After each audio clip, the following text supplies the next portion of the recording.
What did I just move? What did I just move? Did I just fuck that up somehow?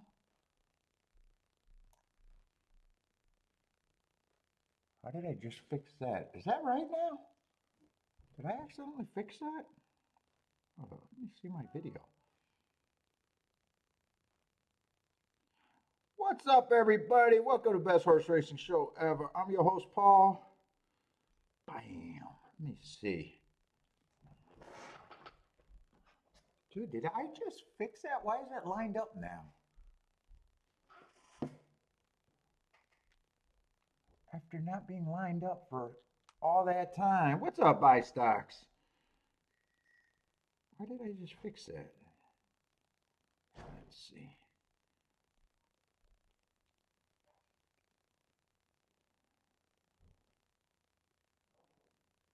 What's up, Steve? How was Wednesday? I only made 4 plays. Didn't hit anything.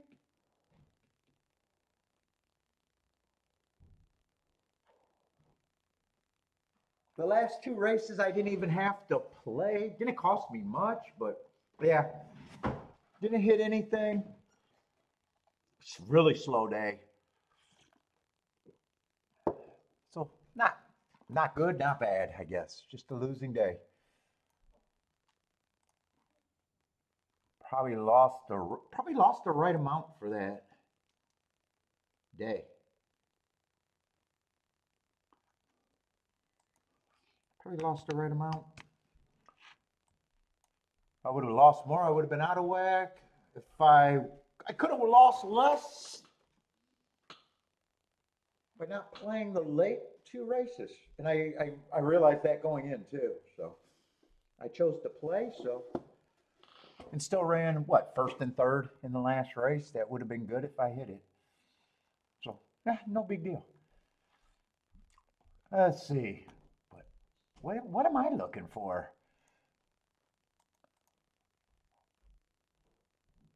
Oh, okay. I didn't grab the right I'm reading the wrong chat. That's why everything is off.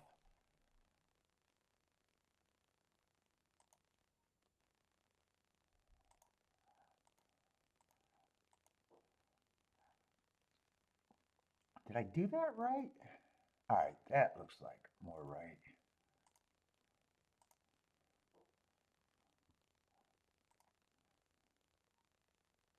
Oh, you came at the end, no bets? Yeah, it was kind of a slow day. I had the first race I could have did would have worked, but it wouldn't have been. I had to work it down a little bit.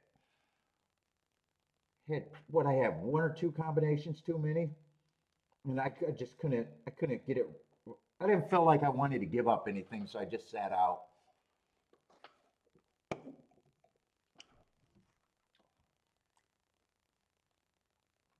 What's up, Jesus?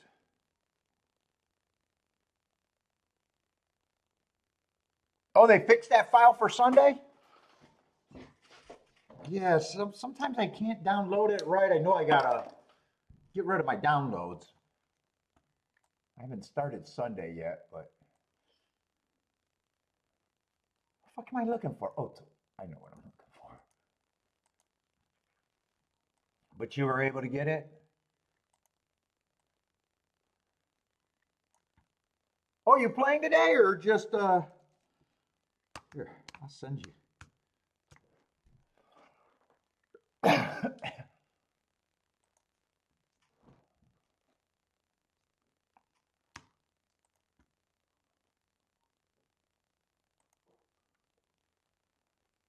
What am I doing today? Aqueduct and Gulfstream?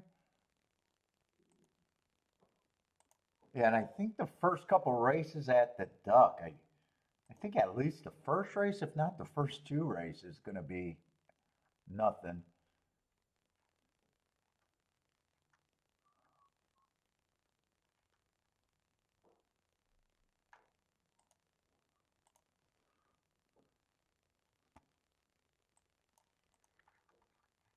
Yeah, first 2 races. All right, but what else do I need? The ADW. Need fucking video.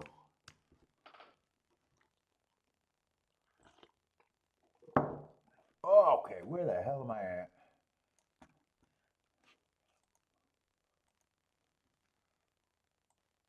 Let's see, but I think Gulfstream starts earlier, right?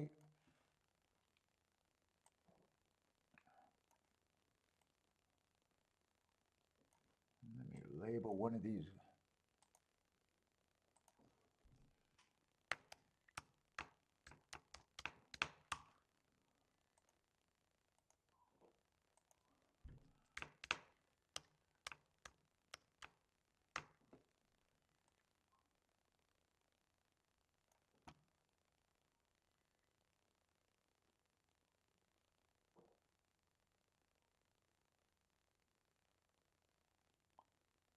No, I did the charts.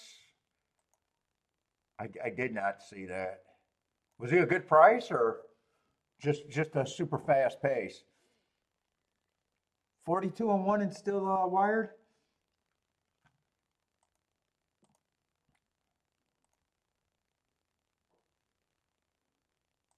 Yeah, I didn't watch anything from other than marking the forms. But when I mark forms, I'm usually in just production, or not mark even the forms. When I do the forms, I'm just in production.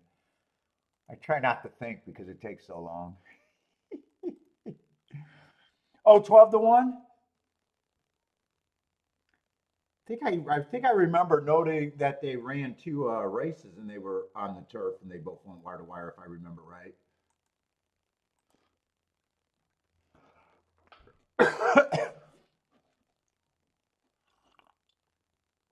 Are you playing today, Bender, or just hanging out?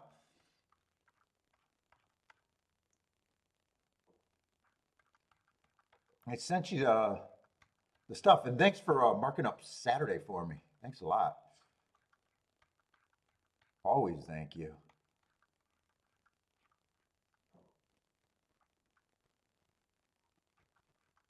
Why does it feel like I'm missing something?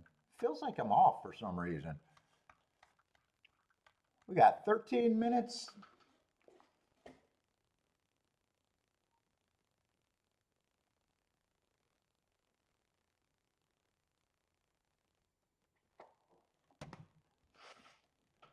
Hanging out for a bit.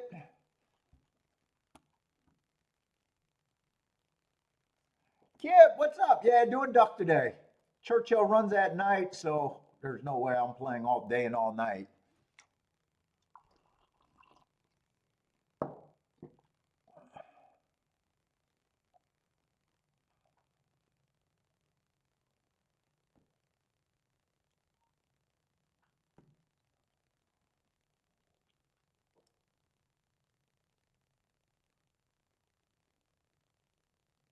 Oh, we got 12 minutes.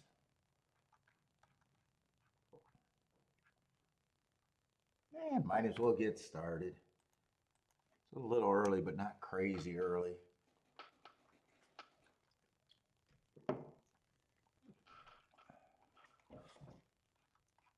Yeah, Churchill is at night. Fuck. I make my money. Kip, I make my money during working hours. I'm not one of these handicappers that got to play all goddamn day and night. In fact, some of them that, they hit all these fucking races, and I'm wondering if they're betting right, wins enough is enough. I'm always wondering that, like, dude, who has to play all day and all night every time I see them? Are they just playing, kind of at the minimum levels and scrounging the whole time, or are they actually betting right to get scores? I don't need to work overtime. I don't need overtime. What's up, Boulder?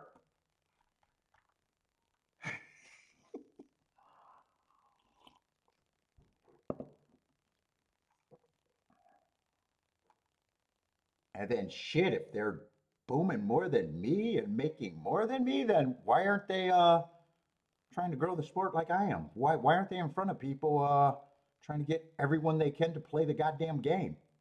Am I the only one worried about the game disappearing?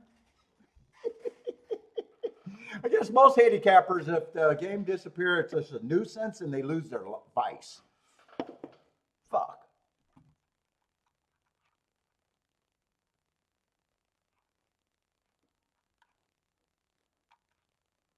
All right, we got $25,000 claimers, 7.5 furlongs on the dirt.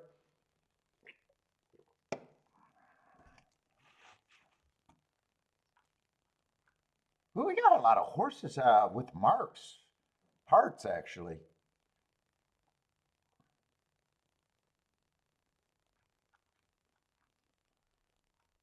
Let's see, 6 is a favorite. Oh, and some of them are going to be big prices.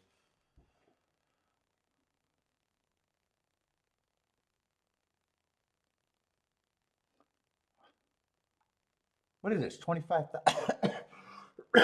Boy, I haven't coughed all last night and all today. I'm just saving it for the show. Let's see, 4 races ago, I got an early pressing day, so I got to give him an asterisk for being a closer. If I'm right about the early pressing that day, I think that close was probably a good race. 3 races ago, stalk, not good enough against a little bit better. 2 races ago, went too fast to win. Oh, went up to maiden special weight to do that. I like that race. And then dropped again and just average while getting second. I got no problem if he's taking money.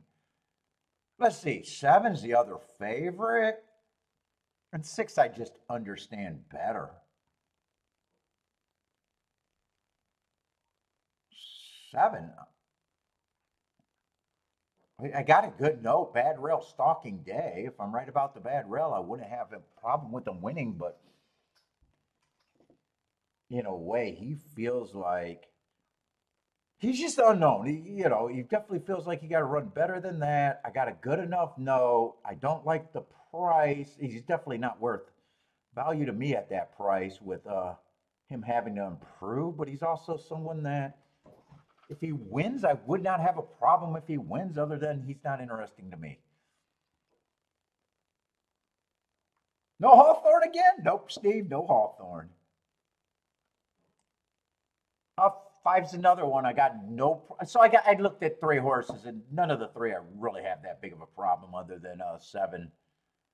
Not interesting to me at that price. 5 got Hearts 4 races back, going too fast to win. I don't mind that. He ran 2 tops off of that. It looks like he's improving on those 2 tops, last 2 race, or every race since then. I still got a bias excuse too. 3 races ago, I got an early pressing day. He was a closer.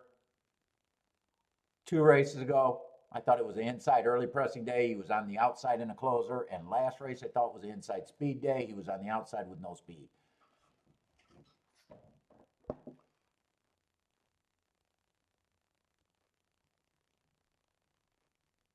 Where's another one? Been earning hearts. In hearts, I expect an improvement or a win within 3.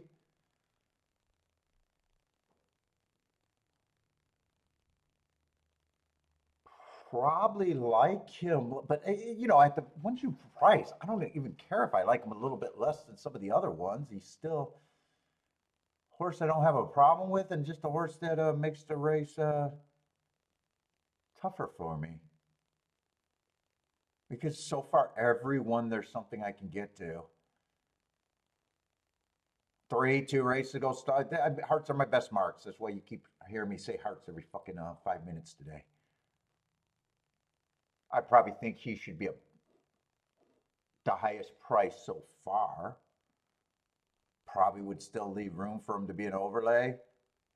2's the only horse that right now I don't have the same stories to get to. 1 should be longer, just like the 3, but still has a heart. And once you earn a heart,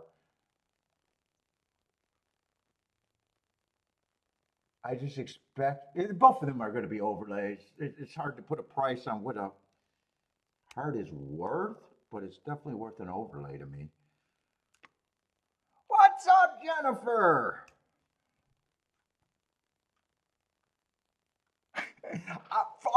Free oxygen Phillips at Hawthorne. They're really going out of their way to get the. That's probably for the younger crowd, right? What's the average age for a horse player? I was talking about I needed an OnlyFans groupie because I've been watching a lot of YouTube thing about YouTube. When a YouTube station blows up, they always date an OnlyFans girl. And I'd say, dude, what would be the age of a horse racing OnlyFans chick? And I was teasing Kiki and I was putting, what would that age be? Like fucking 58 and under? Or 58 and up? Well, I mean, that would be a young chick in horse racing. I was like, yeah, if I take off, I wouldn't be able to get one of those young OnlyFans girl. It'd be a fucking OnlyFans horse racing girl. The average age is death.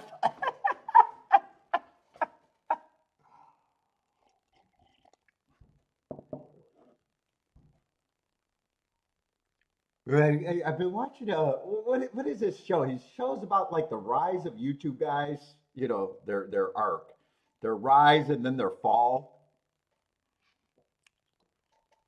I noticed a lot of the super popular show got took off because of a lot of drug use. Shower cam time. And it's funny, they all get OnlyFans bottles. That's the other thing I handicapped and noticed. Oh, once they get a certain level of success, they all date an OnlyFans girl. It sounds like great life decisions.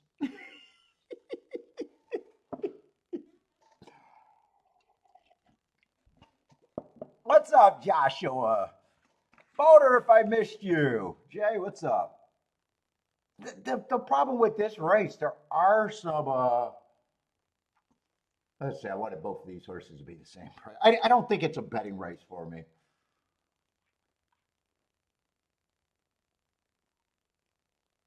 One in the three, I got enough points for them to be overlays. Two's the least interesting to me. He won't be on any. He's slightly raced, but he has to improve. But to me, he has the less interesting story.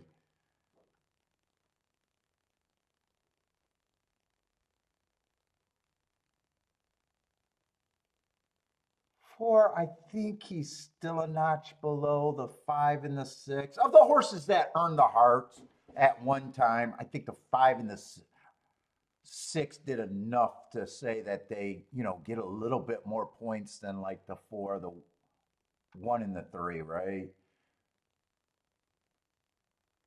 But I kind of cut myself off. It's like once a horse to me does a heart, they already did something special, and I'm looking for improvement. But you can't, so many people in handicapping want when a class is dropping and the speed figure is this and the jockey's this, the price should be this. It doesn't really work that way. It's just, to me, they're overlays. Yeah, I still think I got four at about 12%. Still would be an overlay.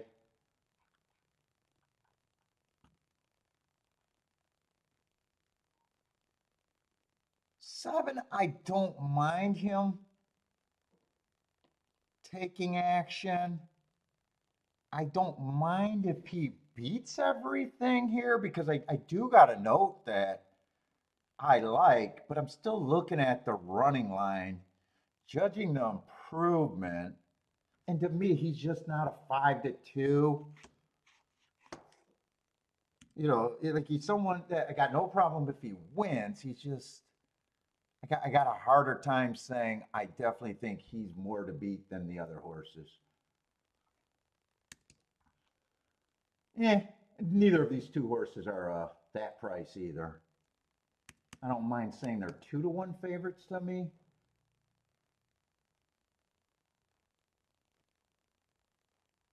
Let's see, the one and the three, they're just tricky because they don't need any more points. They're already big enough overlays. I don't have to give them more points. So I guess I'll give these two more points because they can just use it more than the other two, and I don't really have a problem. So I'm not interested in this race, but I know for sure if I played this race, I'd be having to get all three of one of the three, a couple of the three, but I know one, three, or four would have to be involved in any exacta that I do. And I'd be playing against the two. Other than that, I don't care to think about this race any more than that. What's up, Attila?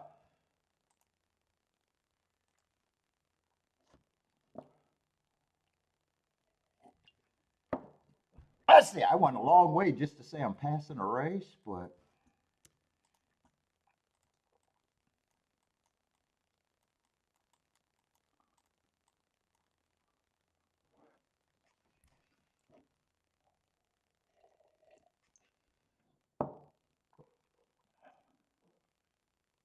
oh, really? Attila says the seven breeding is like a Ferrari compared to this field.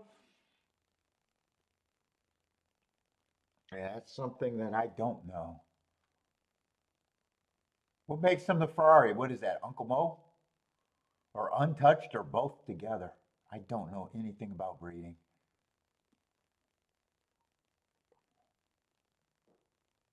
I hear Uncle Mo all the time. I don't ever really hear untouched. I'm not a breeding person. Not at all.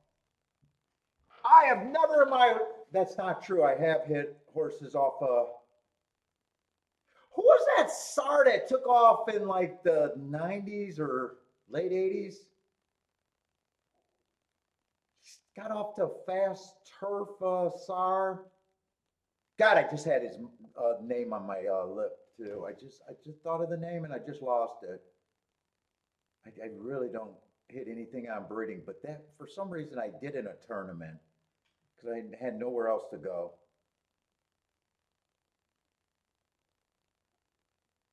I don't hear about him anymore either. Lemon Drop Kid? Is it? It might be Lemon Drop Kid. I'm thinking of.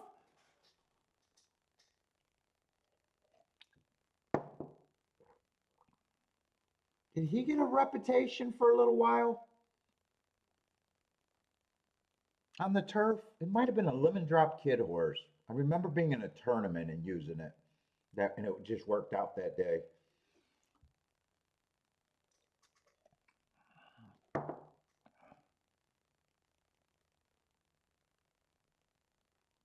And for some reason at that time, I don't even remember why I was looking at that a little bit to even find that then. It must have been a lot of talk at the time or something. I'm not sure. I think it was Lemon Drop Kid though.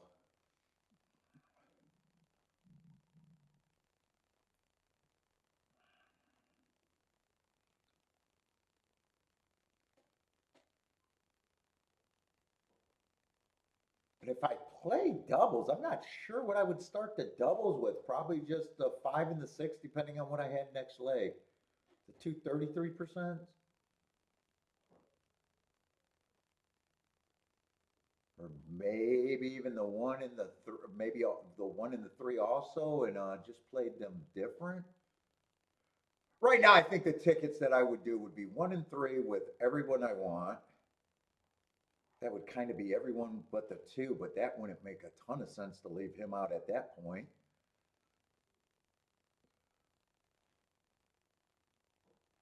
If I use the 4, I'm probably just playing 4. Well, I'd probably turn around the 5-4, but not the 6-4.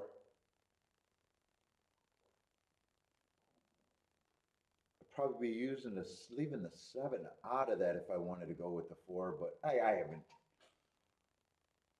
really never took the race seriously, so not sure. I just know the 1, the 3, or the 4, one of those has to hit first or second. And more than likely no 2 unless it was the 1 and the 3 and I just decided to use everybody.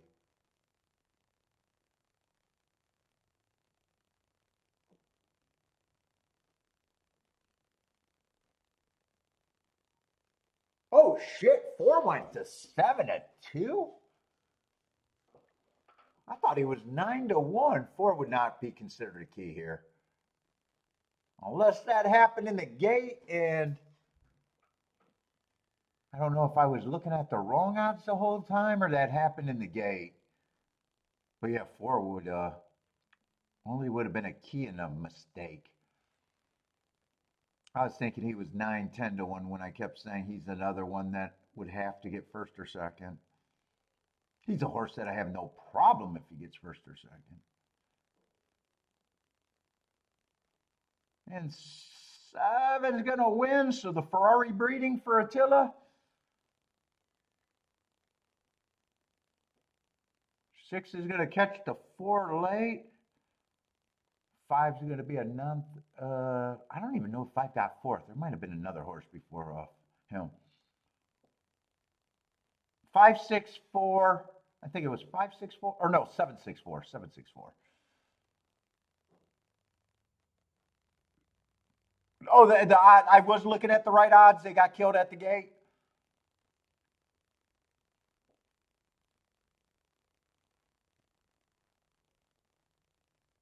Yeah, and 7, like I said, he was another reason why the race was hard for me. I had no problem if he won. I just thought the 5 and the 6 earned to be more of a favorite to me. That's all. What's up, Bodrick?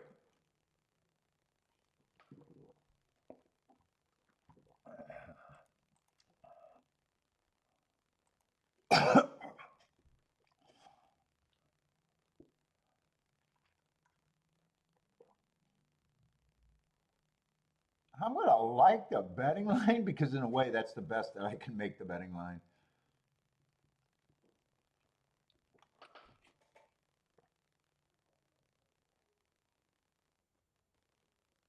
5 and 6 I thought should be the favorite. 7 ended up being 3rd choice. 4 ended up being 4th choice. 1 and 3 were a little bit overlays, but reaching. And 2, I was nowhere near that price that he was at. Let's see. I don't have to watch anything from the duck early.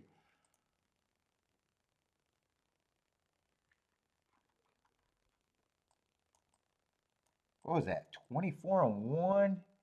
No, 24 flat. Oh, they really picked up the pace there. 46 and 3 at the half. 70 and 4.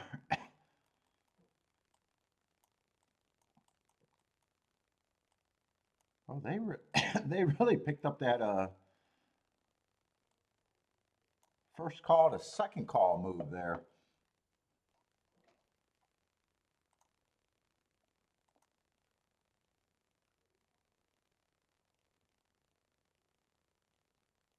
Was that 4-7 all the way around? I think 7 was in second the whole time, I think.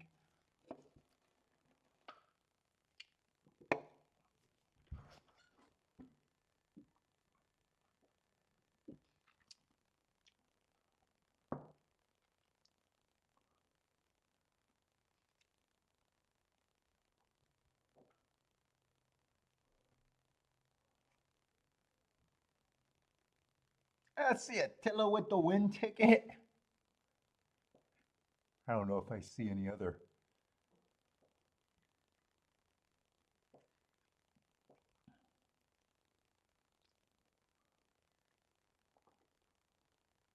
And Belmont's gonna be a big ass pass.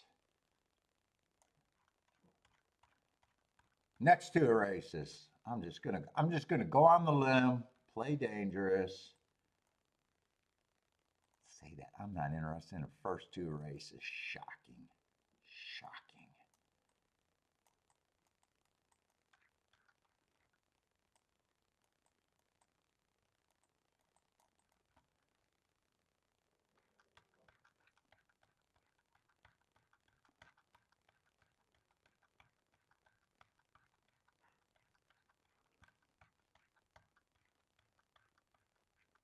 By the way, when does the real Saratoga start? Is that late summer? Or that's not late summer. That's not too far away, right?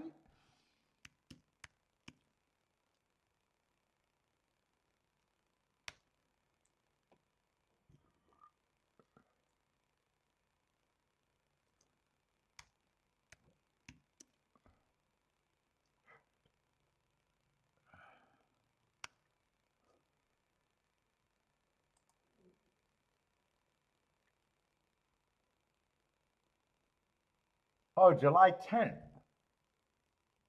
Oh, that's what is that? Still a month away? Where are we? What are we? June? Oh, June 12th. Yeah, a month away.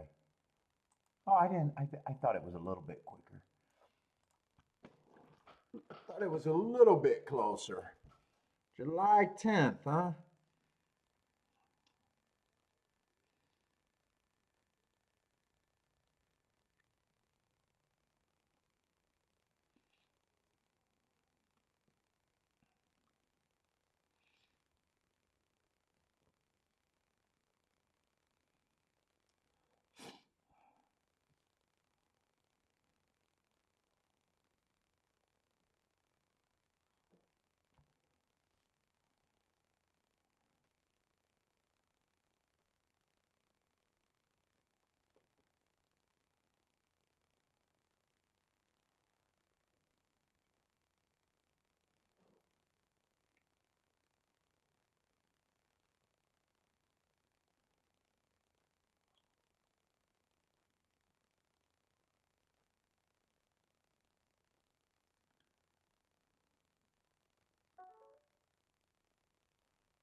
Yes.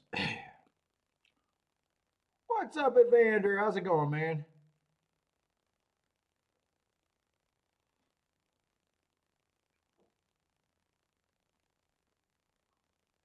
Derby dudes are doing a Belmont Stakes review. We got to review a 3-horse race. Oh my God. Or is it a review or a victory lap that we narrowed down the Belmont Stakes to 3 horses? I can't, I can't watch. I can't watch. It's too amusing to me. Jennifer, please watch the Derby dudes and keep me updated. Please, please, just keep me updated. I want to know if it's a victory lap or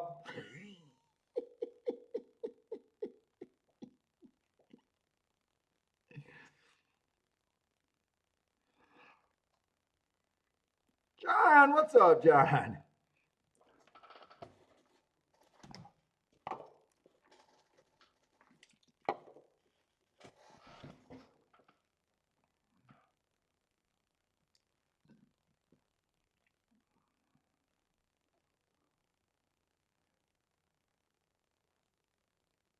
You know, our racing dudes. I call them. I don't know why I say the Derby dudes all the time. The racing dudes.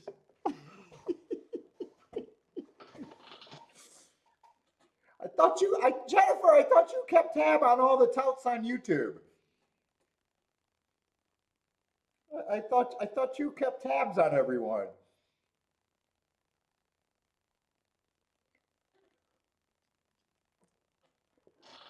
What's up, Marco Lou?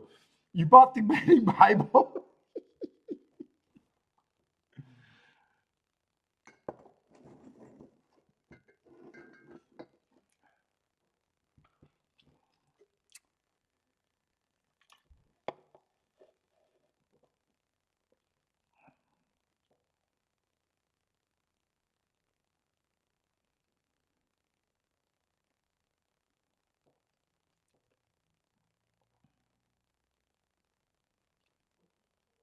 Yeah, it was 4-7 all the way around. I thought it was. Well, they helped you hit the try.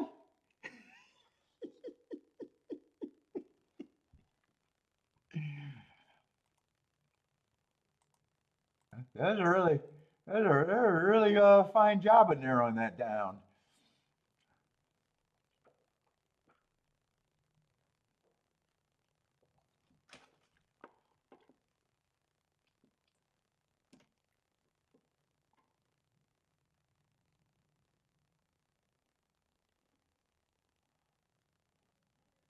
Dude, I remember I got an argument at a tout in the Discord. He gave out 9 winners. It was thumb pressing, and I just made a comment. Not one of them paid over $4. Not one of them paid over $4. And he's like, yes, but my expertise mean that you didn't have to waste any money going anywhere else. And then I just had to remind him because he was a regular. I go, do you come with that same energy when they don't run? That's all I'm saying.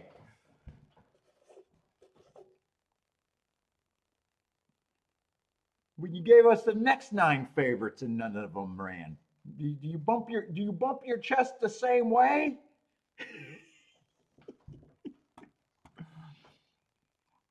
Well, they didn't have to waste money betting anything else that day. All right, you do you.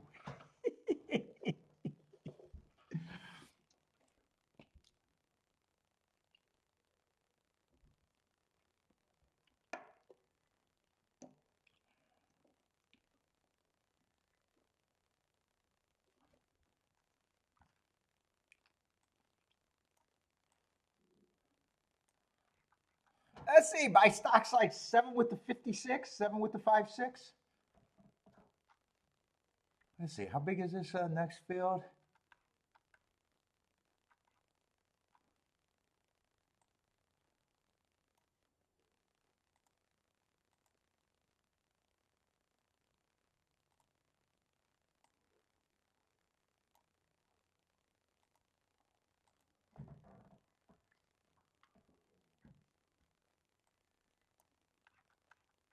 We got a torpedo route race next race. Let me just see if there's any scratches. I still want to see.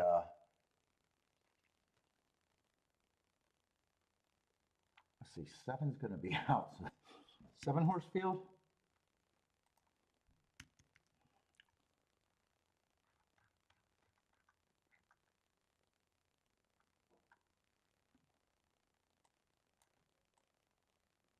Uh-oh, I mean to slide that around.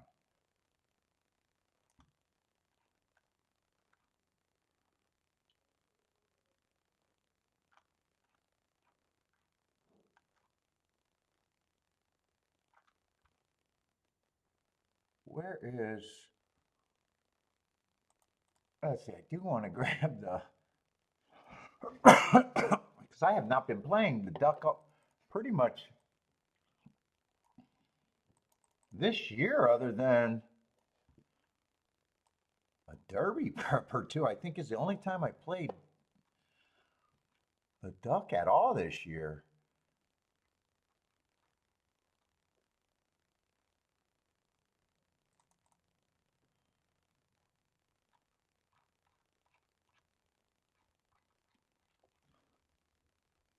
What is this, a sprinter or route?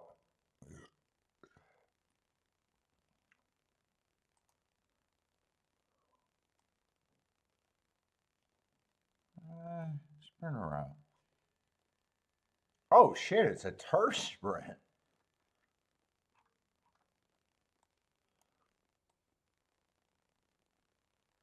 Yeah, they just don't run many. Yeah, I got, well, I'm going to call that pretty fair so far running style after 17 races. Yeah, 17 profile, I definitely don't want to deal with. Speeding stalkers on the dirt.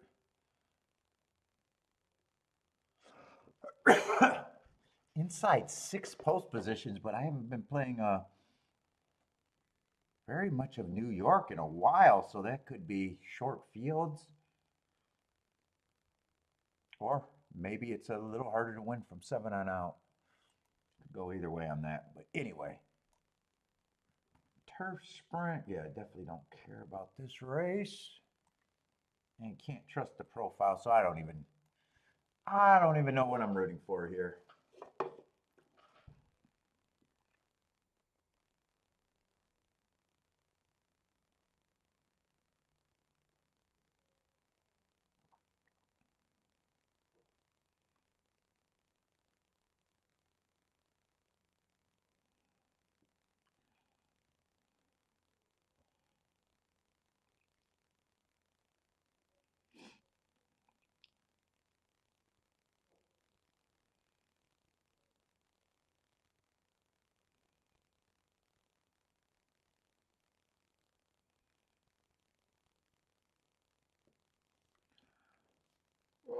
Oh, boy.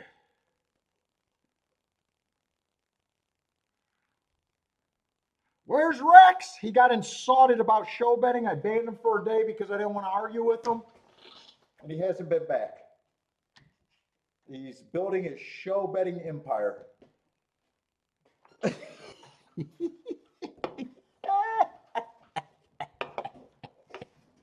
I did catch him on Razor's show. He doesn't like gamblers talking about math after watching me for pretty much the beginning. So keep it honest, Rex. Keep it honest, Rex. You just mad because I pissed on you for show betting. Just keep it honest and come back. Right, Jennifer? Just keep it honest. Tell him to keep it honest and come back.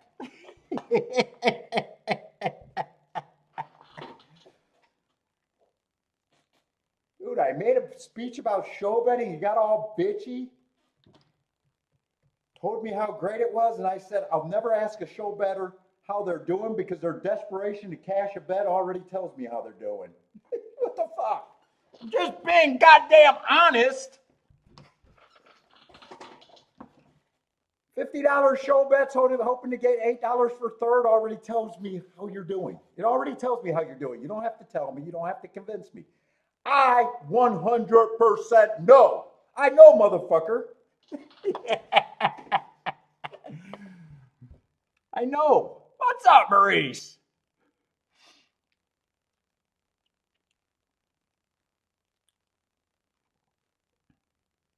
He's welcome back. I just didn't want to argue with him that day. But don't talk shit about how you don't like the host after watching me for all those years. Be a man. Say I called you a pussy to your face. Say I called you a pussy and you got offended. Just say I called you a pussy. It's okay. I call a lot of men pussy. Rex, I call tons of men pussy. That's what I do. What the fuck?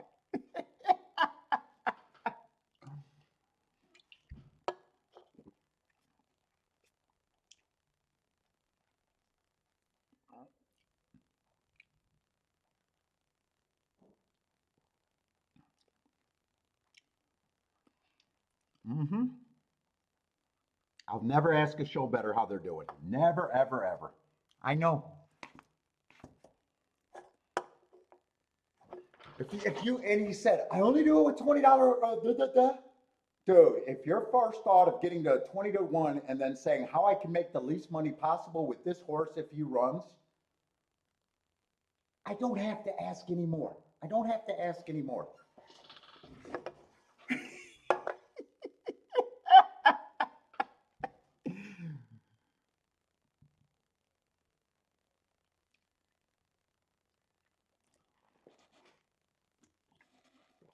I got my biggest advantage with my opinion of price. Where do I go to make the least money possible? All right, I'm done.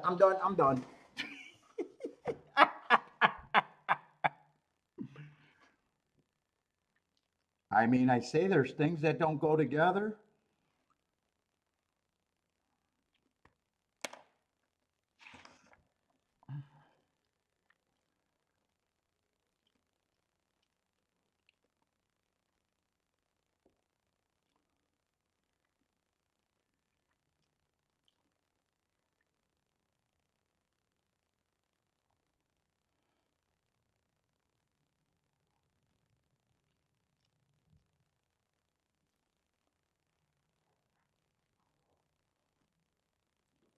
Oh, there's nothing for me to know what's supposed to happen here. That's right. Everyone's a first-time starter, and I got nothing to root for profile-wise. Nothing. God damn it. I started the show thinking I was going to be nice today. That went out the window real quick. That went off the window real quick. I thought I was going to be a nice host.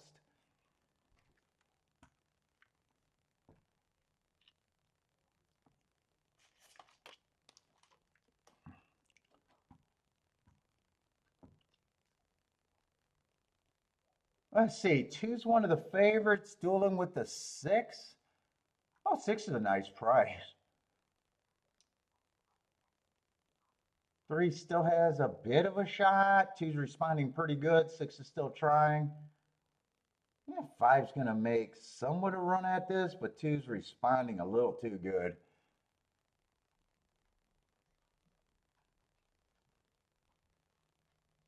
Two, 5, 3. 2, 5, 3.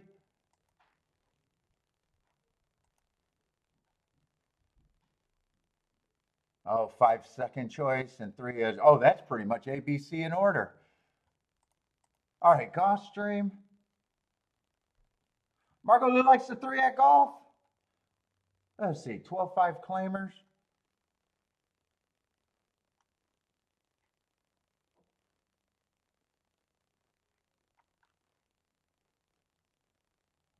One's been, or I'm sorry, not the 1. 2's the favorite on a,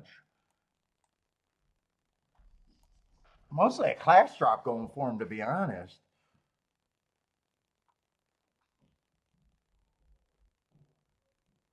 I was going to say, almost a damned if you do, but he's not the only one doing that. 3's doing it.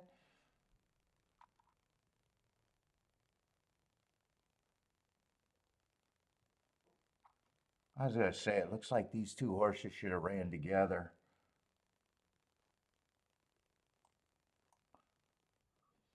They ran on that 1 race sample. Yeah, if you like one, they both should. If you, they both should be taking money. 4 is the 3rd choice. Another one making that same class drop with decent races behind them. Kind of with 3 big droppers, with all of them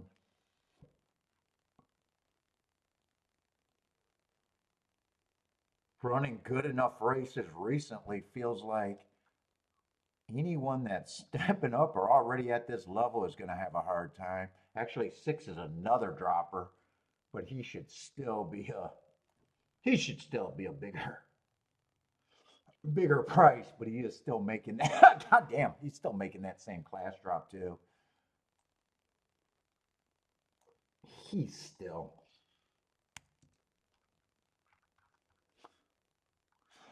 harder to get to. And actually, 8's making that same class drop too.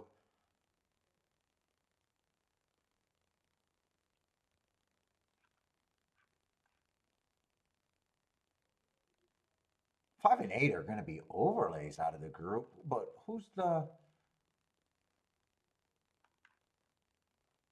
And one has good forms, but been at the level. It just feels like every one of these class droppers are not going to be off. Is how I would be looking at that.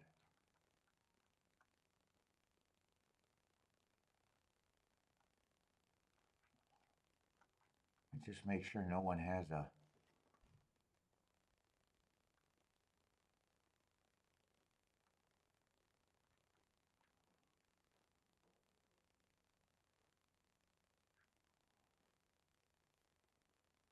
Well, 5's still going to be an overlay. 5 would have to.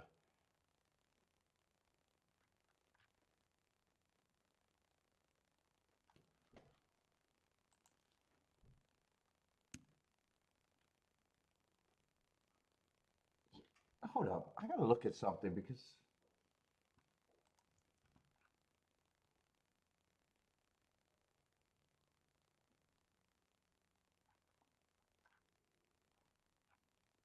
Two and 3 are actually way harder to separate than I thought. Let me just look at the 4.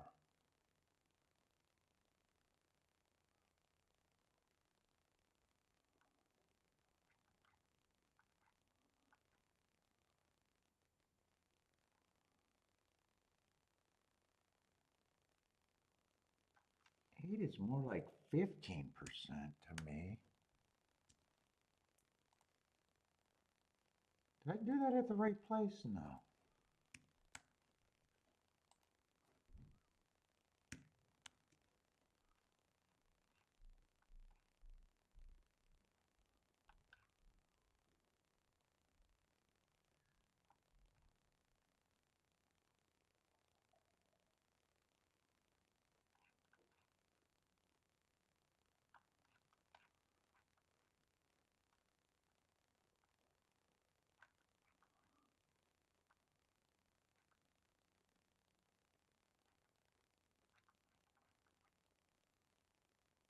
Yeah, that group is close.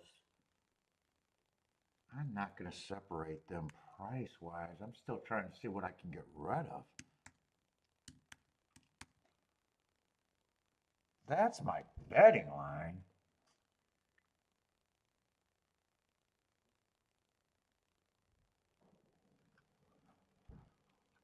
Let's see, tickets I can think about right now. 100% is 358.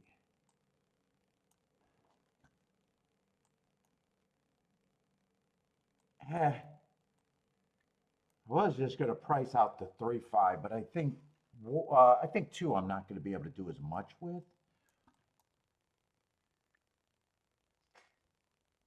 I got a feeling I can't turn around two.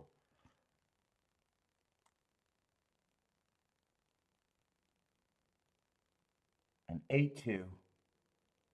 8-2 and 2-8 I don't even want. So I know I can't play the 2 and the 4 the same way.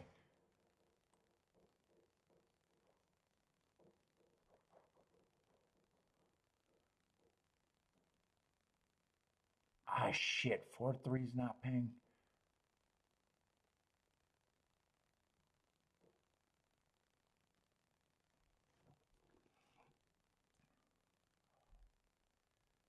Three, two, I'm not interested in.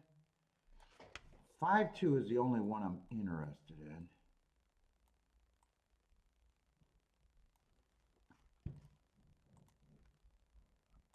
I'm going to jump in on this.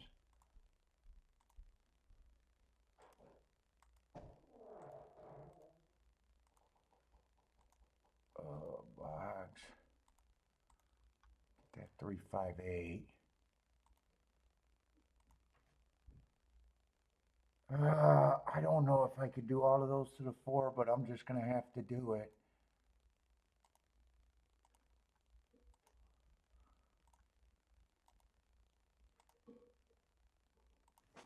Yeah, I just had to do it.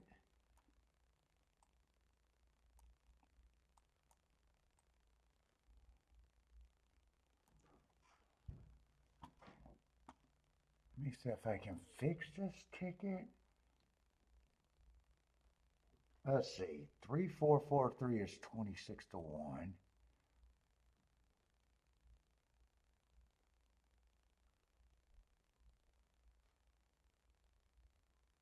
Oh, 8 is 30-1. 8-4 is 30-1. 4-8 is 29-1. It might have wanted to press something there, but I think that's the only way I could play it.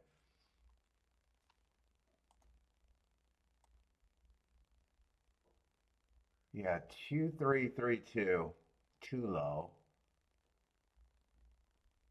Shit, I wasn't expecting 2-5 to be 18-1.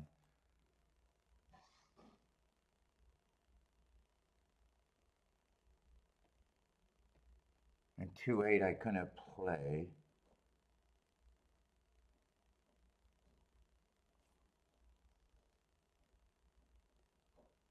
4-2 I couldn't play.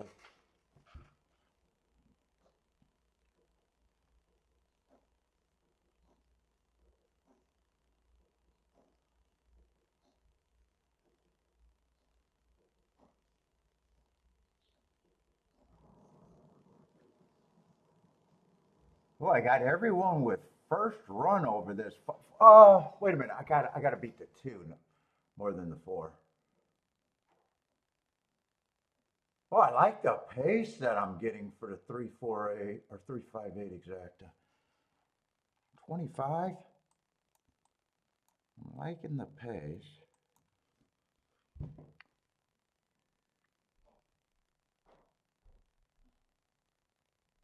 Keep the 3-8 going, but if the 5 can get there, it'd be even better. I don't mind if this holds on.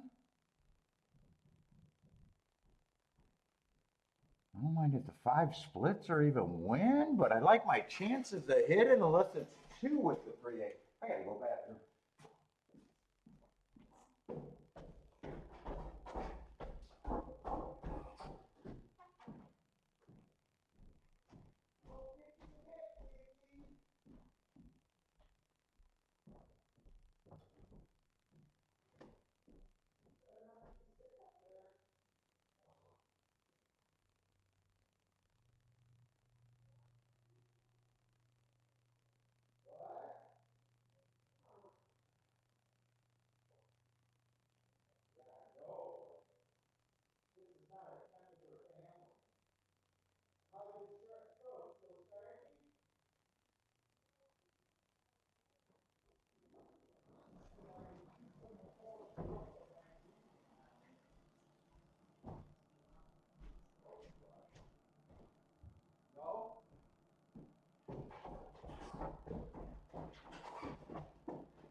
this race. I just don't know if I hit.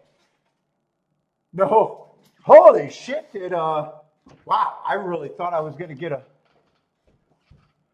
I thought for sure I was going to hit that when I seen the first pace, but they did speed it up at the second call, huh?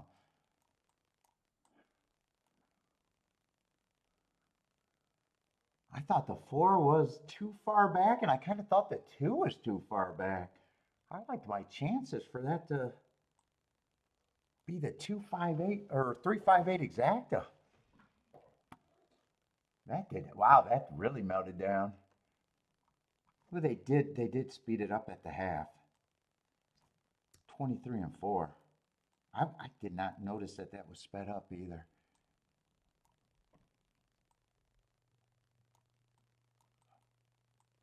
Ooh, 2, 3, and 4. 2, 3, and 4 at both halves. Did I do that right?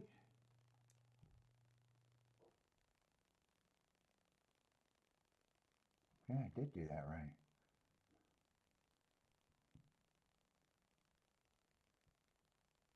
Yeah, 2 could have won, but 5 would have had to get second, and that exacta went down.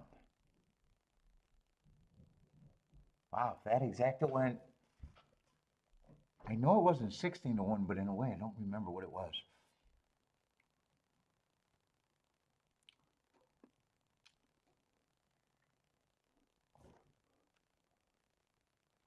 $6 exacta, and I don't even think the 5's gonna help that try. Since the 2.5 was only paying 16 to 1, I don't think nothing's gonna help that. Nothing's gonna help that.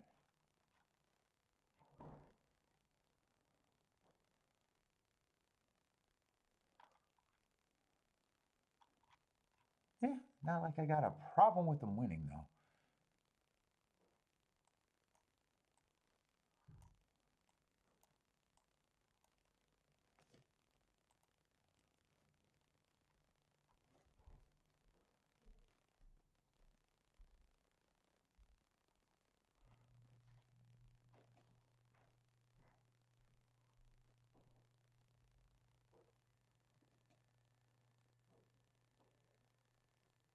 Yeah, and I have no problem with that result. My betting line is about pretty good.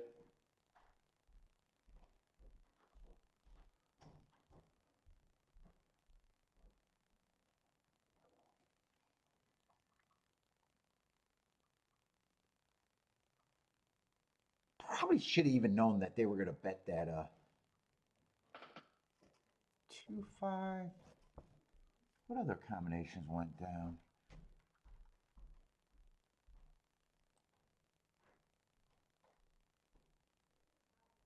4-3 was just 20 to 1s. I didn't have that combination played right.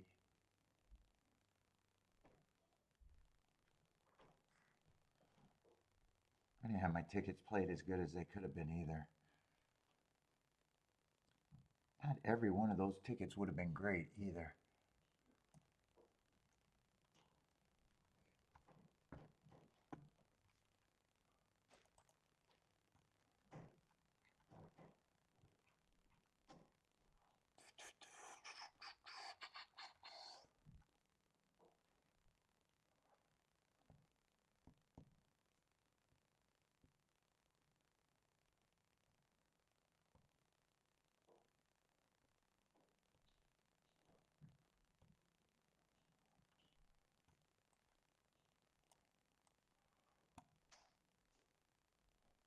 No, I didn't even hit turf and taps. Nope, didn't even hit.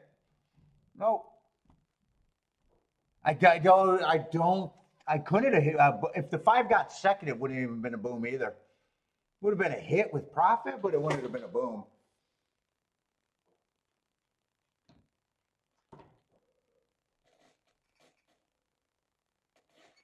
Let me see.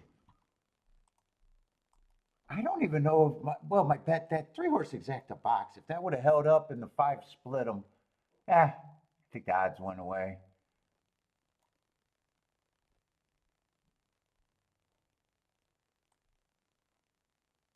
Would have probably been the only ticket that could have been boom there in a way. But no.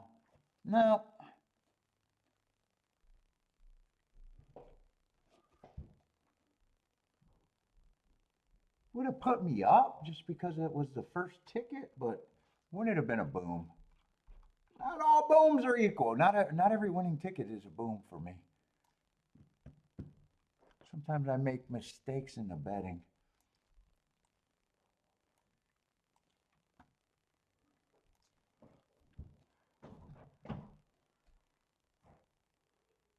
Boom, boom, boom, boom, boom, boom.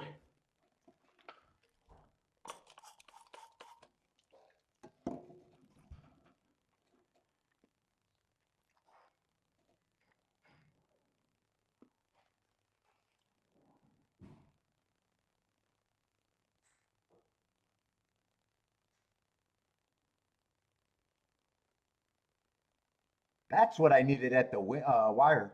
That would have been boomable. 5-3 would have been boomable.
What's up, Blair? 145 at Belmont for Blair?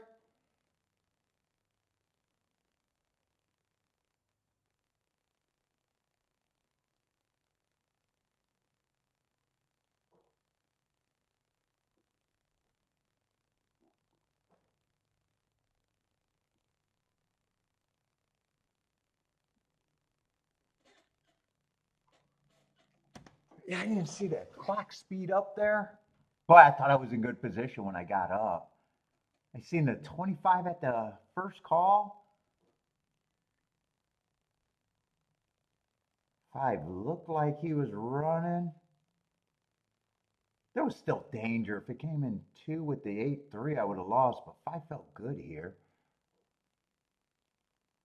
Oh, and I don't mind it around the turn. 4's getting a little closer, and 5 looked like he was getting the lead there. Until all of a sudden, you knew the 5 felt like he wasn't going to. He didn't hold on to that for very long either.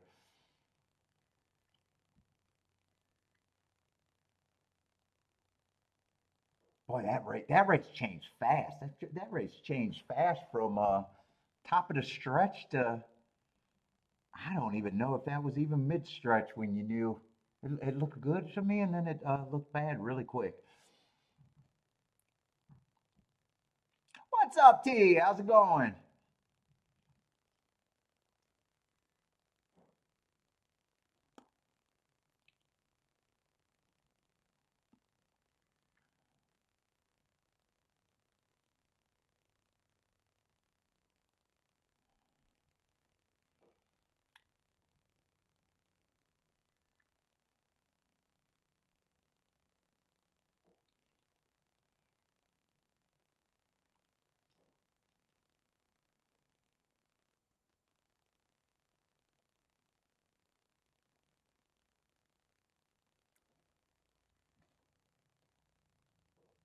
That's it. Vander likes the 2.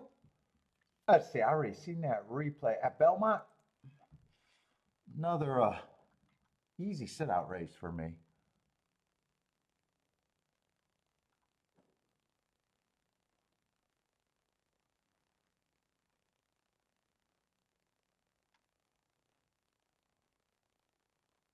Oh, Belmont race 2. I was ready to say there's no 2. Who do you like?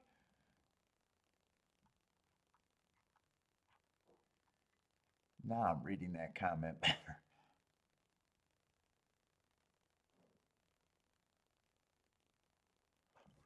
Oh. Oh shit, this just is a, let's see, one. Oh, this is just a 4-horse race, too. Oh, it gets worse. It's just not baby races, baby horses. 4-horse race with what, 5 entries? And three horses that I consider favorites, and really all 4 of them are, all 5 horses. 7-2 is still favorite. Low price.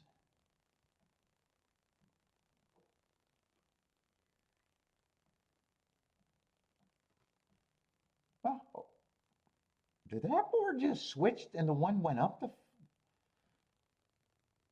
Why does it feel like something changed fast, or I'm not looking at these odds very good? What's up, Rockin' Ray?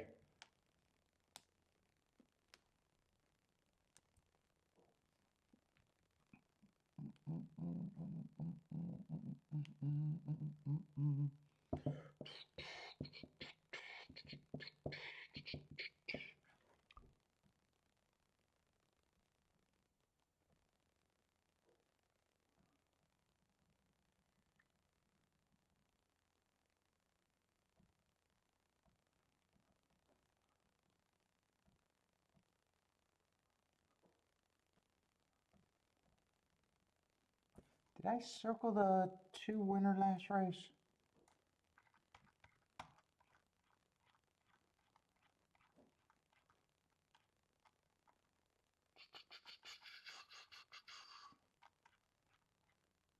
Yes, I did.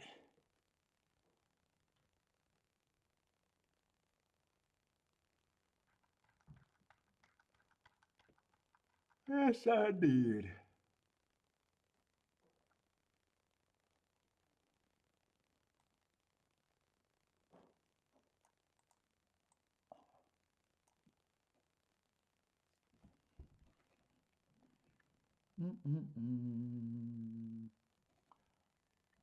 Do, do, do, do.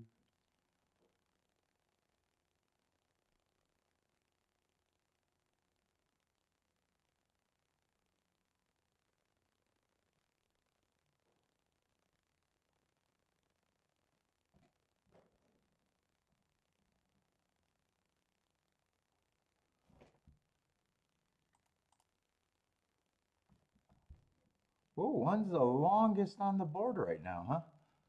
I don't know why I thought he was taking a lot of action, unless the odds changed drastically, but I had to keep checking to make sure he's 6-1.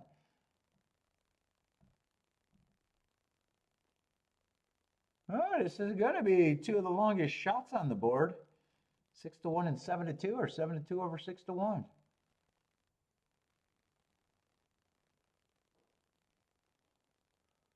Seven to two over 6-1. That's probably not bad for a 4-horse field. What is the exactly going to pay though? You don't got a lot of combinations, so is it still going to be not great? Yeah, the odds were nice, not were the best 2 odds, but still the exact is just 16-1.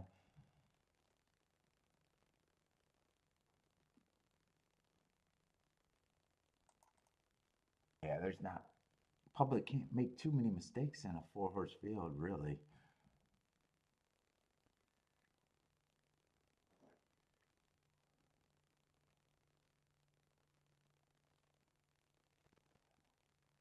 John, I don't know because I never used the prime power figures. I will say that you're talking about equine base or brisnet. I will say that brisnet has a multiple different funnels, so it probably is not overly played, right? If they got the, let's just say everything that's theirs is a funnel. So if you got, we're just going to count them. If you got, if you offer, we just call them basically 4 different products. So there's a product. The speed figures are a product. The pace figures is a product, their own. So when you got 3 different betting funnels, unlike the daily racing form where it's the buyer speed figures, right? So, you know, you're going to have some people buying burst net and they're going to love that. You're going to have some that love this, some ignore, you know. So it's probably not as bad as it could be. But I've never used them. I've never used them. So I don't even know how good they are or not.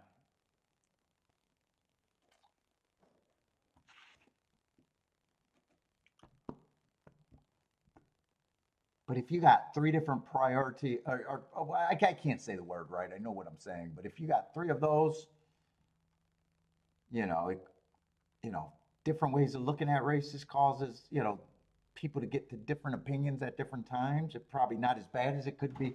It's definitely not as bad as only having one thing that a bulk of your players are looking at.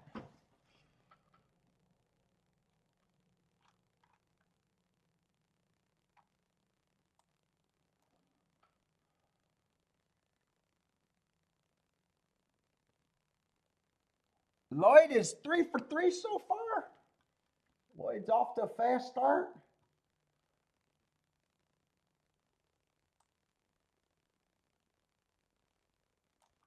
Oh, I made my betting line on the wrong thing, huh? Did I do that wrong? Let's just rename these. I've been doing it on. Name that golf and name this one the duck, and everything should be fine, right? Let's just go with duck.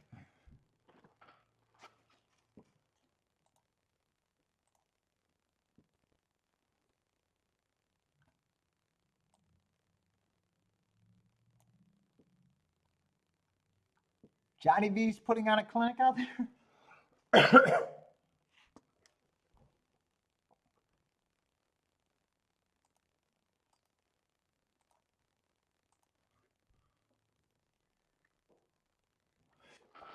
It's not really crude because it's just scraping data. So, you know, when I do my columns, it's the same amount of crudeness. You know, I'm looking and saying wired, one there, one star, you know, so that's the exact same. So it's just the crudeness is, you know, so on my bias notes, you know, I put that I thought a day was fast or rail or that, and that would be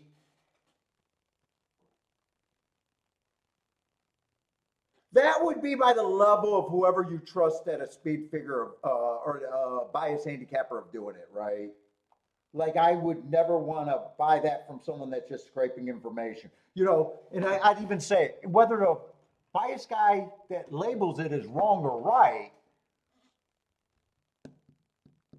you know, you'd want to see him make plays off of that information and be able to defend it where, you know, but you know, a lot of what they're doing, you know, but when you're just getting the columns in the total, it's not crude or anything.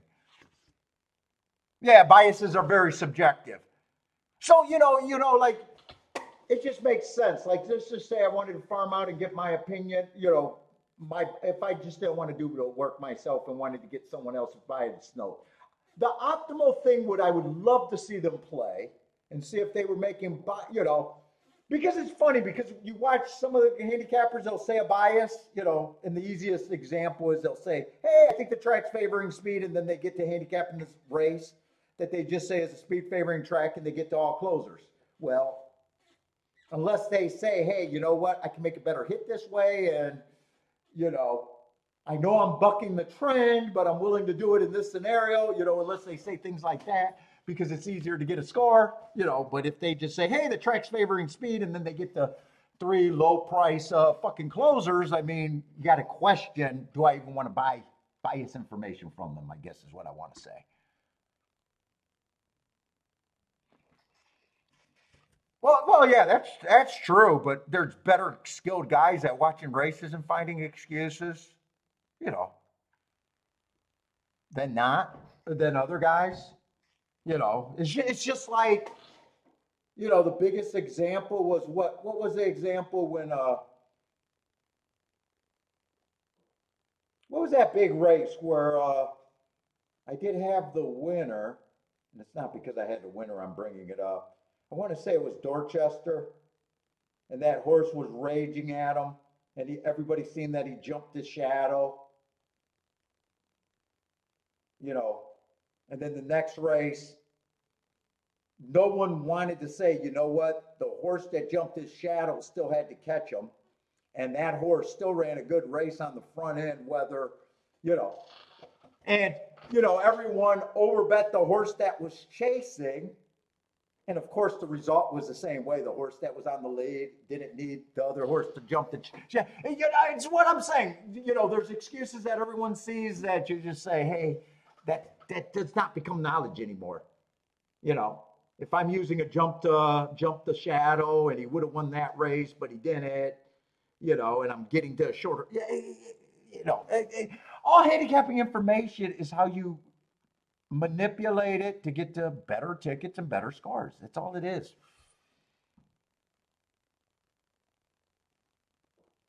But yes, I mean, horse racing, if you think about it, you get the bigger payouts, you got to be outside of the box.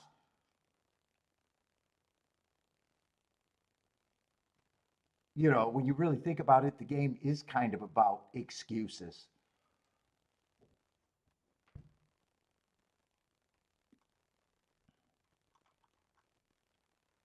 You know, so, you know, but if you're, you know, if you're like getting information, the greatest way to get information and to trust someone you're playing with is to actually see how they play in a way. But you don't get that with products. You get that with very few products. But a lot of these big companies, they're just scraping their data and having, you know, the computer do all the work because it would be hard to do that for every fucking track. You would have to have a staff. I mean, fuck, the little shit that I do takes me forever. And I'm not doing as much as they're doing.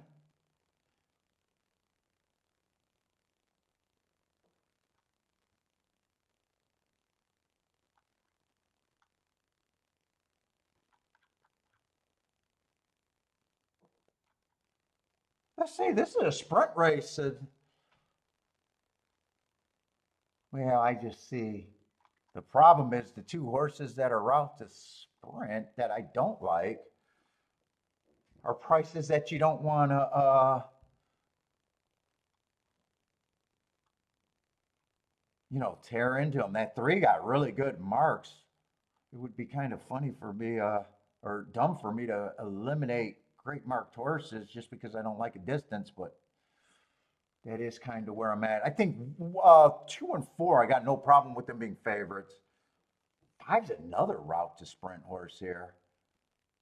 I'm kind of running out of time, but this doesn't look like a race that I think that there's much of a ticket that's going to go anywhere.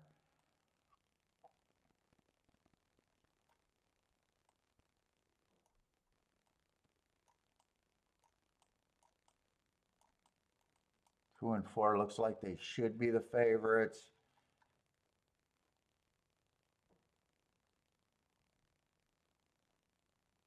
One probably doesn't even help if two's the other, you know, if two is horse and first and second is the exacta, maybe with the 4.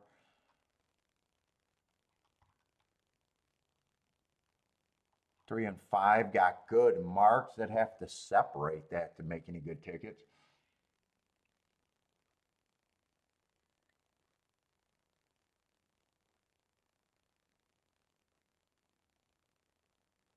Oh yeah, well, Attila, I mean, that's the right move to do. And most people that do picks can't do that. But dude, there's always time where a handicapper has to say, you know what, the price is so good on my fourth, fifth, sixth choice that they become my fucking ace. Because that's the only place I can make a score. I mean, that's the skill of betting and everything. But I agree with you. You know, there's got to be a time, and that's how you get the hits. Turf and taps because I make my money doing this, and it's funny that anyone that makes a product, why aren't they betting? I'd be more apt to ask, of all the people that question me, at least I don't sell a product. At least I don't sell picks and I don't beg for money. I'm playing in front of people 30 hours a day. I show how much I make on YouTube. So if you think that's my money, you know what I'm saying?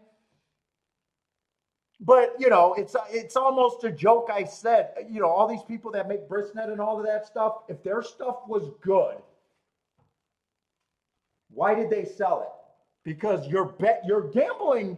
You're gambling. Once you have an edge, your gambling income is only limited by your fucking testicle fortitude in a way.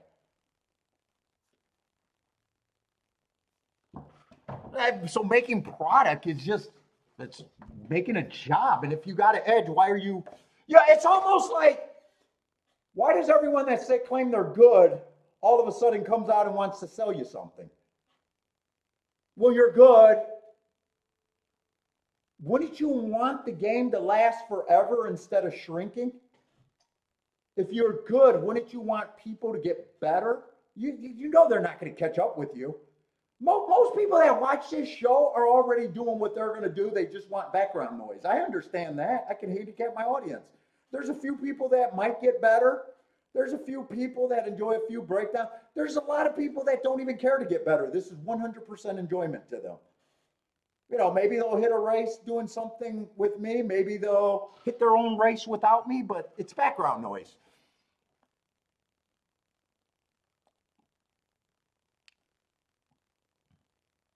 Joshua's ready to sell a course?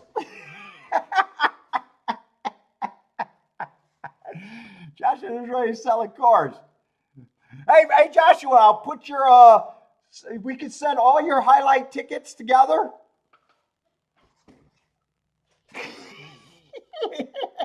Market a course. There you go.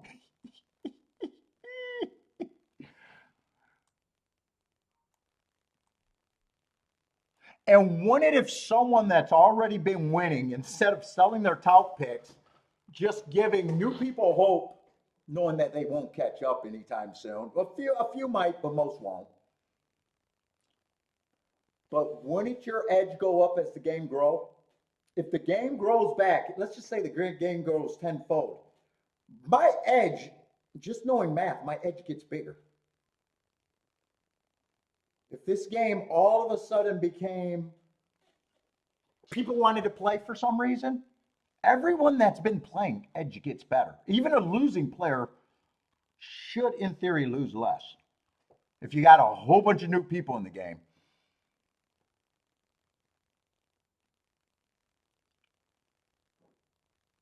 But dude, I always question, why are you selling a goddamn product if you're good? That's always my question, not, hey, why aren't you selling a product? I can handicap that math equation easier.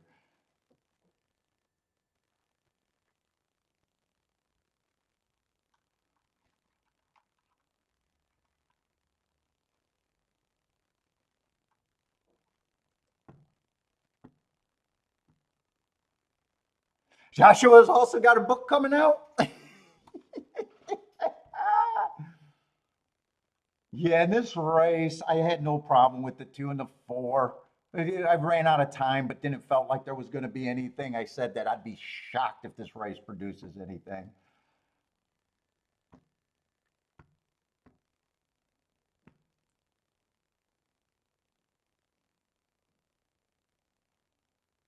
Well, the poker pros admit that they made the game harder after the tournament.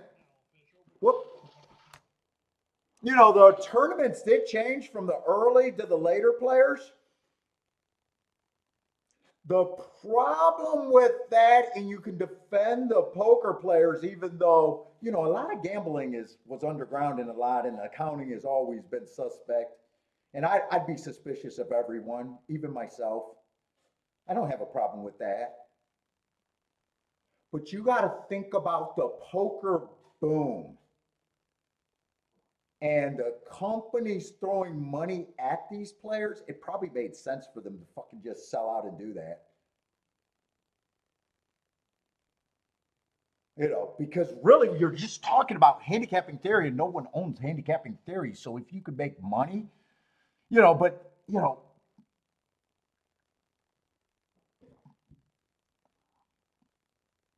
their big thing is coaching and handicapping theory and sponsorship, and it makes sense. It's not the same pick thing.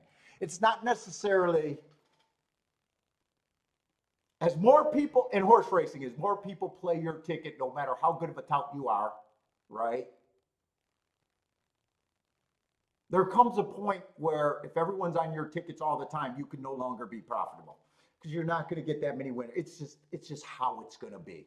So if you were the greatest tout on the fucking planet and you were who you claim, the more people you sold it to and the more people that followed your shit blindly will 100% take the greatest handicapper's edge away eventually. Because it's a seesaw. It's a seesaw on ticket. More money on that ticket, less it pays. So when you needed something that paid 5-1, just say as an average hit rate, and now you're getting 7-2, you're the same person. It could turn you into a liar just by, or not a loser into just people following it. Where poker, you're just selling out theory on books and stuff. And, people can listen to theory, it's just like watching the news. Someone's going to interpret what they see one way and someone's going to, people, whenever you're talking theory, people are going to take and ignore and not hear properly. I can't even believe that when I was saying a 20% hit rate times 6 or times 5, but forget it, some people get rebates, so the math is different, and people are still saying at the end of the day, hey, you can't play that many combinations, when all they had to do was test the math. Once I've been saying that for years, just run your calculator and say, yes, if that's that, and he does that, that's gonna be that. It's just, does he hit at that rate, and does he get overpaid, and when he has to press, does he press? That's all. It's not how many tickets you can play at that hit rate, because that's math. That's provable. And all you got to do is not be lazy to figure that out. Just not be lazy, and you should be able to figure that out easily. And, I'm still promising to make a video that I already thought that I covered live a million fucking times. And anyone with a calculator can be like, yes, he's absolutely right. And the question's no longer, is the math or that many plays is doable? It's just, do I actually think he hits at that rate? And that's it. And if you say yes or no, then that's fair. But the math is the math. You can test math.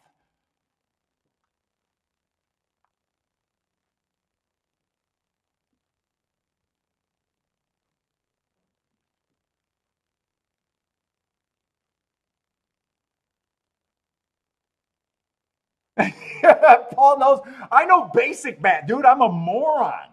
I'm actually a moron. I'm not that smart. It's just people are making the game way harder than it should be. Everything about gambling is a bit of math and a bit of what you can accomplish and a bit of just understanding who you're playing against and knowing so many people are desperate to catch a ticket and you don't have to be.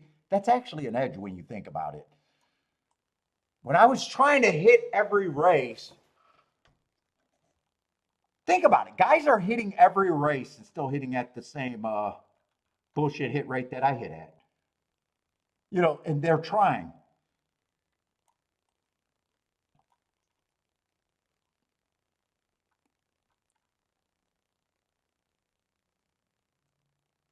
Dude, and I want the game to grow because it's selfish for me to want the game to grow. My edge gets bigger. And when you're doing subjective handicapping, you don't even worry about other people doing what you do because everyone can't be subjective. You're never, everyone's not going to agree on the same bias or why that horse won or lost. That's never going to happen.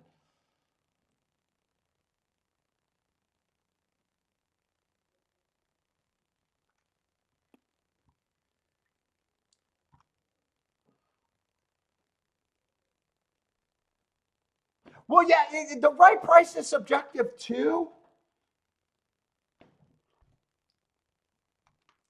It's easy.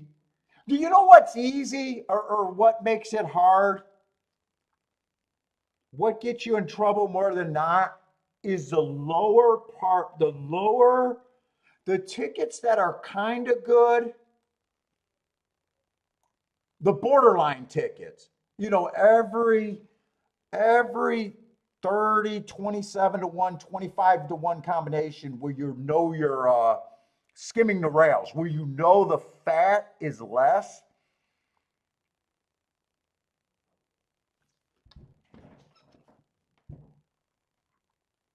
Those are actually the ones that, in a way, make your play, or my play, anyways,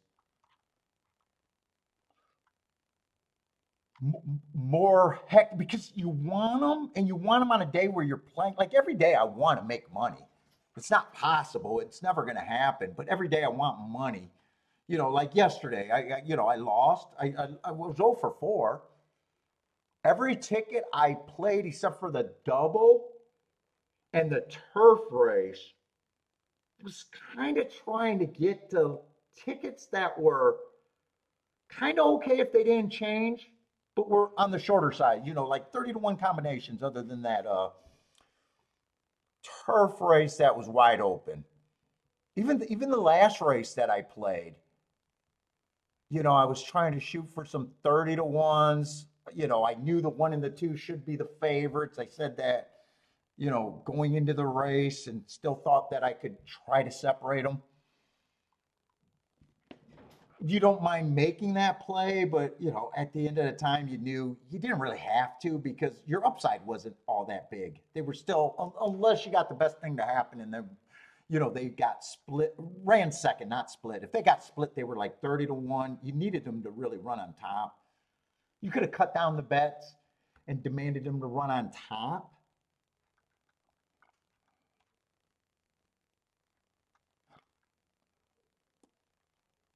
But the threshold, you know, wasn't that hard to come. Yesterday, you know, being down in the last race. So I didn't mind that play. At the same time, it was like, I could have just not did anything and started today. But anyway, just betting theory. No one really talks about it, so I like rambling about it. And half the people, when they talk about it, they're wrong.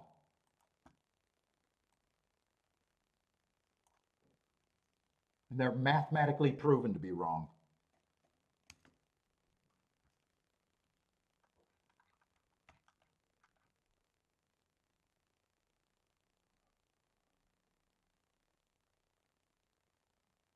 Am I in the right race? This 6 is 1 to 4.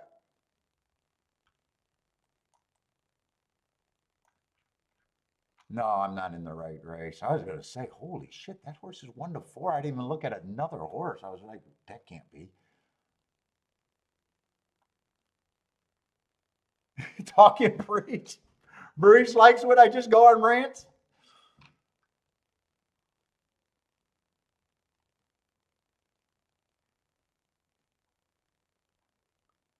I don't have a problem with him being the favorite, but I also got him running on 2 biases. The last 2 races were both on biases. 3 races ago was against the bias. I definitely love his sequence. Always question when horses run their tops and their wins on a day that I thought was a bias. But he almost feels like if he's that big of a favorite, I got a feeling if there's another horse that can win here, they are just hidden. I'm saying weak field. I can't get to the 5.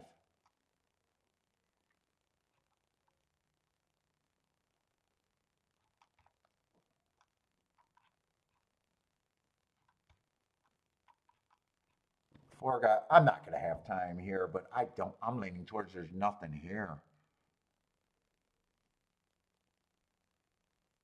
4 got some nice excuses, and so does the 3. Oh shit, 2 got nice marks.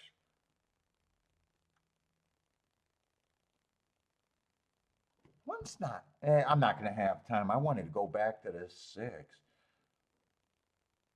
Six's best two races, one of them was on a good inside and the other was, I thought, was a speed favoring track. Put it this way, I don't have a problem if he wins, but I do not. I mean, he's going to be 100% over bet. But I would not be shocked if he could be beat here. It's just the inside horses I can root for, 1 through 4.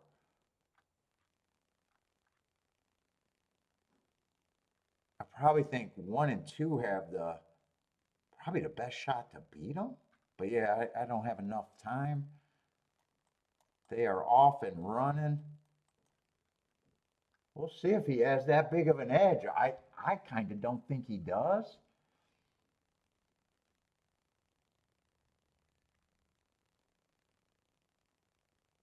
He does get the lead fairly easily, but I guess I don't know about fairly easily. Horses are there.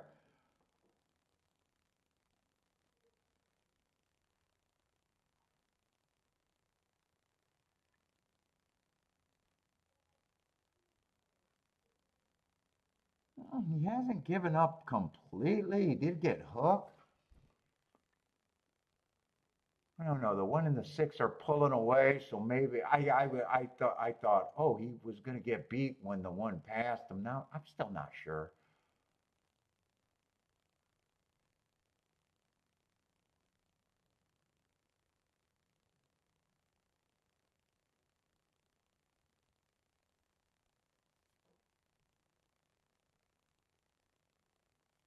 I thought 1 and 2 had the best shot, but even if he gets second, I would have had to beat him in the first and second.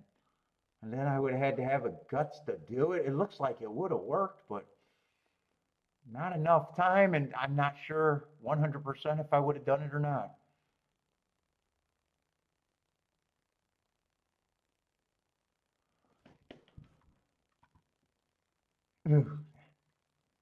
Maybe I picked the wrong time to go on a rant. Oh, honestly, I mean, it's a nice exacta, but I thought that was going to be closer to 100 to 1. 46 to 1. I thought that was going to be a lot more. Let's see, Ombre, Evander, Joshua. I had no problem with that race. Lee's with a boom. Lee looked like a new person.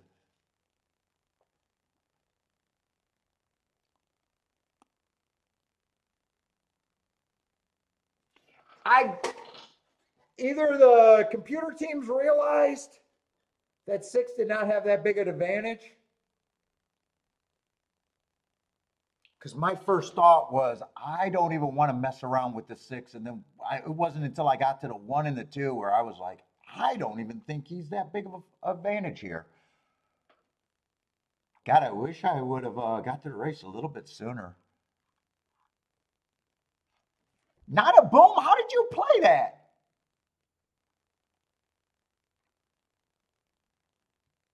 How did you play that, Joshua? You don't need more than 50 to 1 to have a boom if you bet right. How is that not a boom? No. That would not stop computer team, Marco Lou. That's a press release. That just means that they got to get their weighted angles in. Dude, they're a team. You could just that just means that on that account, that doesn't mean, let's just say you're a team. You got 6 guys, you got 7 guys. You could have a whole, dude, I read about some of them that got a whole office space. You don't think you could have a whole office space of people keying in bets one by one? It's impossible to get them out if they want to play. Just like it's impossible for someone to track you if you wanted to do what you want to do.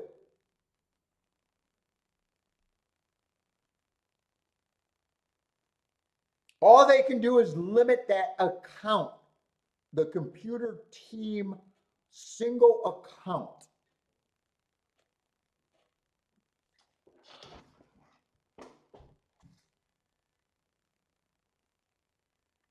You could have 10 people pressing keyboards.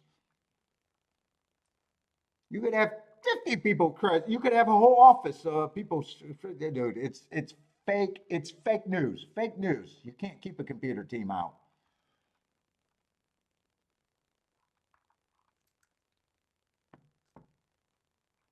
Now they won't get the rebate. You might say, "Hey, Paul," but they wouldn't get the rebate. They wouldn't get the rebate on that account. That would be their biggest rebate. But you can't stop someone. It's impossible to stop a group of people from bending the rules.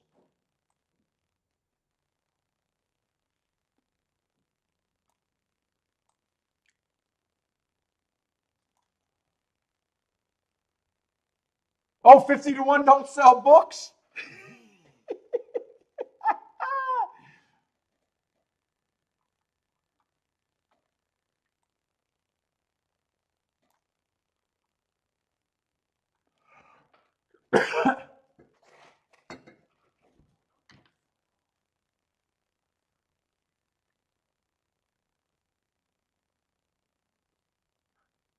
Well, I'm not saying for a fact that's what they're doing. I'm just saying you couldn't stop them. And dude, it takes 2 seconds of critical thinking. So it's just that they can't press a single ticket with a stand under that IP address. But, some of these teams supposedly got tons of people working for them. I heard of one team that has a whole office space of people.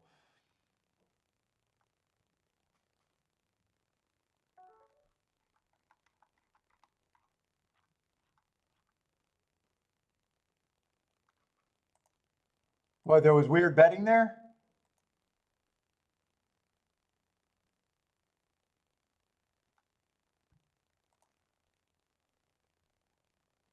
All right, it pulls totals there. 82 and 112? That doesn't look like anything crazy.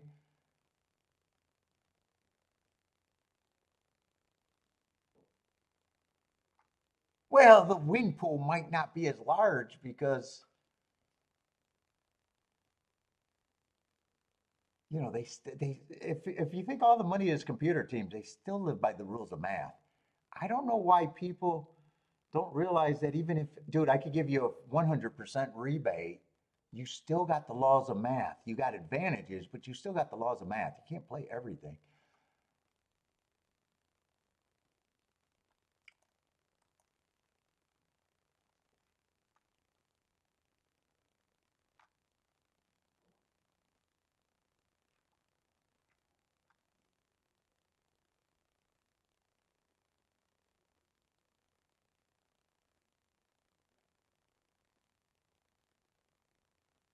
Uh, well, 20% long term is about right, but if you understand math, tap, and turf, it doesn't have to be. So it's just like a win bet. It's just like a win bet. So I do it by the month. I do it by the month. Well, last week I kept the count for everybody. It was easy. It was 6 out of 22 races. So a little bit over 20%. We don't even want to talk about me being over 20% because I don't want to hurt the fragile Eagles out there that says, oh my God, he can't be better. So I always say I'm going to hit less. Boom. I'm going to hit less. Year after year, month after month, I never go much below 10% in the exactas and doubles. They're simple wagers. It just does not happen. Once a year, at the most. So usually 15 to 20%. So in winning and even at a 10% hit rate, you can still technically be profitable. It just depends on how high the 10% was over the setup of the bet. It's the same thing. It's just like a person doing win bets. Let's just say every play you make is a 4 to 1 winner, right? Think about it, right? So if you bet at 5 to 1, every 4 to 1 winner, so you think you got a 20% every time you play, right? There's multiple ways to be handicapped. First or to be a winner. The first way to be a winner is to hit at 20%, get a minimum of 5 to 1. You'll be a winner, right? Can you hit at 15% on a 20% proposition and still be a winner? Yes. If you were hitting that 15%, but was getting better than 5 to 1, right? Can you technically, on those same horses, hit at a low 10% and still be profitable on your 20% thought? Yes, if you were even hitting the higher of that. If let's just say you did 100 win bets in a month, right? You hit 10 of them, but look, you got lucky and just hit the sequence where you might have hit a 20 to 1. He was extremely over. So, so you see, you got all of that, so it's not, I have to hit at 20%. And then once you get up for the year, this is what I keep telling Joshua. So once you get up for a year, so the big example with percentage and getting overpaid, right, is pointing out how two players, let's just say you got a player that's been playing for 6 months, right? And he's up a decent amount of money, let's just say 30,000, right? He's not looking for year to date anymore. Every day is a new year to date, right? He can have some bad bets. Anything he does at this time, unless he's just going down the rails, is not going to hurt him compared to the same guy that's been playing for 6 months and he's down 30,000, right? This guy can't afford to have anything bad bet. He can't afford bad math at all. It's just like it's the same as what I'm trying to explain is at the poker table, right? You see poker tournaments, right? The big stack in a poker tournament can play marginal hands. His ranges change. It's just like it's for all gambling, right? He'd do when he's outnumber everybody by a significant amount of chips, right? He could call whatever he wants at the time. Nothing's wrong. He might lose some money, as long as he doesn't blow much of his advantage, right? If he chips it all the way and just punts it away, that's one thing. Yeah, well, and you got to remember your yearly percentage hit rate to me only matters in the simple exactas because it's very easy and exactas the real thought about exactas is just how many combinations that I can play for what my opinion's worth. And I think your hit rate is the biggest judge of that. Where if you're playing double or if you're playing more complicated bets, right, hit rates don't matter. It's about scores. Now you're just getting scores. If you're a pick six player, you probably don't give two shits about hit rate. You can make if you hit the right pick six at the end of the or anytime during the year that pays hundreds of thousands or whatever, right? You're not really worried about hit rate if you hit something like that, right?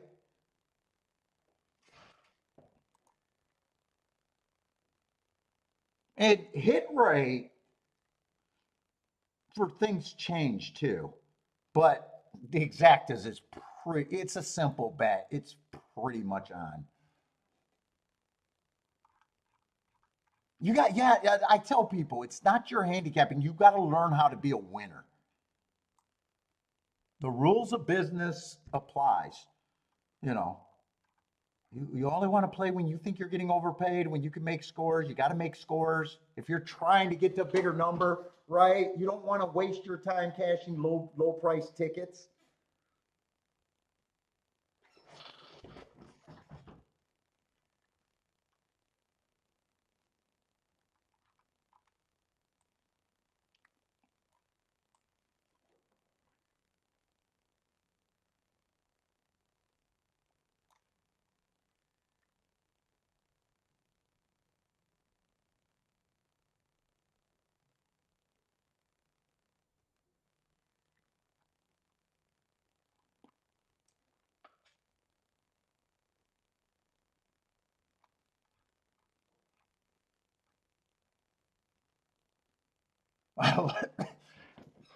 I'm having a good time BSing, but I am, well, other than that New York race that I didn't realize late, these Gulfstream races haven't been anything.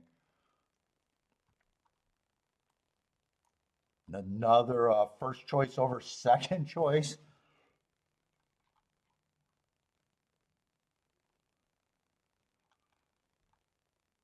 in a race where, well, second choice was a first time starter.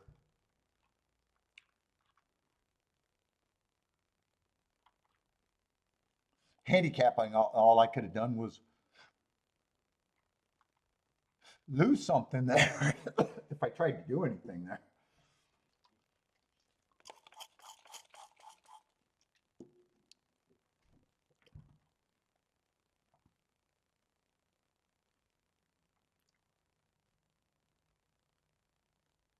What is Lee saying? You saw a form that says 60%? They hit 60%?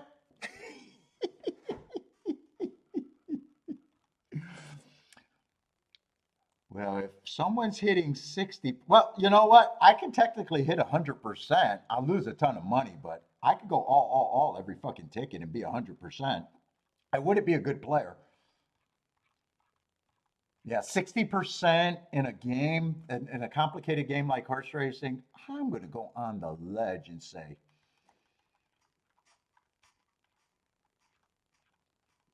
don't believe it, or the tickets they're cashing don't matter. Yeah, hit rates can definitely be screwed. The better tickets you hit, the worse, you don't need a good hit rate.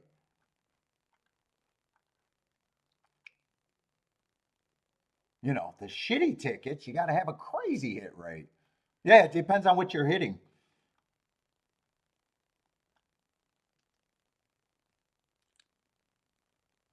Yep, you should be able to get a better hit rate playing show.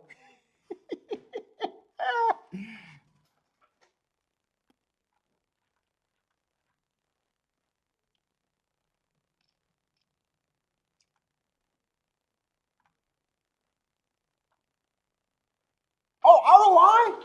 Oh, ROI in a horse racing could be crazy. I don't even want to talk about ROI because people just get silly with crybabies. Woo. Yeah, depending on your wager, I wouldn't be shocked if, put it this way, I'm going to talk about what I don't know about.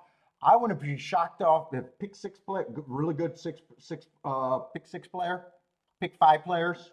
I wouldn't be shocked if their ROI is in the multiple dollars on a successful year. I would not be surprised. I would not be surprised if try tries are always somewhere in the $1 to $2 ROI. I would not be surprised at all. I would not be surprised at all.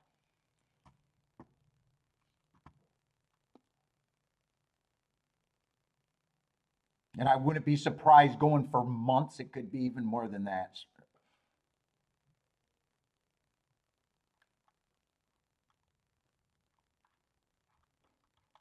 I don't play tries and supers, but I would not be shocked. I know what it could be in the exactas and doubles, and it's not what people are thinking.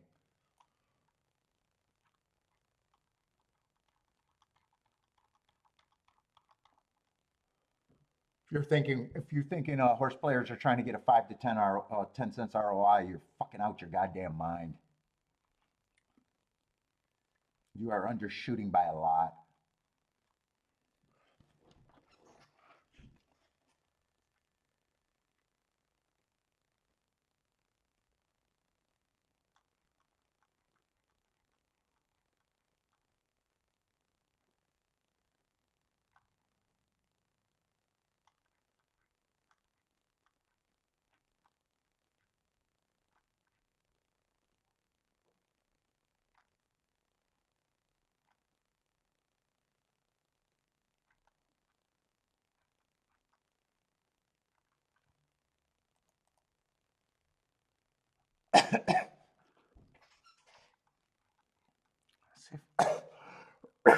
God, Kiki got the tickle back in her throat. I'm hitting it back.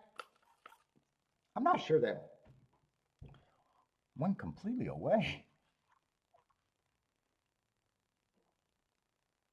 This is a turf. Yeah, 5-horse field. I'm not going to get excited about 5-horse field. Am I in the right race? I don't think I'm in the right race. No, I'm not.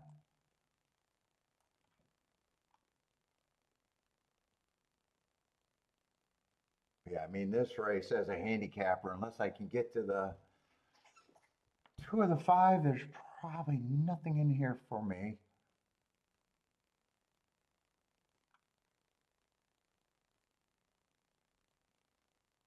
One's the favorite. Man, sometimes this horse has a real lack of speed. 4 races ago, I got a speed favoring track, ran against the perceived bias there. I like the excuse. Comes back, wins off of that race. Both of those were at a little higher level. Yeah, 2 races ago, stepped up to even a higher level and ran against the inside stalking day. If I'm right about that, I like the excuse. And last race, still at a little bit higher of a level. Probably just ran a useful 4th.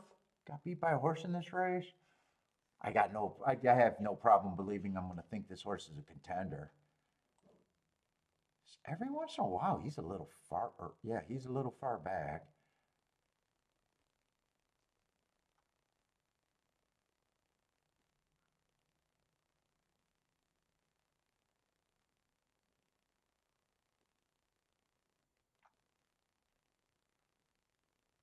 How did I say? These horses just feel like they've been together, and they have.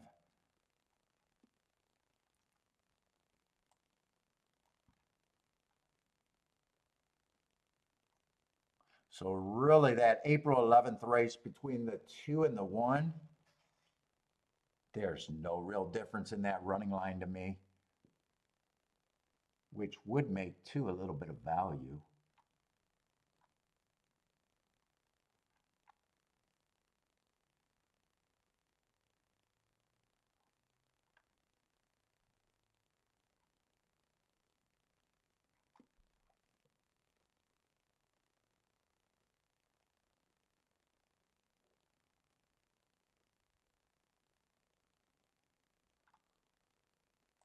Let's see, this is a 4. I don't have a problem with the 4 taking money.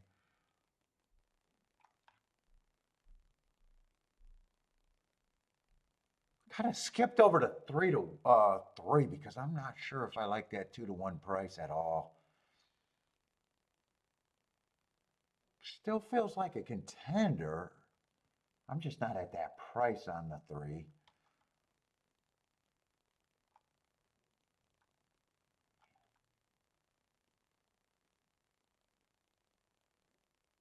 Yeah, and 2 and 4 are no, 2 and 5 are the only horses that spice up anything here. Yeah, 5 mostly feels like he just comes from way far back.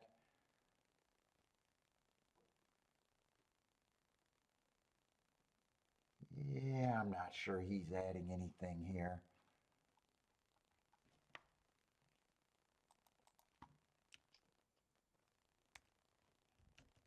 This looks like unless I can make some things with the 2, and I don't remember what I was thinking of the 2. This just doesn't look like this is going to be anything for me. Let's see, 5. I was going to give the price of. I just think he's still over bet. Why would I? Is Delaware a big race or something? No, I don't. I don't have anything. I don't even keep that track of Delaware. Well, it must be a big race, Marco. No, it's going to be Gulfstream and Churchill the rest of the week. I'm pretty sure.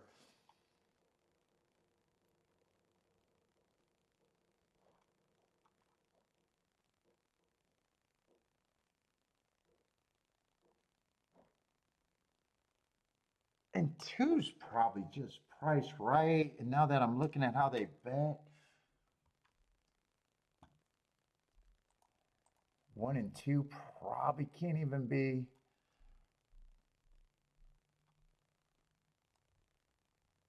Oh, it's their big day?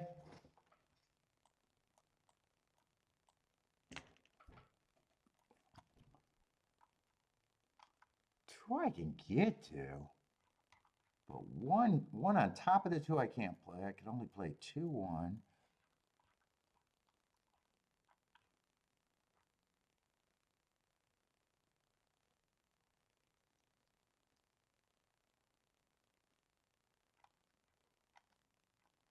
And I don't even think I want to use the 3 if I even play this race. I'm still not sure if I'm playing the race or not. I'm getting tired of just looking at some 30-1 exactas and under.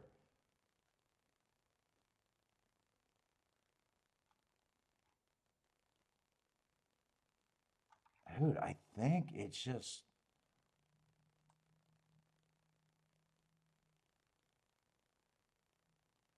And actually, I can't even turn around.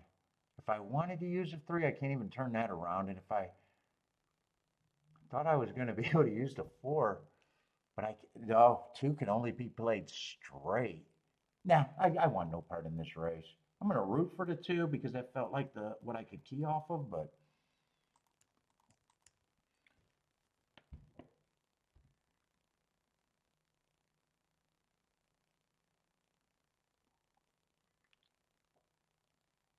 Oh, there's turf sprints this weekend at Gulfstream?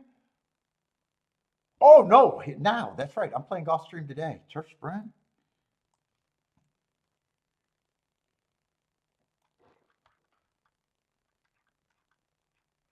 Let's see, I haven't even got the handicap. The last 2 races at Gulfstream, they just weren't anything anyways. Oh, I always want to look at the turf sprints for sure.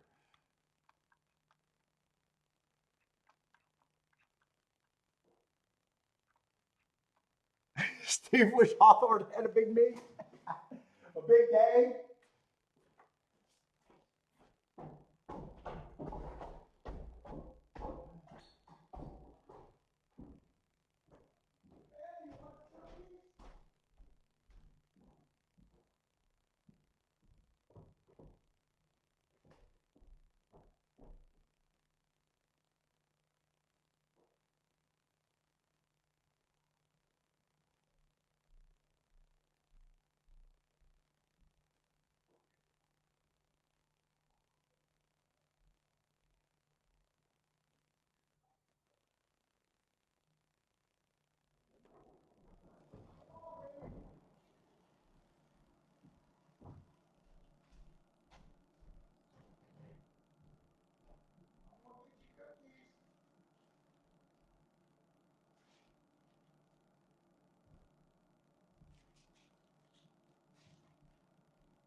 Come here, baby, I got cookies.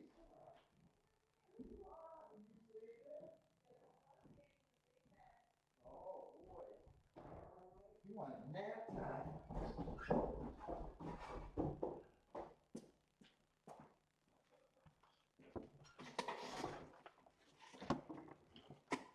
2 didn't run. 2 was the only horse of interest for me there. Other than that, I thought I did not want the 3. I did not like the 3 at that price. And 2 with only the 1 and the 4 is what I even thought I could do there. So I guess I don't mind that it's 1-4, but that's exactly that I'd never want to own ever.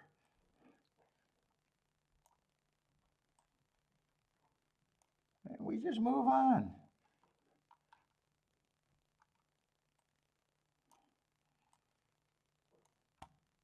I say Gulfstream going to be 8 horses, no scratches.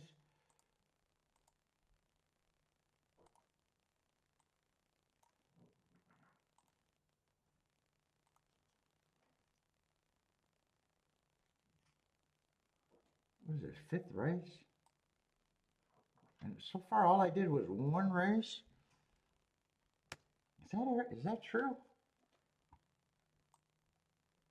Yeah, I'm pretty sure that's a true statement. Look at my account. Yeah, I only did one race.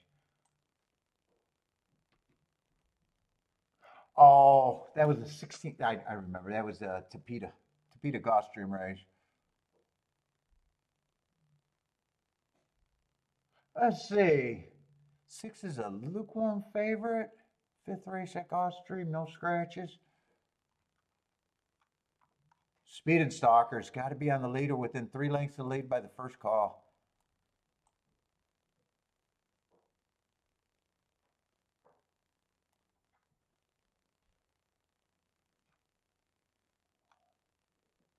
And I tend to prefer.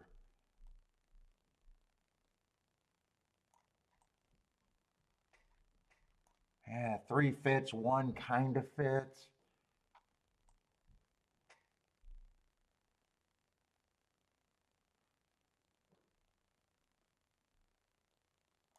Two.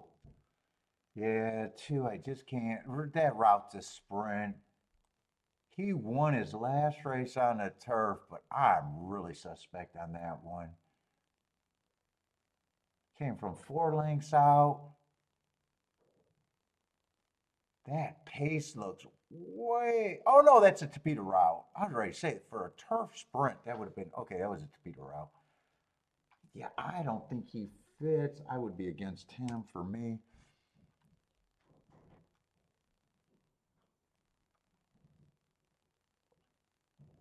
Three, I don't mind, but I'm getting to the obvious.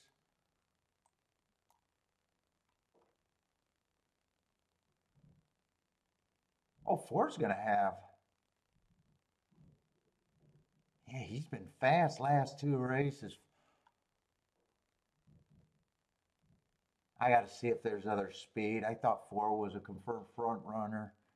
Sometimes he's far back too. It's just the pace that he gets.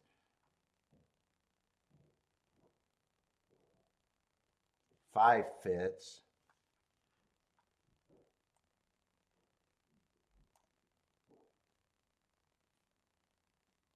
6 is another 5-2 that fit.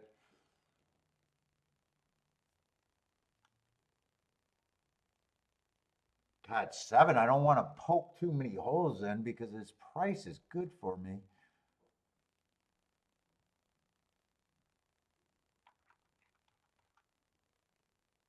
Oh shit, I got a dirt route. Let me try to. I'm not sure. There's a lot of horses that fit for the exactas. Let me see if the double is more playable.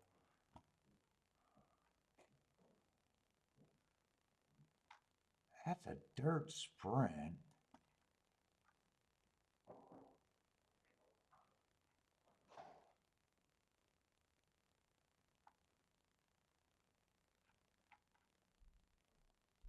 Am I looking at the right race? Why are my names not matching up?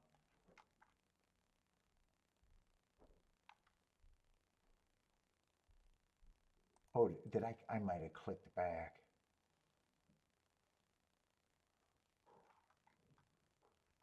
Yeah, I clicked back.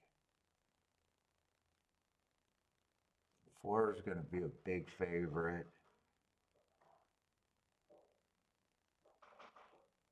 It's just a 6-horse field.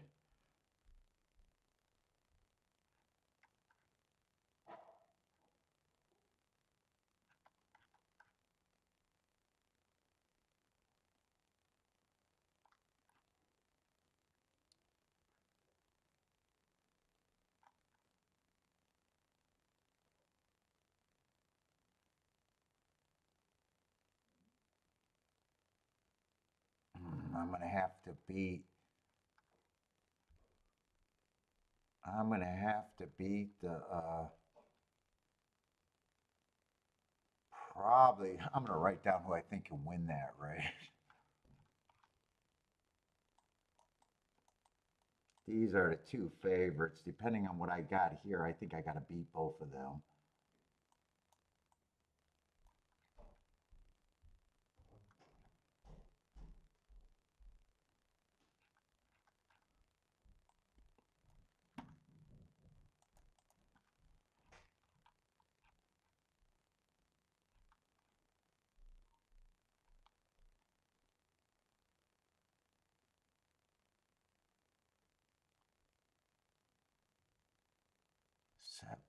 Seven can get the lead, 6 can get the lead.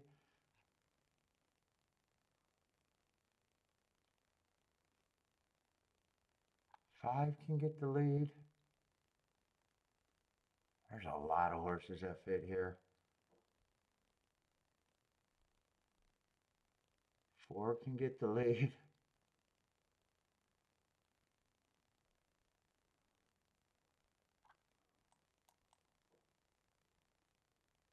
3 can get the lead.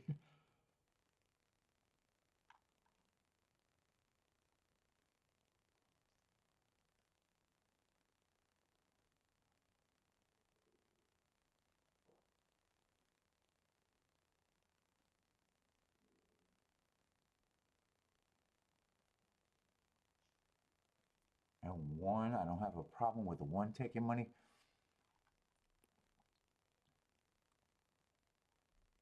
Damn, 1 and 3, that kind of eliminates the 2 favorites next race.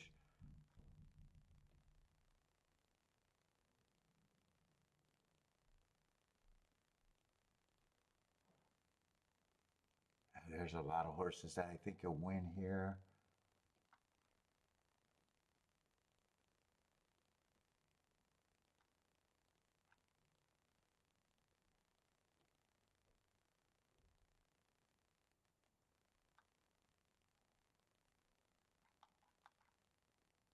Well, there's handicapping and there's knowing who I can bet here.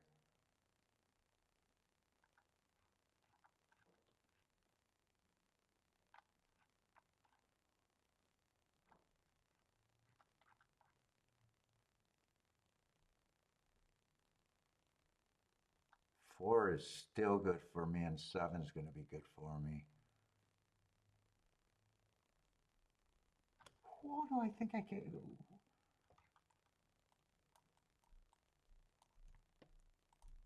I think 3, 1, 4, 5, 6, 7 are all interesting.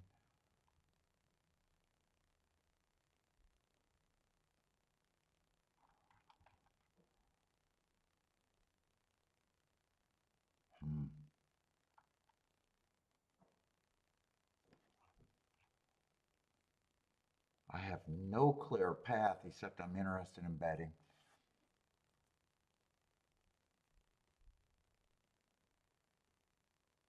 If I play the exact, a 7 and 4 would 100% be the keys.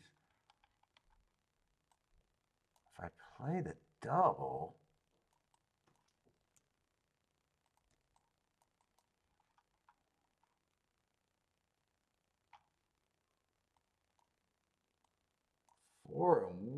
four and 7 could be played to everything.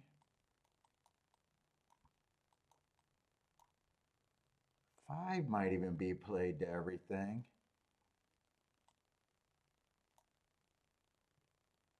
Yeah, I think 3 is the only one I want. I don't want the 2.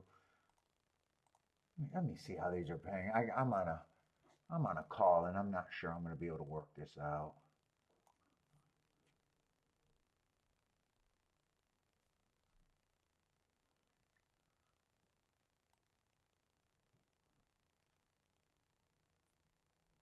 Oh, that's not 12. That's 1 and 2 next race. This is obviously the easiest ticket to get a hit from.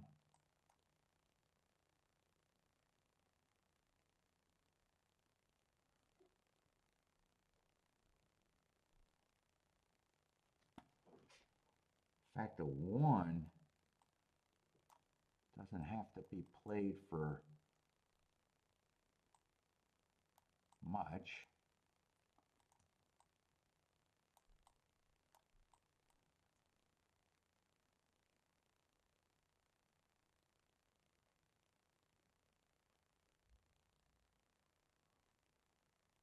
How's 4-4 only paying? Oh, 4 is the big favorite. 4-4 at $20 when you're paying $22 to win don't even make sense. Seems like if I did that, I might as well just bet the 4 to win. 4-2 you get a bump from, obviously 4-1. 4-6, you get, yeah, just the 4. That does not make sense.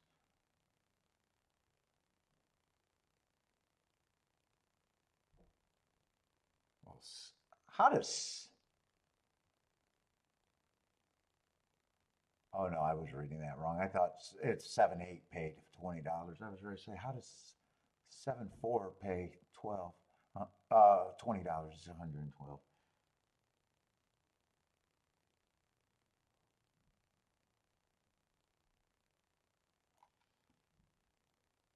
Doubles, those are fairly easy doubles to get scores. I don't have to play these for as much, right? So I think everything to the 1,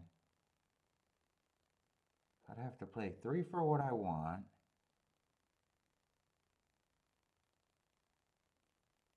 I was thinking this was originally a 9. There was always a 12 horse combination. I don't really want to do that 4 win bet.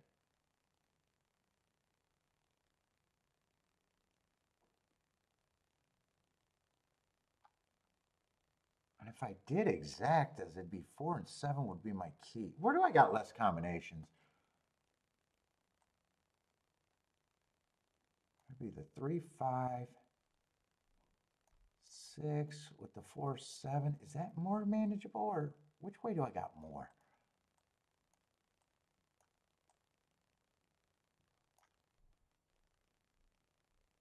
There's 12 there.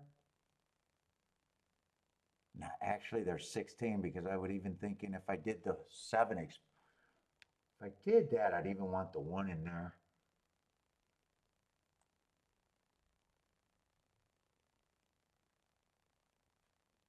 I got a feeling I can't decide which way I want to play this.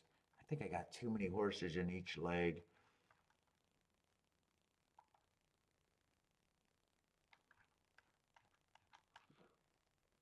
I can't work this out for me, it seems like. It's just on a surface and a distance that I love, but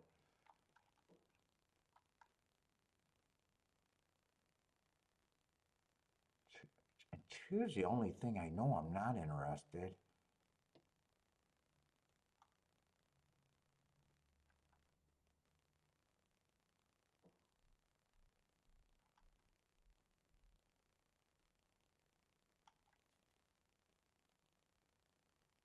Seven feels like I'm reaching for the I'm out. I'm having too hard time. I think 7's I'm reaching for the most. 8 can still beat me. 1 can still beat me. I don't have a real clear path in either of the 2 legs. Yeah, I'm out. I tried to work both of those for as long as I could, and I just could not get to where I needed to be.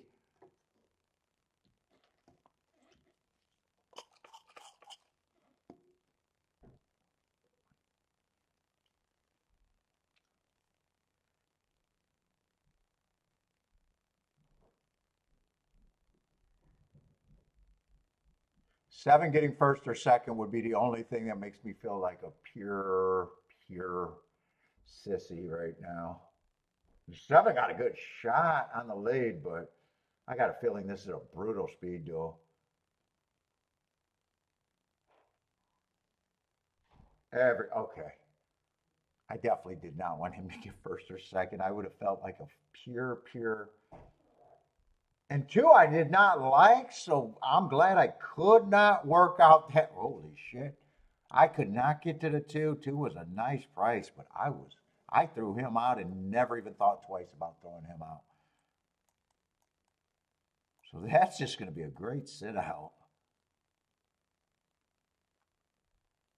Not even that great of a sit out. I just couldn't work. Luckily, I couldn't work out anything because I tried for as long as I could to play that.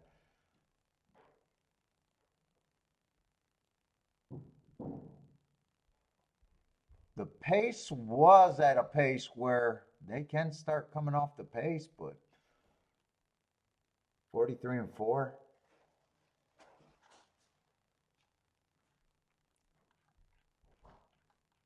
Two was the only thing that I knew for sure that I wasn't worried about.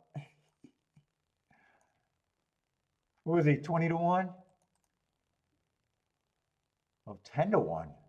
I thought he was 20 to 1 at one time. Back in, yeah, it's just me knowing that speed's been so good for so long. It's just hard for me to wrap my head around him. Even though he won a sprint last race on the Torpedo, even though he got a fast pace to run at, but I mean on the turf, you usually predict a fast pace and speed still holds up pretty good. I'd be curious to see how far back he was. Was he? I think he was nowhere in range though. I think he definitely closed.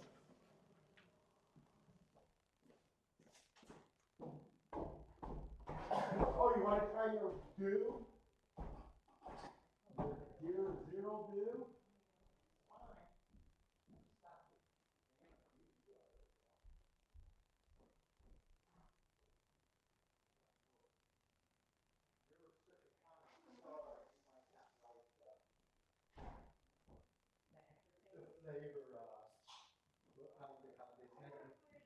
How do they say it when they're being funny? The flavor,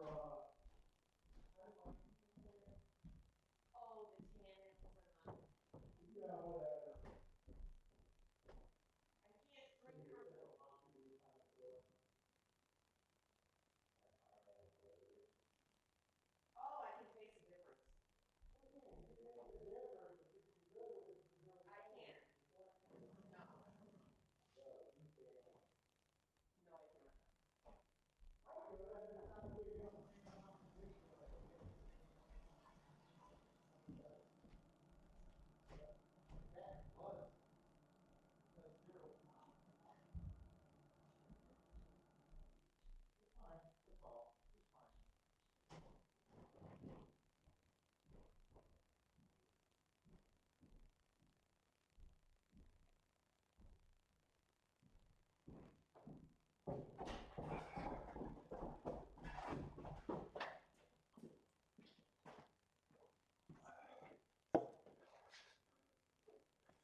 I guess four got third, ran respectable, but that wouldn't have been good enough. He definitely closed, Steve says. Let's see, Jay with the boom. Jay was on that. Is that what the exacta paid for? Only 45? Well, he did go down. I think he was he, I think he was 20 to 1 at one time, right?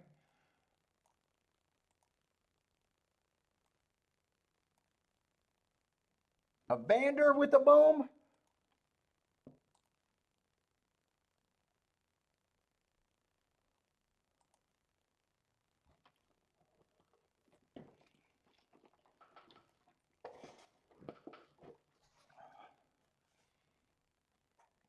If he didn't run that, what I was working on would have been good if he didn't run. But I still think I needed, this was going to be turned around. But I was still trying to shorten that up. I might have been able to get rid of the 7 because my late statement was, man, 7 I'm really reaching for. Yeah, he was not. I thought he was like 19, 20 to 1 at one time. Jay and Evander with a nice hit there, 45 to 1.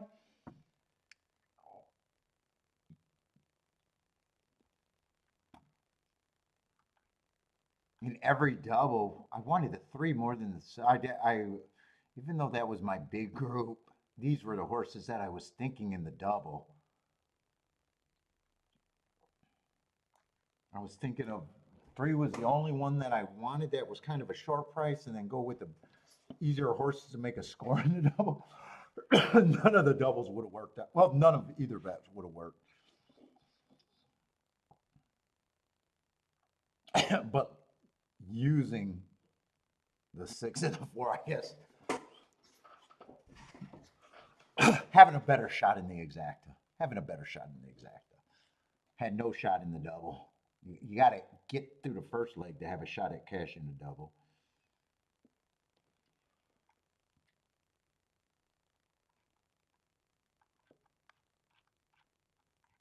And you can tell that I wanted to play the sequence. I really wanted to play the sequence. Turf.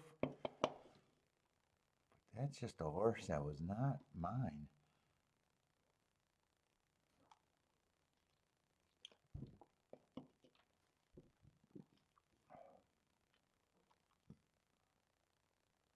Let's see, Belmont. I'm going to just watch that. The replay, I'm not going to. I'll see that on the chart where the two came from. What's up, Turd? What's wrong with my voice? I'm streaming too much, probably. Well, my voice sound different? I got a tickle in there again. Maybe I'm streaming too much. Having too good of a time. Well, that's not true. I took a break on Sunday.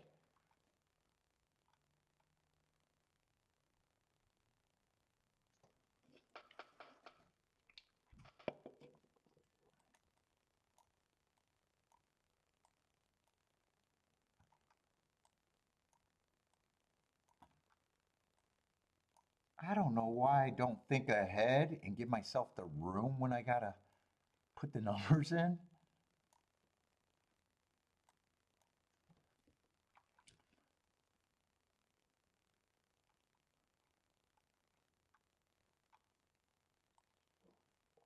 Hopefully, hopefully everyone else just falls in line.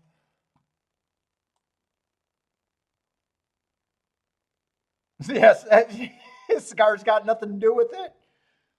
I only smoked one. Although Kiki's going out of town, who knows what I do tonight.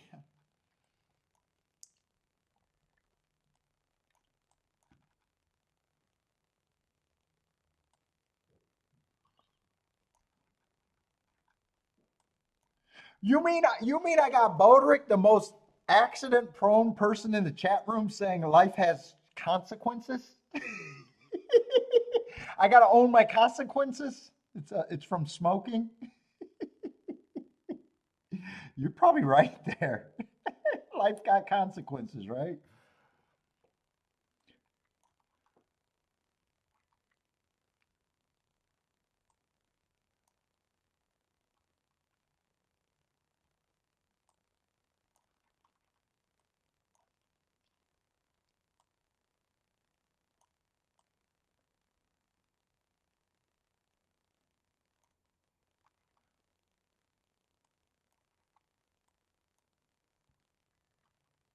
These two horses are out. And I already looked at the profile for the turf sprints, and they just don't run enough for me to trust.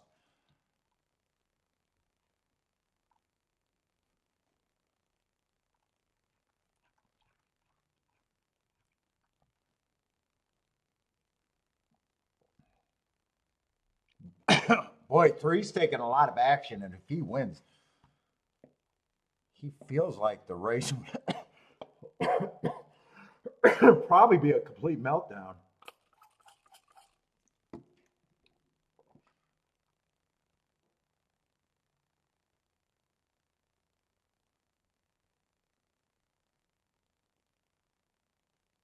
Two, I like the hearts, but the last hearts were earned at a route.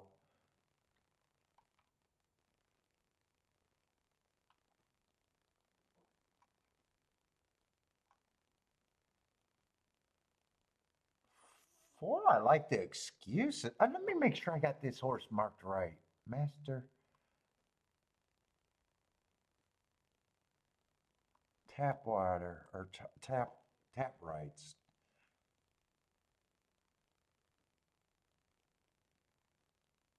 This horse got a little bit of speed, and last year I think, or not last year, last race I think he ran on a bad rail.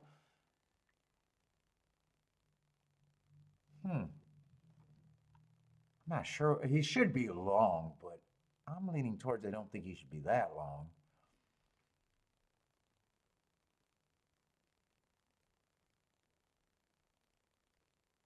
Why not 6-1? I don't have a real problem with him taking money.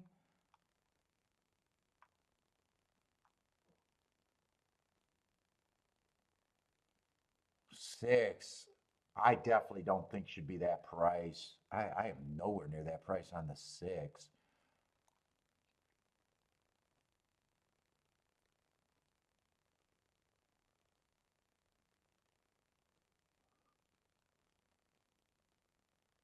Seven's another horse that might have some upside at a crazy price. I might be willing to do a little something here.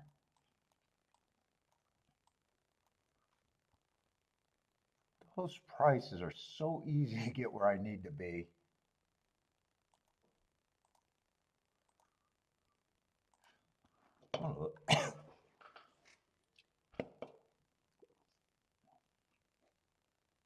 At least a win ticket.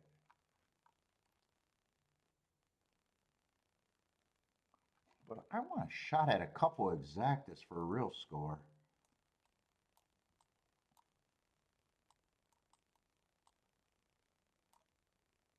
Sometimes when I do this, I'm happy with just the win ticket.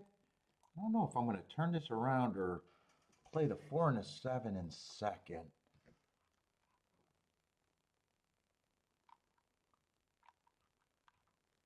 Let's see, one I had no problem with. I'm trying to remember, because I know I'm running out of time here.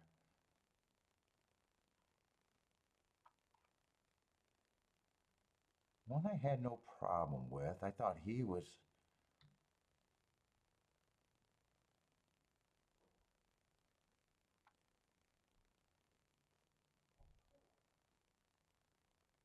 Five.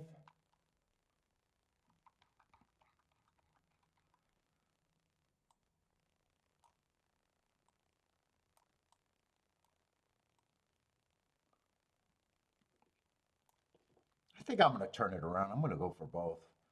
4 and 7, 4 and 7, 4. Shit, there's some good tickets with the 5 there also. God, wait a minute. Do I want to actually go after this? Let's see. I already did the win ticket. Let's see. These exactas aren't going to cost me much.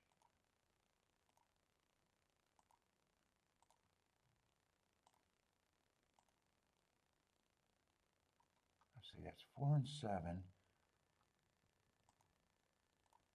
To 1, 2, 3, 5. 1, 2, 3, 5. But there's definitely some tickets that would be interesting with if the 5 is the horse that runs and not the 4 and the 7.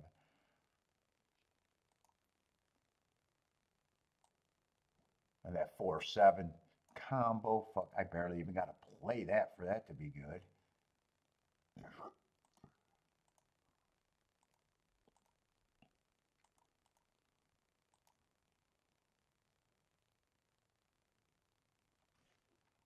I think I'm going to take the 5 with the 1, 2, 3. Play that for a bit more, no matter, as long as I take a ticket, I think I get a decent score here.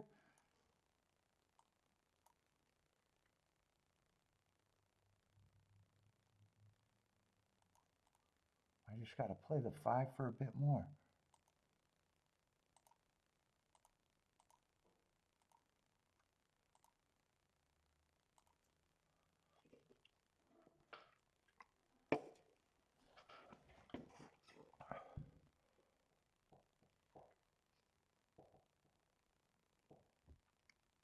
Let's see, what's up on break? On break likes the 138. Jennifer likes the 3569. Marco Lou likes the 5.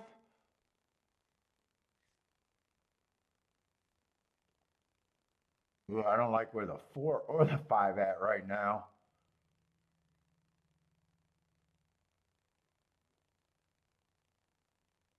I like where the 7 at, but I don't like that the 6 and the 9 are running. I don't have either of them.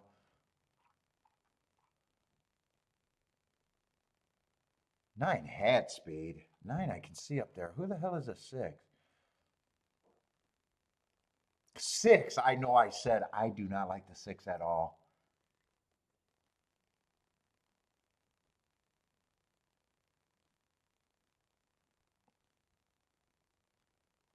Is 7 going to give me a shot here or no?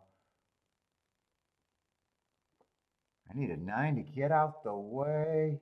Yeah, this doesn't look that good. 9's not giving up and 7's giving up.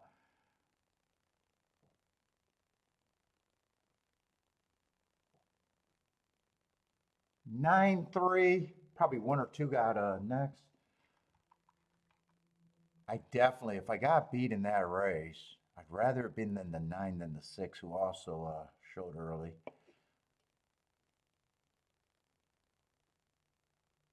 9 at least had some good marks. And then last race was kind of a disaster, but got eased up. Yeah, but was that 9-2? Let's see. Did I say it was 9-3? 9-3 is going to be what? Well, that's still third choice over second choice, so it's not that big of a surprise.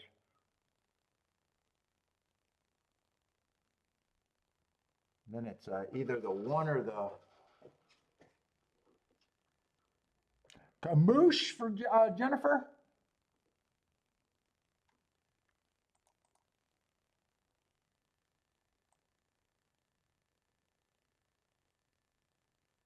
Let's say 9-3 is actually not that bad of an exacta.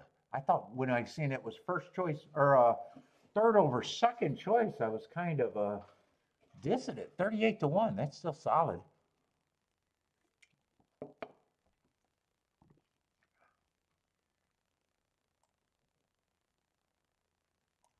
I thought, well, 7 got in position. He just wasn't good enough.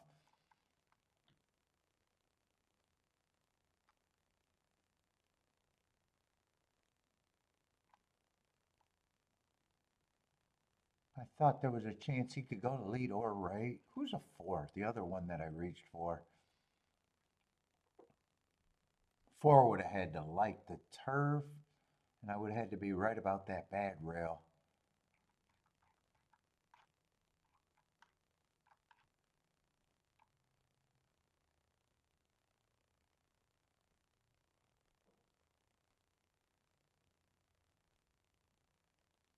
And actually, 5 I threw in. There was less reasons. Honestly, I think there was less reason for me to throw the 5 in. Just broke his maiden. I got an early pressing day first race out.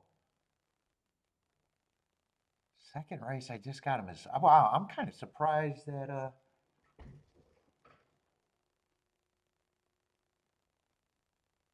I'm just kind of surprised I threw him in there. And then last race, I just got him average, matching strides with the slowest winner. I'm kind of surprised I even threw him in there. And then when I decided to key off of him, it was just, I threw him in there, and after I throw something in there, it doesn't matter. Then I seen him at 14-1 and go, oh, there's good tickets with him. I had less of a reason to bet him. Actually, the marks did not justify for me even using them, really.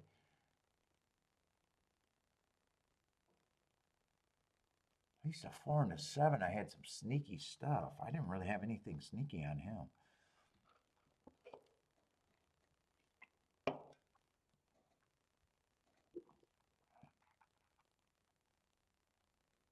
All right, but that's only my second race today. Oh, I'm 0 for 6 this week?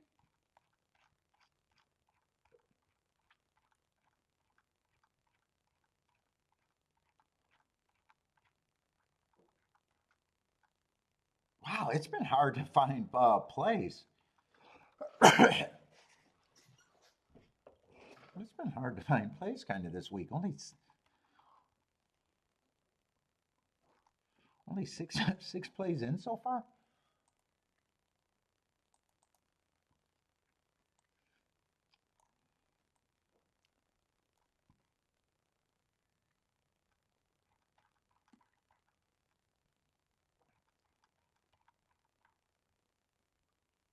In this race, I thought it was 2 favorites and a little bit of interest in the 1 and the 2. And I kind of agree that the 2 favorites should be the favorites.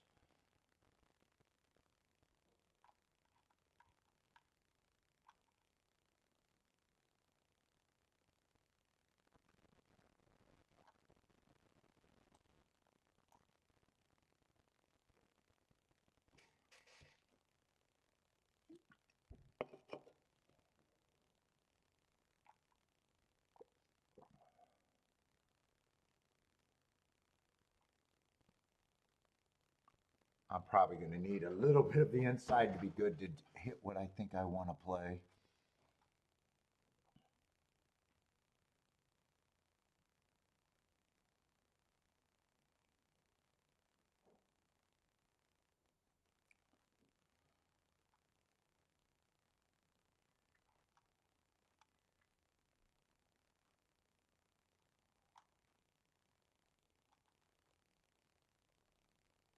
And in a way, if 6 was inside the 4, I wouldn't even want to use the 4.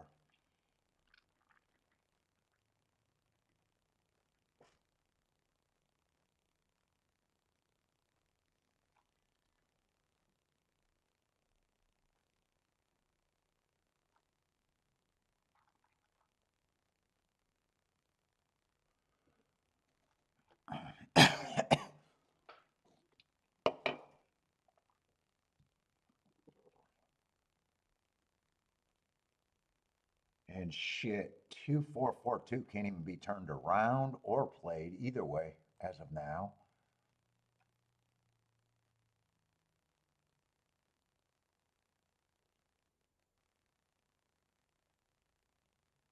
God, in the exactus, there's very few combinations.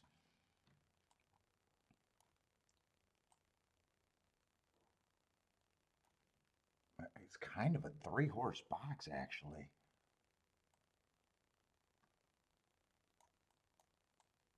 One, two, 6. You'd be pressing probably the 6.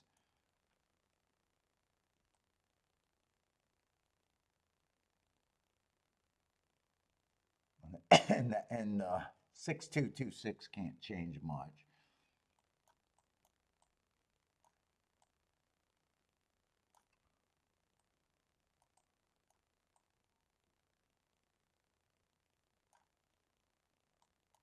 Then you got a 1-4, but you'd be pressing the 4 on top.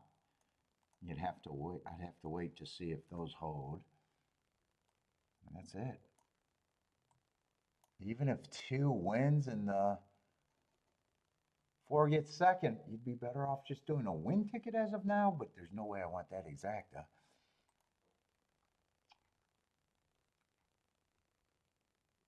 And then doubles, it's the same 4 horses, depending on what I got next race.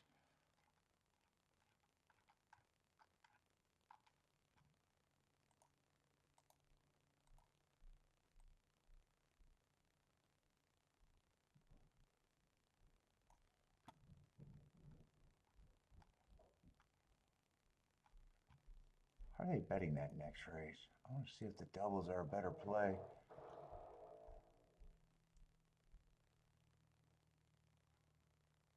Oh man, one is such a big class dropper.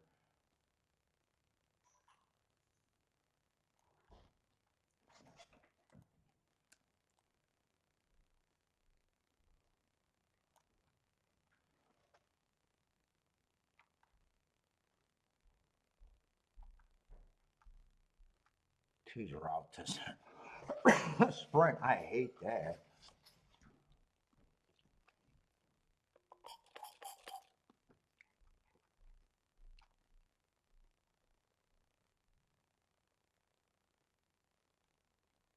I wouldn't mind getting alive to 4 though.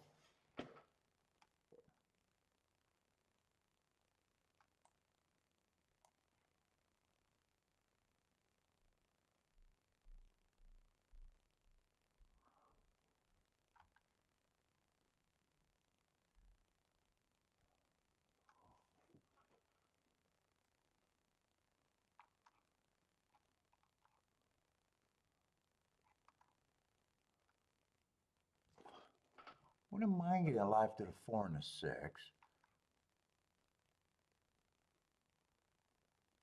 1, depending on 1 could only be played with the long shots anyways.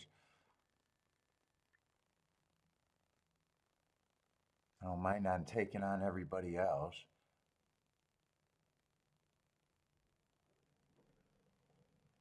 Seven could beat me,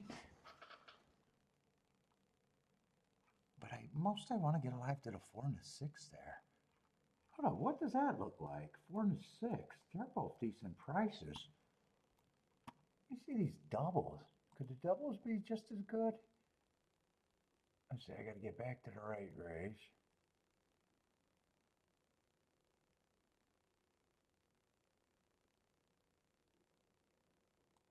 Four to the 4 is 40, to the 6 is 22.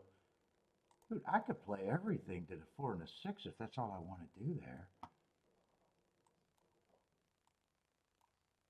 I probably got to press the 4 and the 6 here.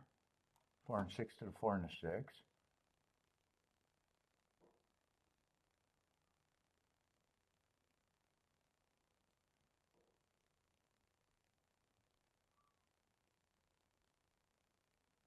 Yeah, I can't play to 7 to 1. 1 and 2, I might want to play to the other 2 favorites. See if the exact, I might be able to do all of this for the level I want to do this.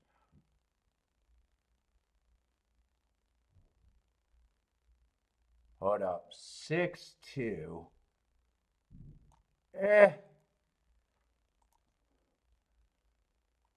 I'm going to do the double first. Maybe I won't get the exacta in.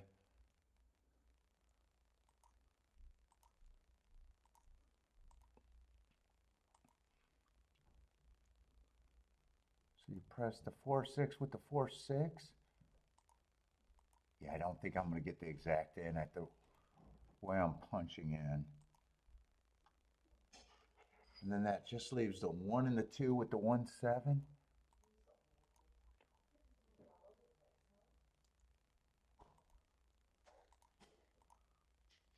Let's see, I gotta check those exactas. I don't think I could have did everything that I wanted with the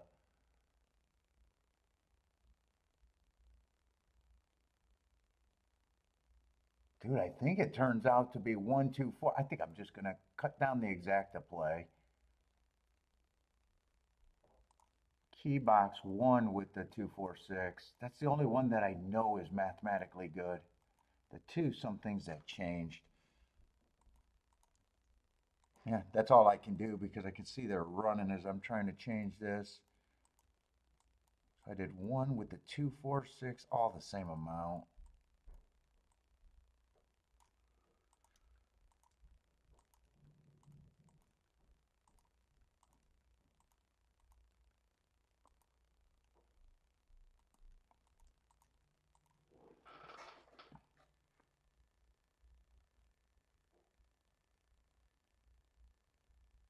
Looks like I'm going to get live in the double with the press tickets, but I'm not sure that's exactly what I wanted. Oh, come on with this one. Is this one loaded? He has a lot of running to do, but if he's loaded, maybe I can suck into the exacta. I don't know. One of these horses got to get tired, but come on with this one. Nah, it feels like he's coming, but not anywhere near as fast. And the 4 to 6 is not slowing down. All right. Well, I cut down a lot of tickets on the exacta, and the exacta is not going to cost me much. I said I had to underplay that. So the doubles ended up becoming the important bet. I'll get alive with the press ticket. I'm going to lose the 2 favorites, but hopefully the double with the 6 to the 4-6 next race holds up. Don't go down.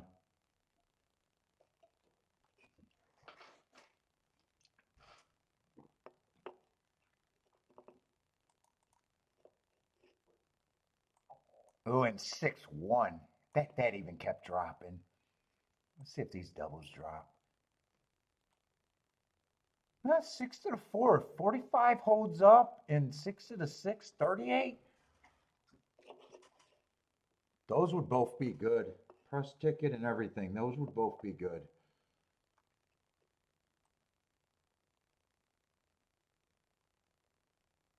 If I'm right, I might not be right. And I couldn't have played to the 1 and I couldn't have played to the 7.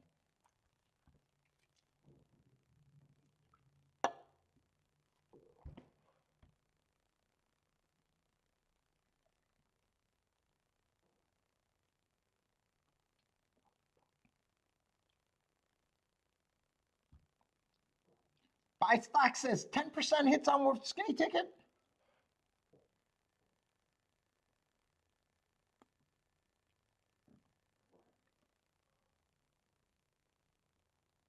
Well, it makes sense, you know. I also wanted to say that in the video I made. I said it on the show, you know. If you don't turn tickets around and don't get as wide as me, you're probably, you know, it's more than likely.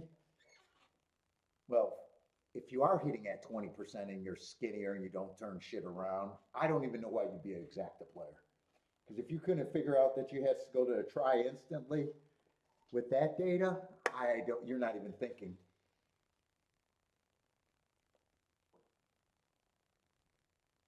But I would say, you know, not turning around and all that, 10% probably does sound reasonable. And then you just got a 10% hit rate, you got to times by 12.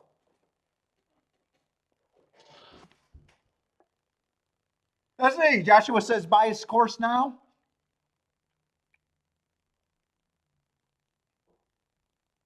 And play with the math. No matter what I say about the math is true. If you're skinny tickets and you only play 2 tickets and you never turn around and you only got 2 combinations and you don't times by 12, let's just say you times by 8. Let's see the math on that. Would you be a winner or a loser if you hit at 10%? 2 combinations, so your combinations got to both pay $16. And you had 10% hit rate. I mean, you don't even have to do the math to see, oh, that's loser. So skinny tickets aren't the answer. You still got to tie it up with hit rate.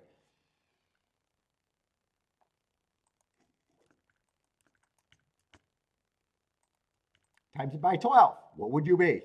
They got to pay 24. Oh, I said 20. 24. After 10 races, you'll be 20. Oh, I don't know. That just equals to be 20%. Oh my God, math is math. See, it's just plain old simple math. Right, Jennifer? Oh boy, math is math. And then the only question is, do you actually accomplish that or not?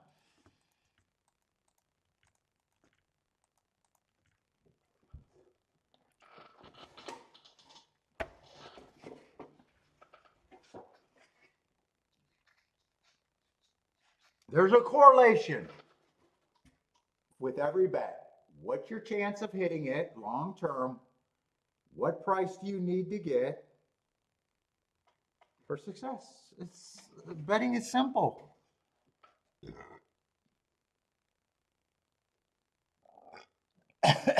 For every bet on the planet, it's the same thing. Chances of hitting and the correlations between chances of hitting and the right price to bet it.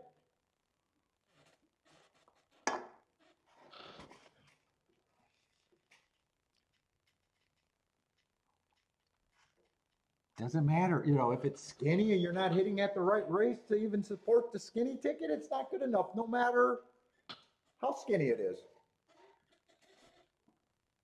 If I hit, although, you know, if you only play 1 ticket, should you be at a 1%? You only hit 1% of your tickets, you better make sure that ticket is paying well over 100 to 1. Hopefully you're not doing that in the win pool or the exacta pool. Pick 5, that might be achievable.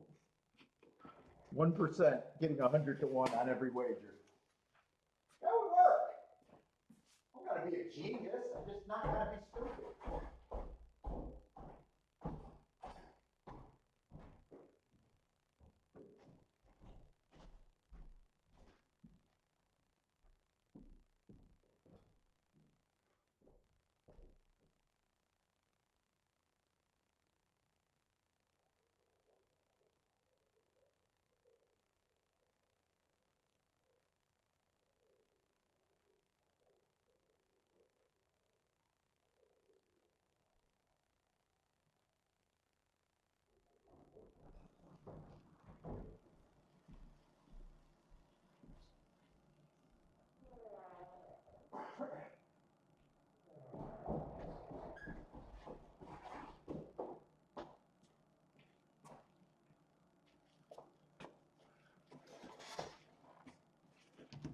Yeah, I didn't have enough guts to do what I said. I said if I really thought 6 was a better horse. I even said it. You know, if 6 drew inside of the 4, I probably would have been braver and not even used the 4.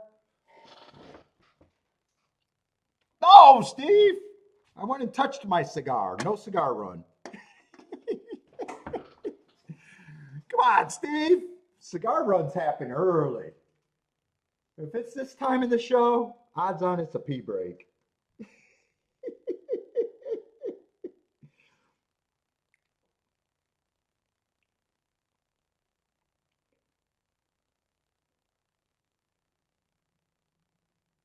Oh, CDI might sell it to the Saints owner.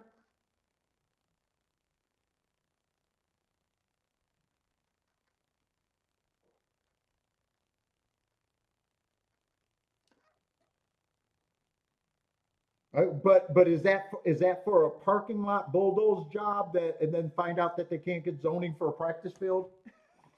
Isn't that what they did at for Arlington?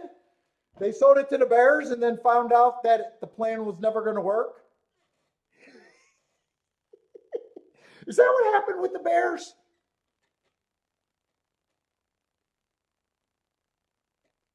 I think the Bears bought it, talking about moving their stadium there, and then was like, "Oh no, I don't understand why they bought it and didn't know if they could go through with that plan." I don't know what the fuck. I don't know what the fuck happened there. Steve, do you know what happened there when they sold it to the Bears?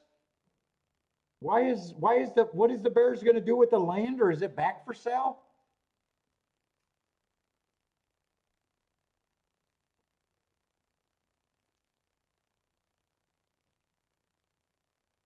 I don't know, dude. What would I Google to ask that question?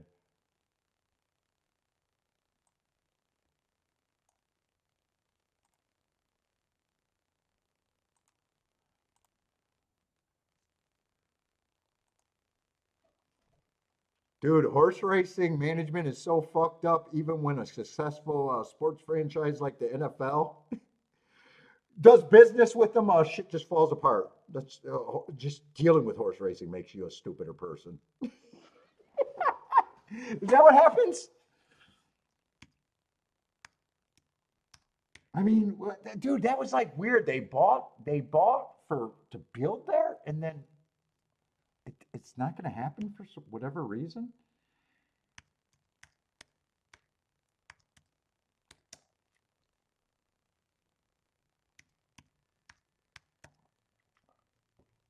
See, Arlington, right? Probably just going to be apartments in the future, right? That's what every racetrack becomes, condos.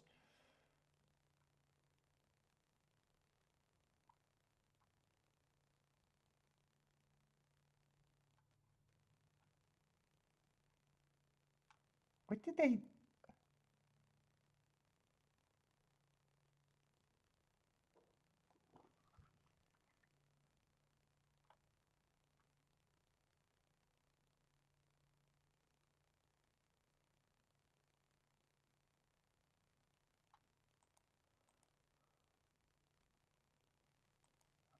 I don't even know what it became.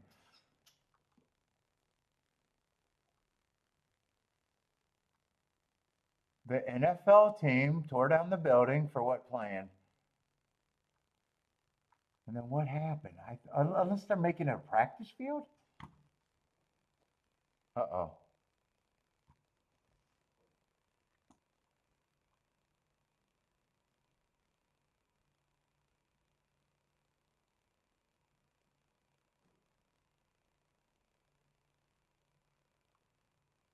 They still have not fully committed to building a stadium.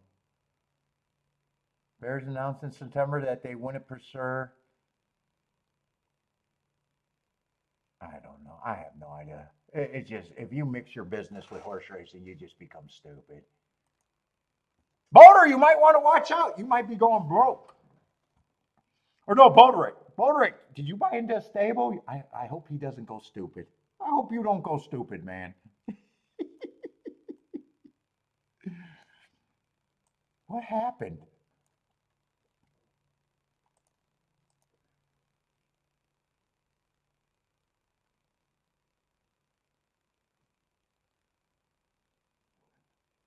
Baldrick, you should buy Fairgrounds. Can you buy Fairgrounds for us?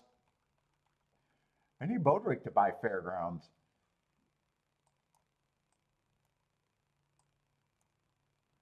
Flip that house money. You flip the house, now just flip that house money project.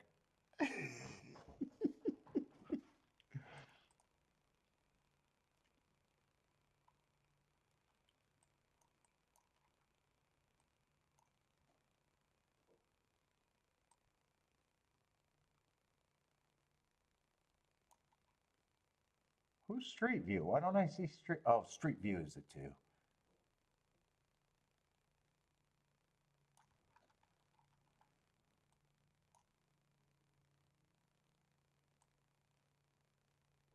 You need real polling money for that crap?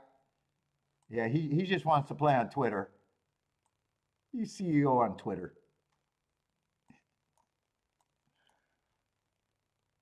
You know, the dumbest fucking place to do anything for horse racing, in my opinion. It's a circle jerk of know-it-alls and touts.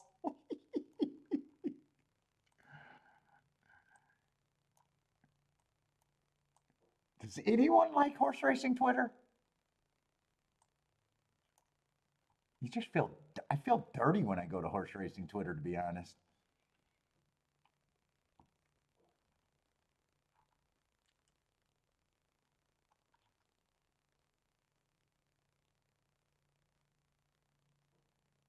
This race doesn't look like anything. There's four freaking favorites.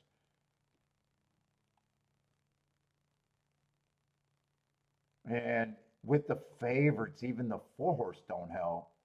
So really, unless you can get to the 3, well, 3's. That last race came out of almost nowhere. I'd be a little suspicious of that race. If who's the other horse that matters?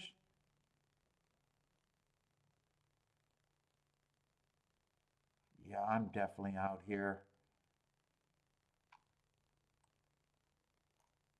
Feels like the horses they're betting should have a pretty big advantage, unless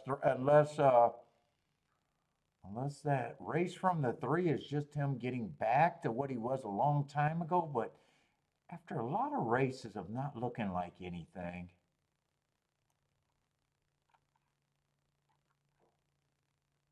I'm just wondering if he caught lightning on a bottle that day.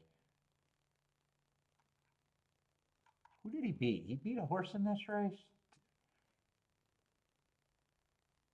Oh, he beat the 6, so he did beat a horse that I got no problem with winning. It just feels like I don't trust that race.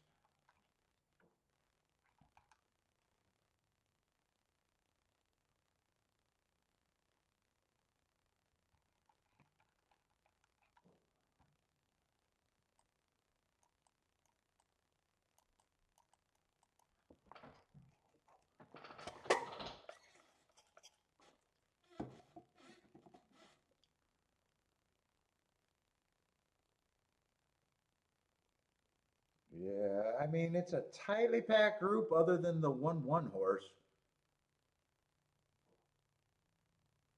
I don't know. It still feels like the 2 horses that really matter. Yeah, they're losing position now, and they were. It was tightly packed, but it never felt like they were going to unleash. Yeah, this is just 2 of the 3 favorites, and then the 4-1 going to get third.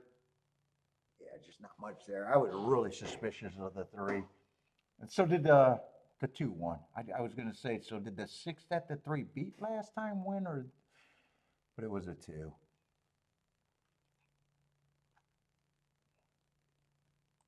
Street View. And right now, I think I just write out my position on this double. I got press ticket, and I'm both of. Oh, I'm not sure if my prices held, but I'm pretty sure they did. I didn't get the final verdict there. What am I live to? The 4 and the 6.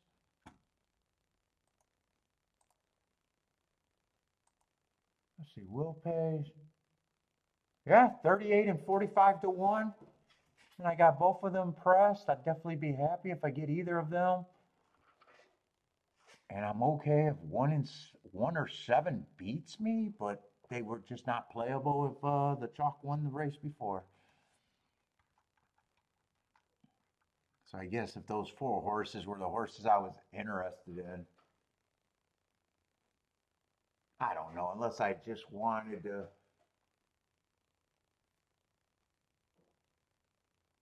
play all, I don't know if it's a saver ticket, but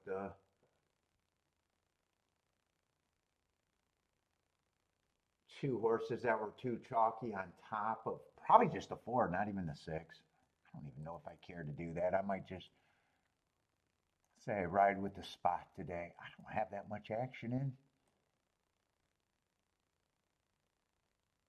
for the week so far, so I don't know if I got to start getting all squirrely.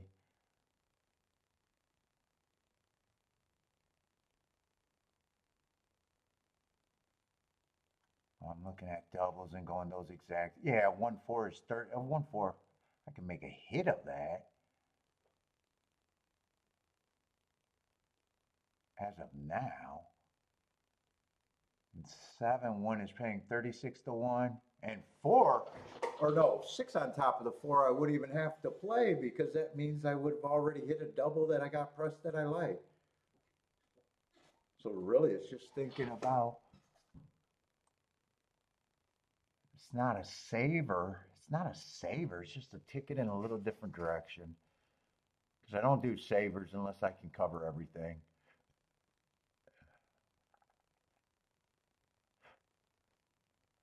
Actually, 1-6 and 1-6 and 7-6 is paying more than I thought it would be right now. 20 to 1.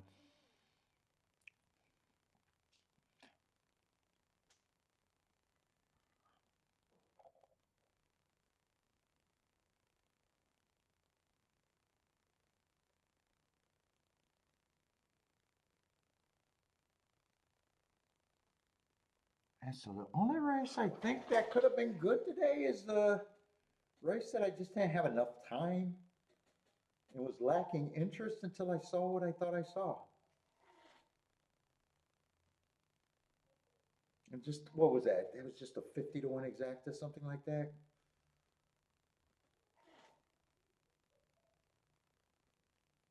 I think there's no other thought of regret or anything, right?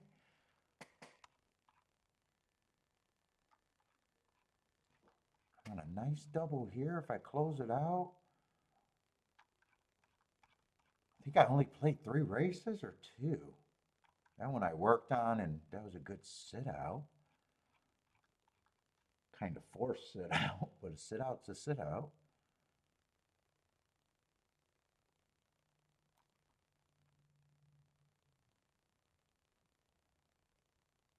That's 1 race. So I definitely played 2, but I think I played 1 more race.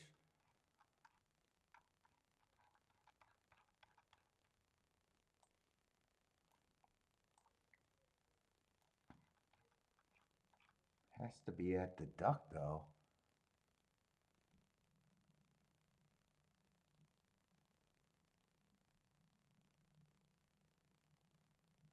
There it is. Oh, in that race, I was king off of crazy horses. So that ticket doesn't even cost much. Yeah, only 3 plays today, or 3 races.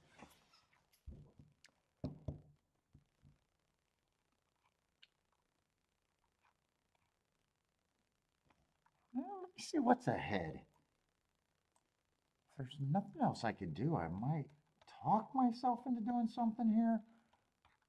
It'd be that bet that I'm thinking about.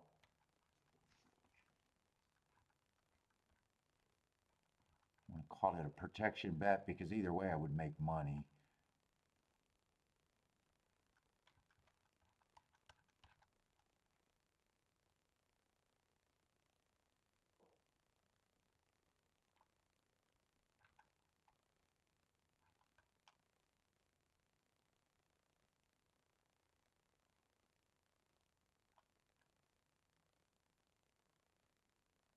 Both of my horses, I think, got a speed shot or a stalking shot.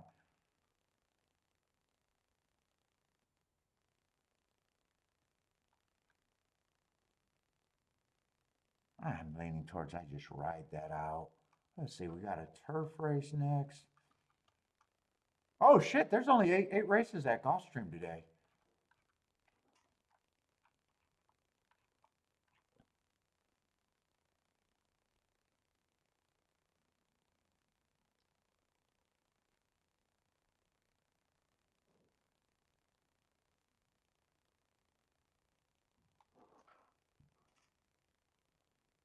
Why don't they? Oh, about the Triple Crown? You don't like that he skipped?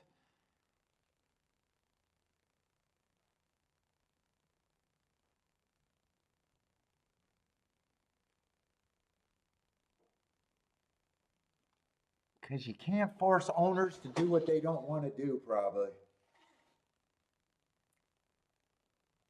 I don't know if you could force someone to run their horse if they don't want to. It's their, actually, it could be their business. I don't know if you could tell someone, if you sign up for the Derby, you got to run all three unless you got a bet excuse. I don't know. You probably kill everything then.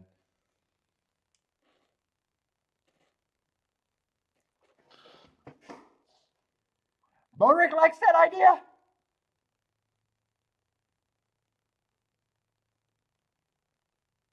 Yeah, I don't like that idea because I don't like being able to tell people what to do. Motherfucker, you pay for my horse. You wanna? That's my attitude. That's my attitude right off the bat. Oh, you want to make that rule? You pay for my horse and run him, then, motherfucker. Tell me what I can do with my horse. I don't like the idea just because I don't like being told what to do. And if you got enough if you got enough ownerships that says that, the Derby's already not going to be the Derby anymore. Everything, as soon as you got people that are willing to say, and you got a lot of rich people in horse racing that would say that, go fuck yourself.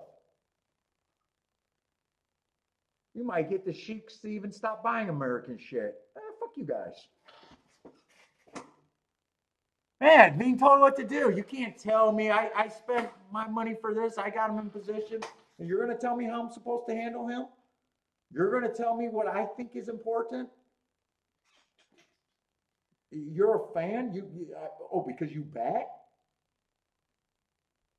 Or maybe you don't even bet, but you're a fan? I just don't know how that could be done. It's America, Boulder. It's America. You can't tell me what to do.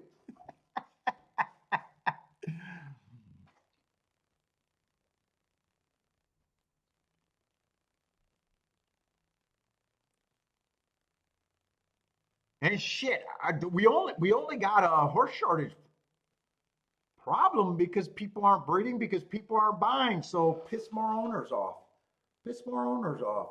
Is it, wouldn't that just piss more owners off?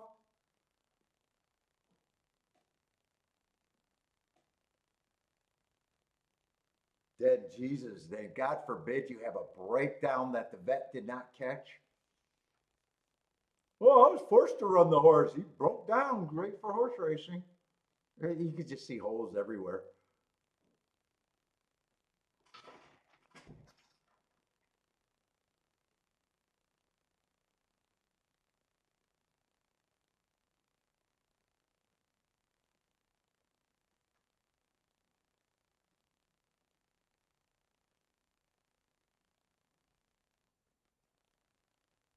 And shit, all the foreign rich people, all they got to do is say, you know what, screw American racing, we'll invest in, if they still want to invest in horse racing, they could just move still be in the business and take their shit to other countries.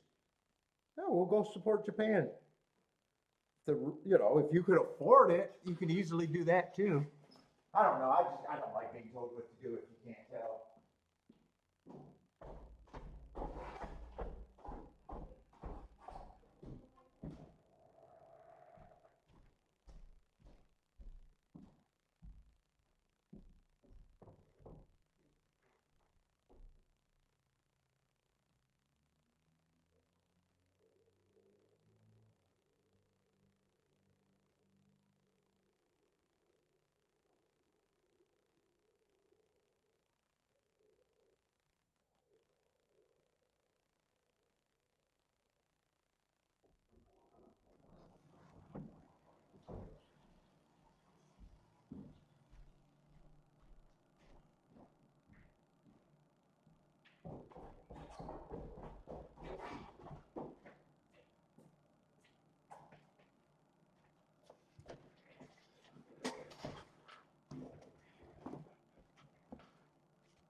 let's see, I guess I'm not doing anything else in this race. I'm going to write out my position.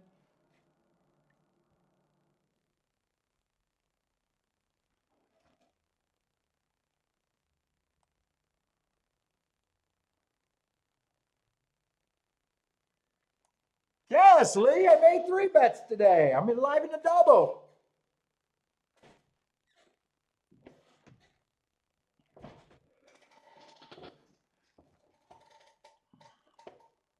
Yes, sir.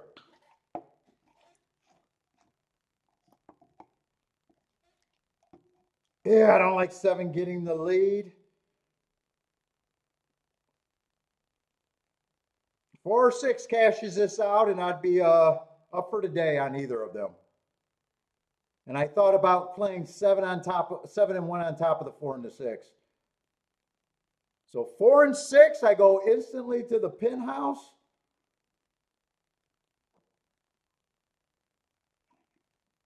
And if it comes in 1 or 7 on top of the 4 and the 6, I would have, could have, should have.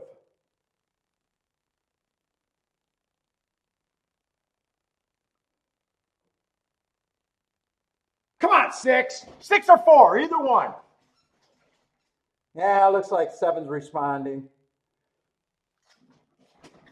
No, 7's responding. And it looks like it's good right now that I didn't do the exacta. But those were the only 4 horses in the race. Yeah, the 7, I needed a 4 or 6 to run second. 7-1 would have killed that dream. Oh shit, and 7, actually 7-6 went down to where that was unplayable. That went down to 11-1.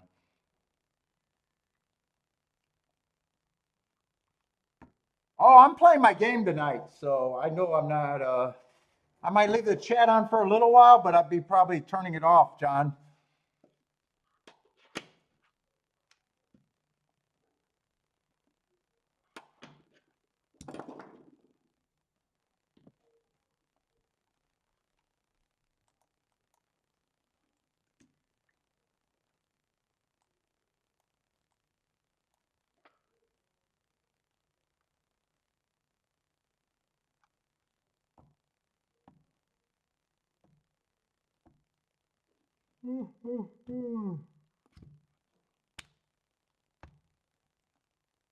Yup, Age of Empires. You know it.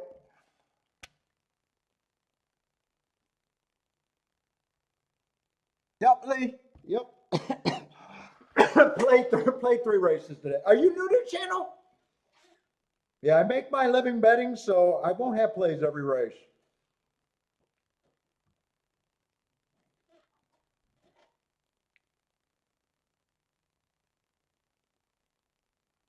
I almost always have plays on every show.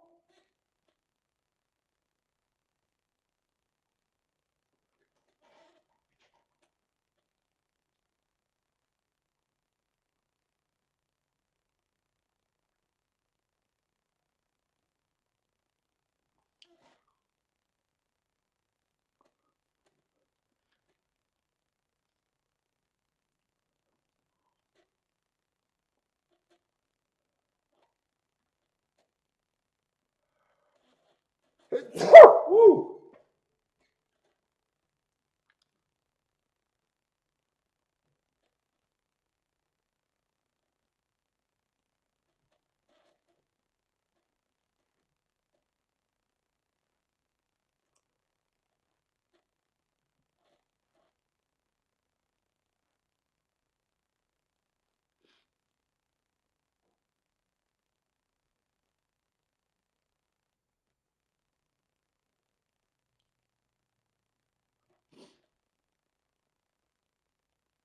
Yeah, and I don't have a problem with the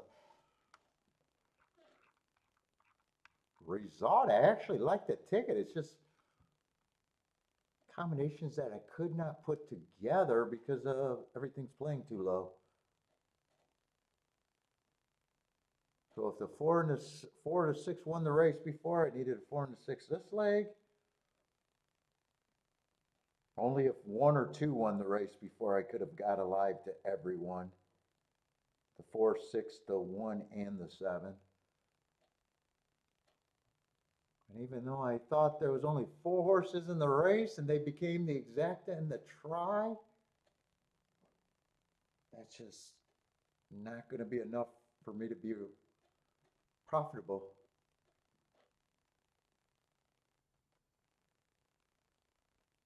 Long term.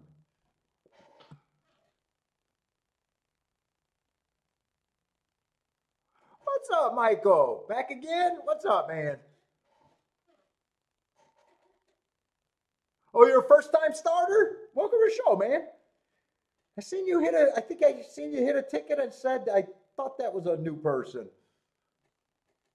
First time starter out here. Welcome to the show, man. Yeah, so I don't have, obviously I don't have picks. I'm looking for mistakes as betting. Do my own data. Obviously I'm opinionated.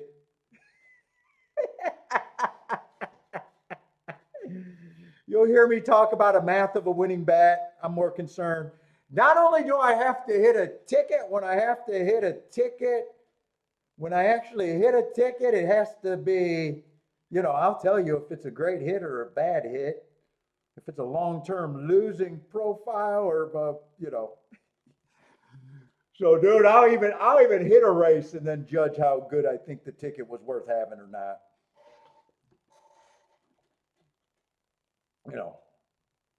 And the game's about, scores. I hit, I'm going to have a score.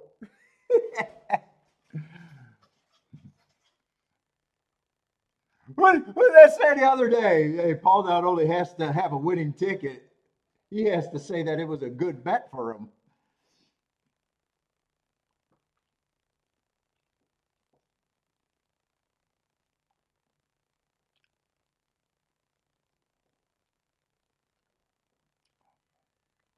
I like that observation.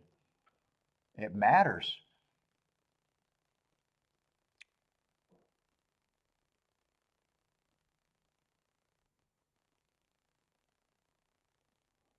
What's up, Lloyd? What's up, man?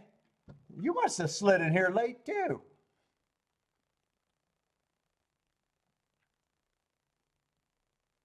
I'm saying Gulfstream, I'm nuts. I don't think there was a single ticket I'm supposed to have at Gulfstream. They got to super favorite. And I don't even think, it's not just because the favorite's been winning. It's been like first choice over second choice over first choice. I don't think there's a ticket worth having today, right? If there was, it was admittedly I couldn't have got to it. Yeah, 14 to 1 exacta in the first race. That's not in my ballpark. 6 to 1 exacta in the second. Hey, you're not supposed to be hitting this. 6 to 1 exacta in the third. 7 to 1 exacta in the fourth. 45 to 1 exactas aren't bad, but I couldn't get to that two. I did not like the two. Luckily, I sat out that race. In most of these races, I did sit out. So I'm actually playing pretty good at 7 to 1 exacta the race before. And a 3 to 1 exacta here. If you're an exacta player, there's one exacta you should have hit. What's up, C buddy? You've been hitting $100 straight supers all day? Yeah, some of these supers look like you got to have them for $100.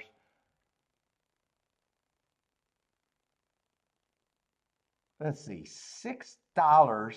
Let's see, $7. I got to round up. $7.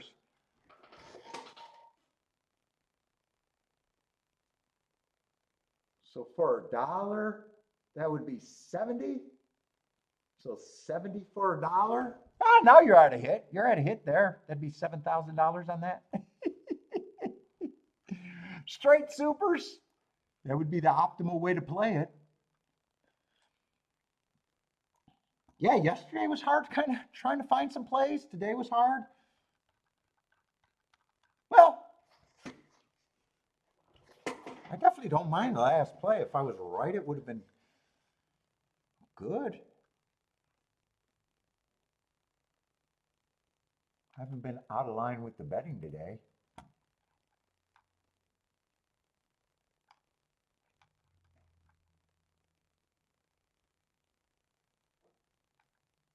What's up, Dan? Dan got some woodbine action over there?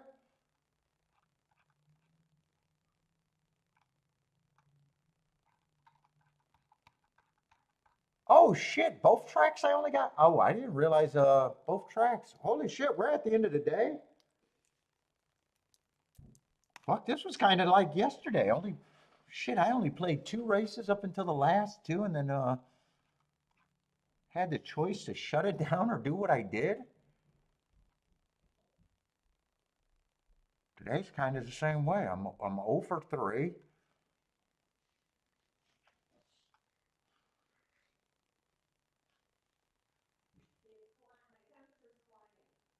Oh, you are getting a temperature?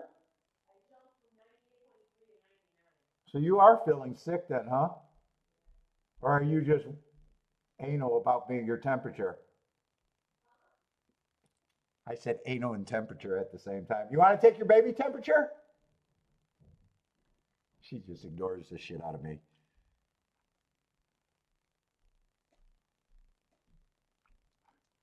Just ignore me.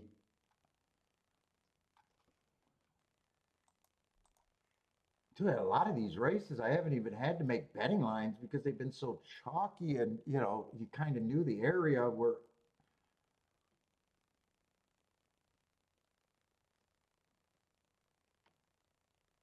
Let's try to do a betting line. It's getting late in the day. The only thing about turf route races, I don't have a profile that I believe in. It's just a small sample size, not worth really bringing up over there at the dock.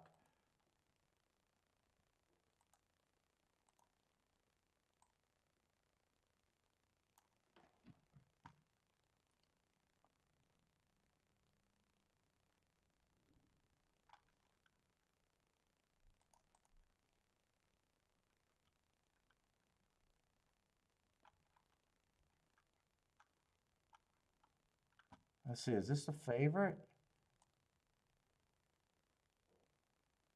5 is the favorite. Let's say 4 races ago, I don't mind that race. I thought it was an inside early pressing day, had the outside and wrong running style. Comes back. I don't mind that race. I thought that was a bad rail closing day, going too fast to win, running against the perceived bias. Next race, I thought was an inside early pressing day, again going too fast to win. When I say inside, I mean I thought 1 through 3 was good. 4 is on the cusp. I gave the asterisk just because of 4-hole. But Hearts going too fast to win is one of my strongest excuses. In fact, once you earn a heart, I expect if you get a bump from the heart, because we can't just say I expect something to happen because, trainers can put you in spots that you never should have belonged. Sometimes you just get run a good race and it goes away. But if you get a bump, I expect a kind of a top in a speed figure within 3 races or even a win or being useful as a betting tool. And getting second at even money is not necessarily a useful betting tool, but technically he did run, a top 84. But a lot of, predicting a horse runs a top on a day that he was even money is not a great accomplishment. We're here for tickets that matter. I don't mind him. I definitely don't mind him, but by himself.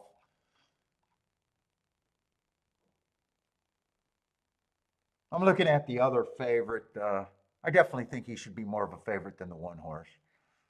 And obviously, I don't believe.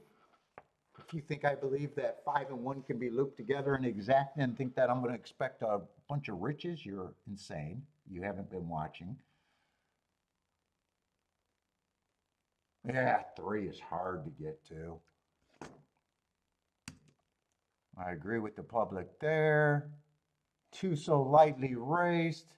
Just feels like he's a notch below what I've seen, but lightly raced horses can improve. 4, I have a hard time at 4, even at 4 would surprise me winning just as much as a 3 would.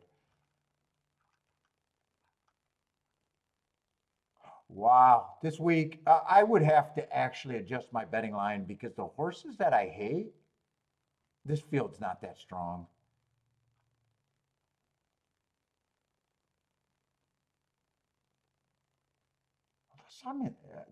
There's a chance I'm in the wrong race, right? Motherfucker, I know I'm looking at the wrong horses. I'm looking at the last race at that makes more sense. I knew something had to feel off. All right. Oh, shit. I think I want to be anti-speed on the turf, and I think I like the turf route races way more than I like the sprints. And I'm not going to have time to look up the other races, but that lines up year after year, I think, off the pace. I'm anti-speed on the turf here.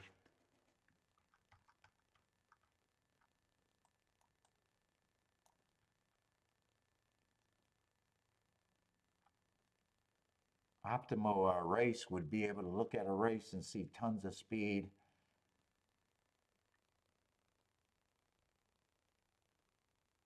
A got really good marks. He does look like a speed horse. He is what I want to play against. But with all that being said, he should not be 30 to 1. I actually think he's an overlay at 30 to 1. You do not poke holes. You do not poke holes at 30 to 1s if you want good tickets.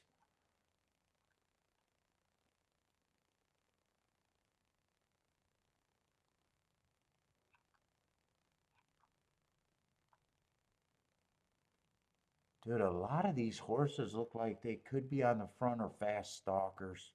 That's what most of these horses look.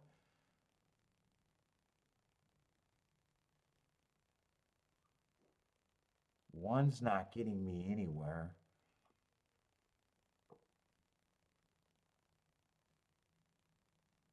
Two's a fast stalker. Sometimes it just depends on his running style today.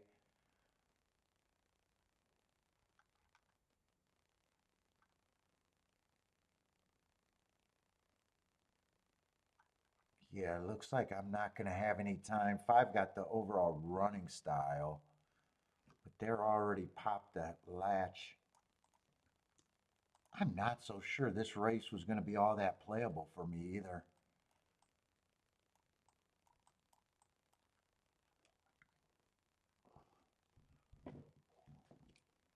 Gas, what's up, Gas? Likes the 4 at 12 to 1?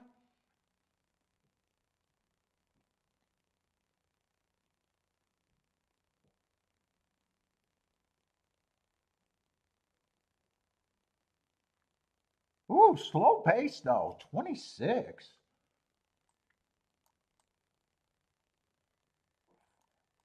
And everybody else is a stalker other than the 4. 4's right now the only horse that could go wire to wire.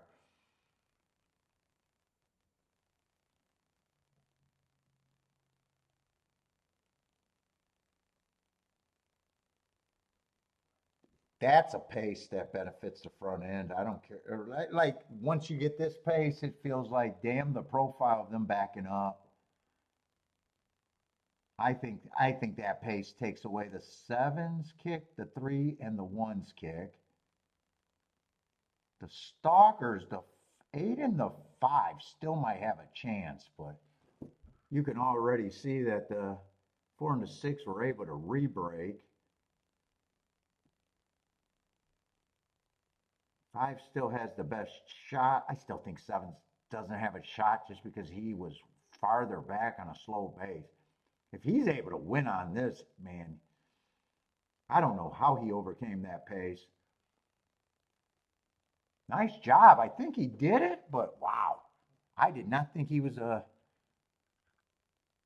think he was the outsider in the stretch. Dude, even with that 51 that four. Four got tired. Six out around for a long time.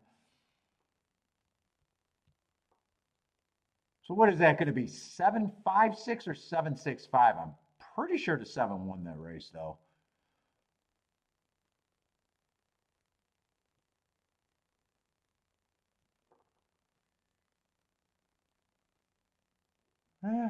That's going to be a tight bob. I'm still leaning towards, I think the 7 won it, and I really don't know who got second and third.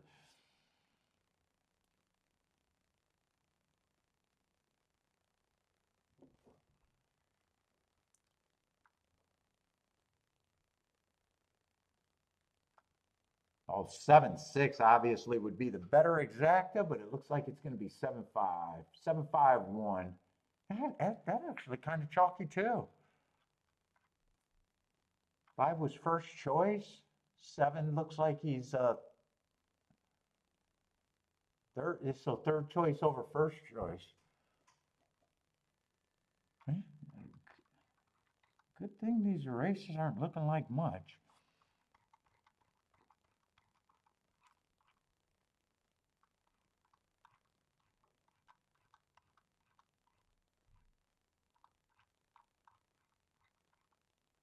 And I got a turf route and a turf at Gulfstream, and Gulfstream turf I'm not crazy about.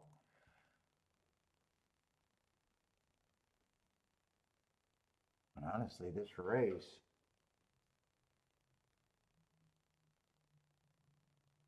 we'll see if this race can even produce anything that might be interesting.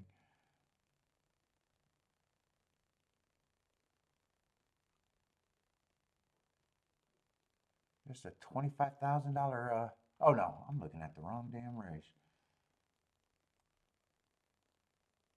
8th race. And this is it. Last races. Wow, I'm going to get off early.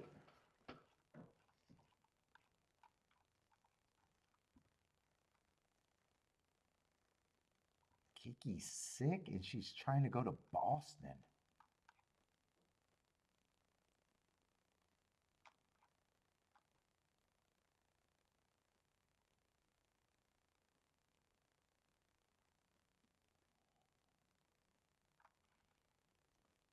Where to scratches? I probably do want to make a betting line here. Try to see if I can make my best decisions at the very least. What, a 6-horse race?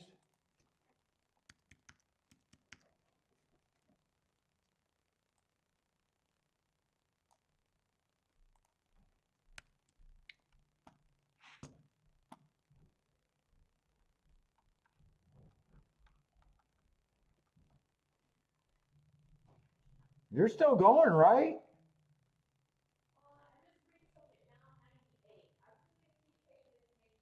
Dude, you're being silly. You can't be doing your temperature every 5 minutes. Your body probably, that's probably all in the fucking thing of normal. You're being fucking paranoid. Now, if you want me to take your baby temperature, I'll come up and help you. That's the only way you can get a real temperature, by the way. So I'm told.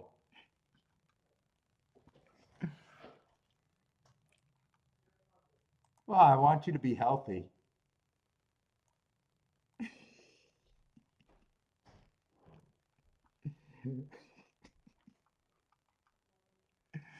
Why does she not find me funny, Jennifer?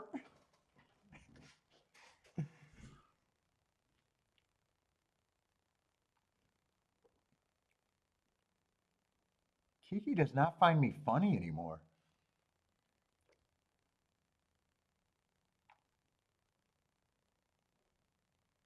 Let's see, 2's the big favorite, and then there's a couple mid-level horses and only 2 really prices out here.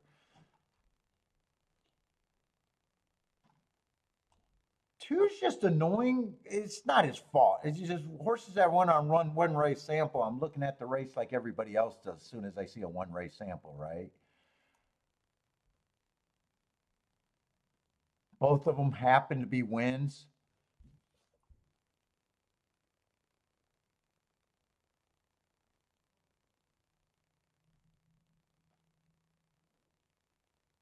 He's been on a winning tear in that race, two back where I actually got marks. It's nothing wrong, and I don't have a problem with it. He was just the slowest winner of the day, which does feel like it's optimal, you know, if you're ready to run, to be able to look fine.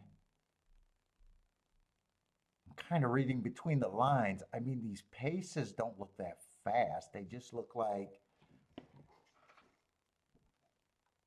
he just feels overbet, but he's still a contender and going to be hard for me to make a score with.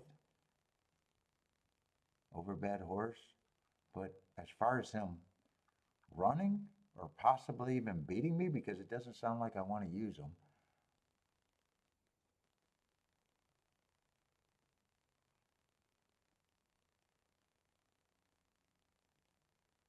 Well, one's been on a win tear. But 4 races ago at Woodbine, I thought it was a closing day. He won closing. Kind of optimal circumstances as the big favorite. Next race, he wins again, but I got him slowest winner of the day, kind of just like the two. He's just been doing it at a little higher level, but these levels aren't that big a difference. All I know is, you know, I can see that I don't have to handicap to see who's the better opportunity there. 5-1 is better to get to than 4-5.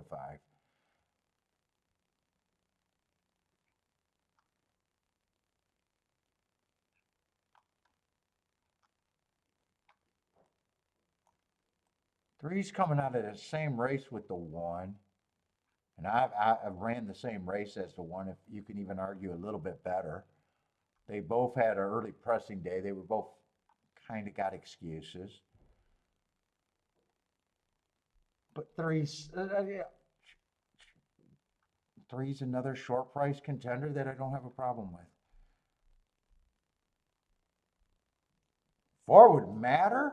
4 would be easy to get a score with. I just can't get to him. I can't get to him. I even think he should be higher than 40-1, to be honest.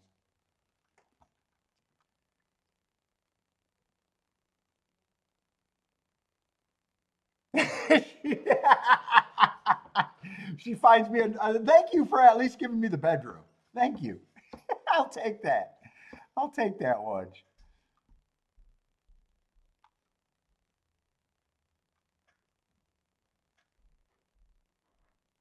If I might have a little upside, his last 2 races were sprints, and I don't believe that's what he wants to do.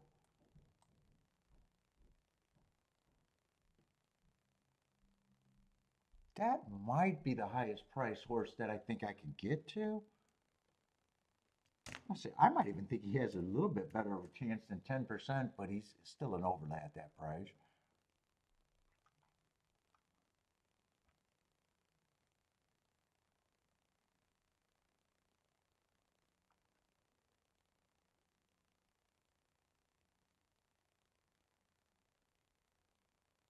And 6 or 8 been losing against the 1. Or I'm sorry, the 2. I probably just think he's priced right. 2 would have to probably falter for him to win.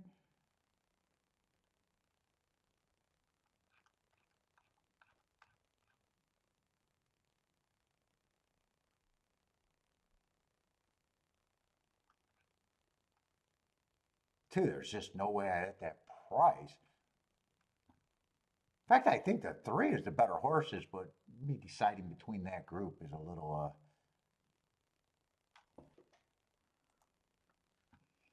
I do think those are the big 3.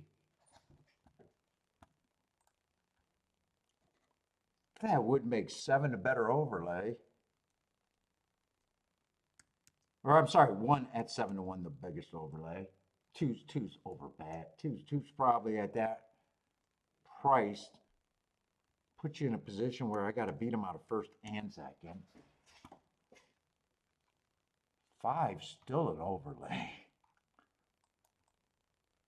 I'm obviously going to price out the 5 with the 1, 2, 3.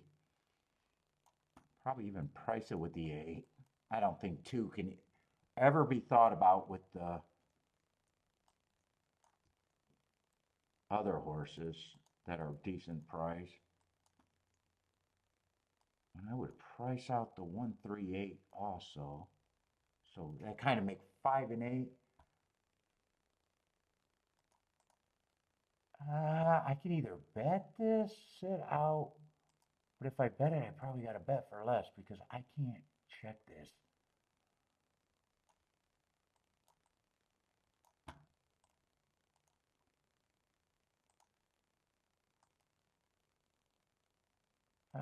Fuck.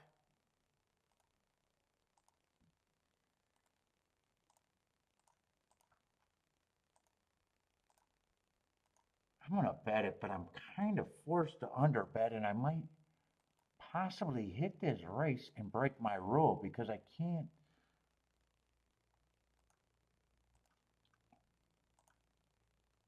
I'm not going to be able to make sure I got my ticket structured with the right amounts, I think. I might actually hit a race late and still not be a winner. And I usually try never to make that happen on purpose. I had to come back, I think, and press 3 with the 1-8 there. I might have needed to press the 2-5 or even forget about the 2-5. That might not be good.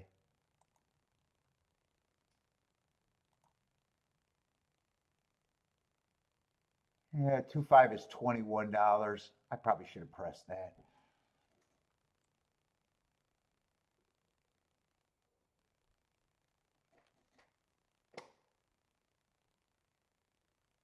And I didn't get to price the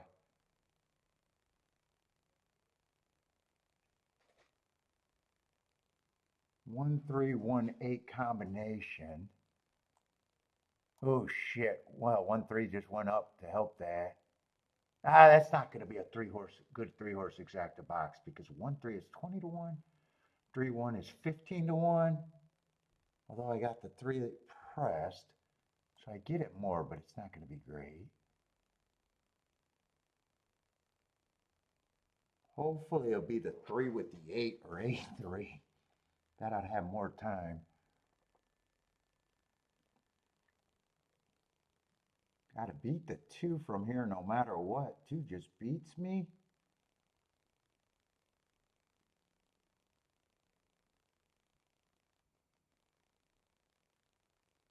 Come on, 5. Come on, 5 or 3. I got 2 outs. All I gotta do is get by the 3. 5 or 2. 5 or 2. Come on, 5. Or 5 or 3. 5 or 3. 5 or 3. Yeah, I'll hit a ticket. I'll hit a press ticket. But it's not going to be a great ticket. It's not going to be a great ticket. I'd have to check to make sure, to even know if that's going to put me up for today. It wasn't done on purpose. I did press, but I did not get to check the. Well, 1-3 is definitely going to be better than 3-1. But oh, by a big amount, $5. That will put me up today. Not huge, but it will put me up today. Being 1 for 4, 1 for 5, I don't even remember.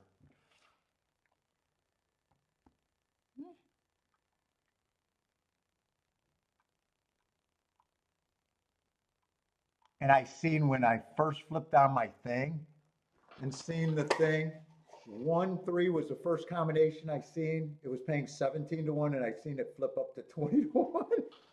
And I was like, I'm glad that went up. I said it during the race. Oh, that went up. Then I think I complained that if it comes in 3-1, it was 15 to 1, but I didn't have it pressed.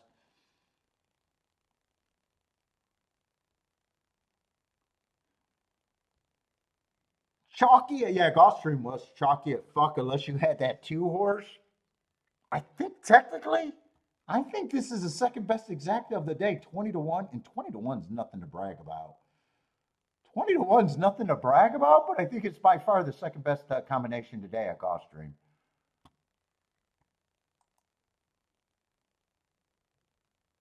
I mean, it's 20 to 1 in every mathematical equation is better than $3.70 to 1, 760 to 1. That 45 to 1, I think, is the biggest one. So I said this is I think, the second biggest, and I don't even think it's close. 750, 650, 670, and 1470. Yeah, Gulfstream. Unless you hit the 45 to 1, or unless you bet this really good, probably was not that good of a day. What's up, Elaine, by the way? Elaine rocked in.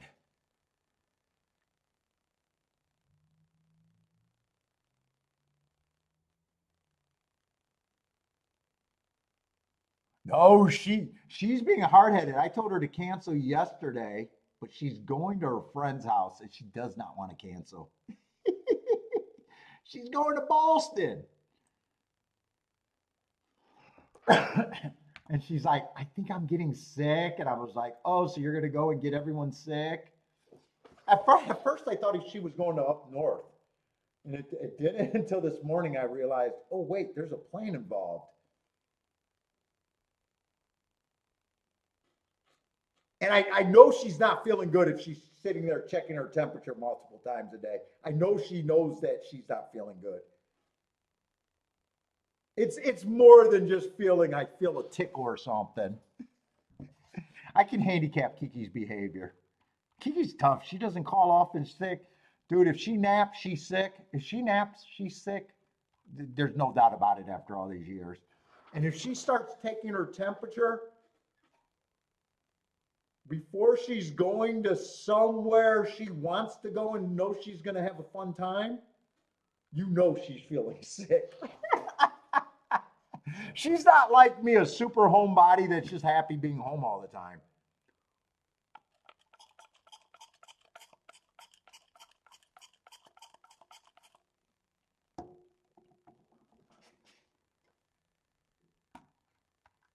Would I have done better with the 1.5 actually? Well, it didn't happen.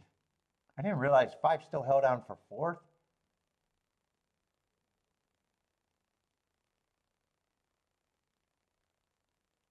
Holy shit, is this right? If that 1.5 came in, it was paying 442 to 1? Yeah, I would have gone way better with that. I did not realize, I bet it like I knew there was a discrepancy, but I did not realize that 1.5 was going to pay that. Unless this flipped over. Did this flip over?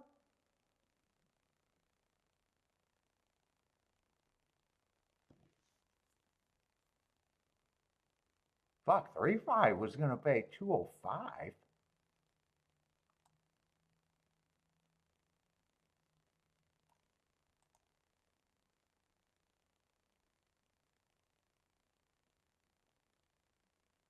Holy shit. Yeah, I would have been way better with that even though I had it less, but I didn't realize how much better.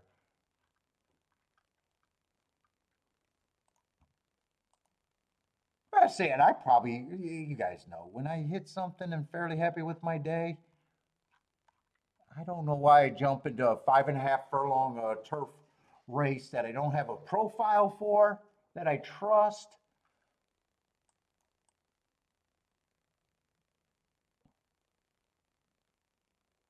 There's a lot of scratches here.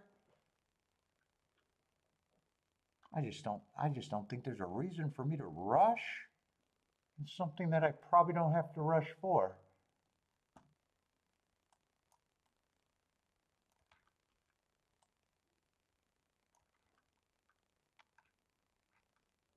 Unless I start glancing and something looks too good to resist.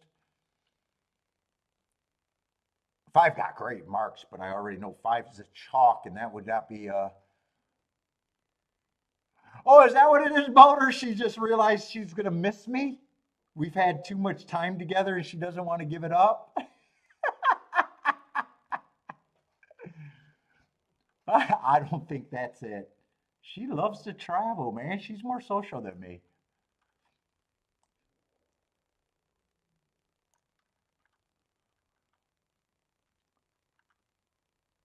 Yeah, dude, they like doing these short trips. And fuck, dude, that's a nightmare to me. I don't know why you want to get on a plane for 1 or 2 days. That sounds like a nightmare to me.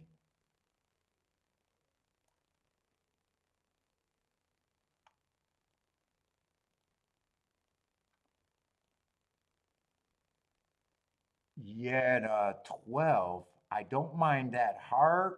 I don't mind his last two races and his speed, but five, I also don't mind. So a lot of times like I always say all the time, I'm looking for shit that I know I can put together. Yeah, Bender would not have been happy. Dude, not with your drive, right? Dude, I would hate your drive on a bad day home. What is it? You said it's a 4 or 5 hours round trip and it's worse coming home. Is that what you said it was, Bender, when you go to play? Or was it like 3 hours? Maybe it's 3 hours. Could it be an hour going there and 2 hours coming back? It's always worse coming back, I think you said.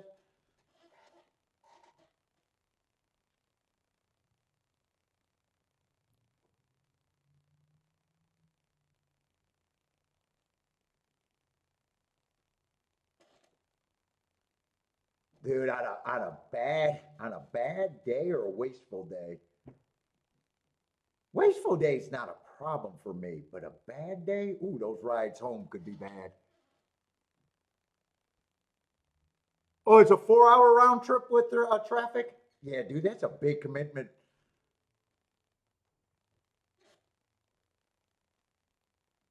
And you just never figured out how to get a wraparound playing in Texas, huh?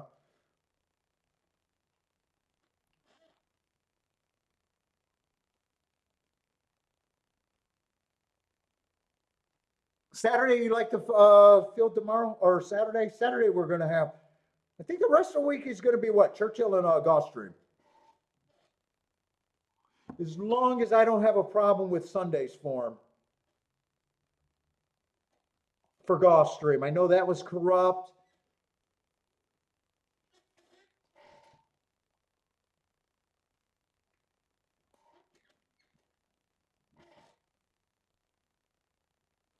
Now, I will tell you what's a nightmare on a bad day, chalk wise.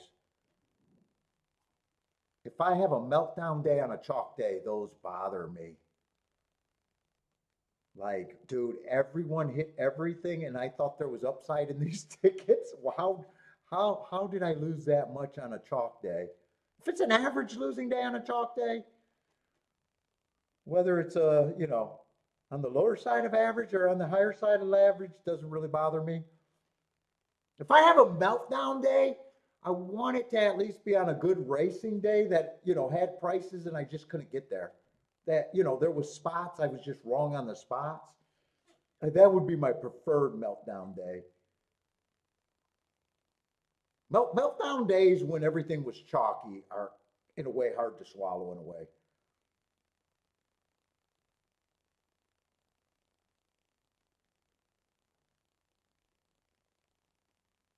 But then sometimes you look at them and you're like, no, I really thought I could beat them. Then you got to make that next step. Then you got to be like, when you have a meltdown on a chalky day and you're pissed, and you really got to look at it and say, did I like that play? Did I think there was something where I had an advantage if I was right? If you can answer that and defend your plays, then, you just got to live with it. But if you're like, no, I think I was reaching there, reaching there, reaching there,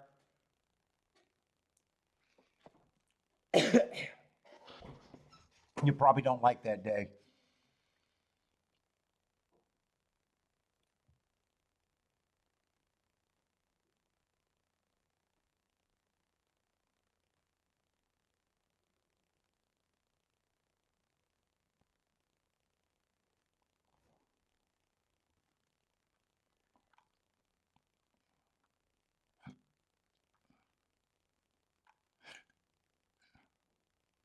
And 11, I'm not sure what the profile is.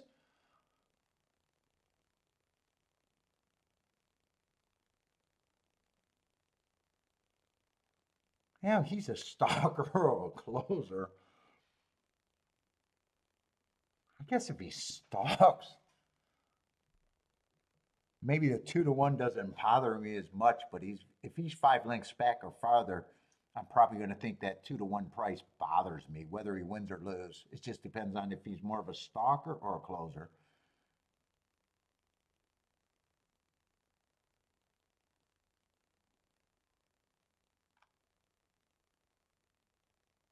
Six feels like a horse that I couldn't make it. I just can't get to. So six would be a long shot that I'm not interested in. Same with the four. I think I think I can make a fairly easy betting line here. Might as well just do that.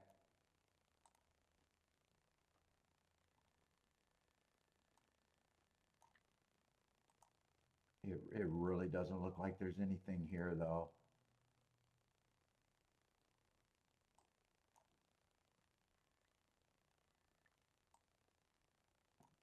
Uh-oh. 8, 9, 10 are out. It doesn't matter what race I do it on. Fuck, I'm not going to get this. I haven't been making betting lines. Usually I don't want to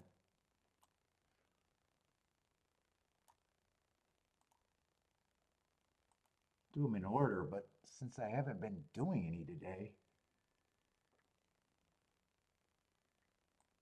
So what is this? Is this just a 6-horse race or is it even 6 horses? 7 it says?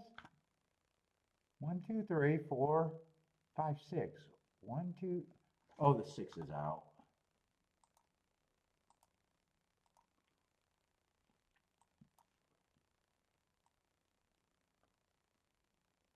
Let's see, I'll try to do it in the right spot, even though I said it didn't matter.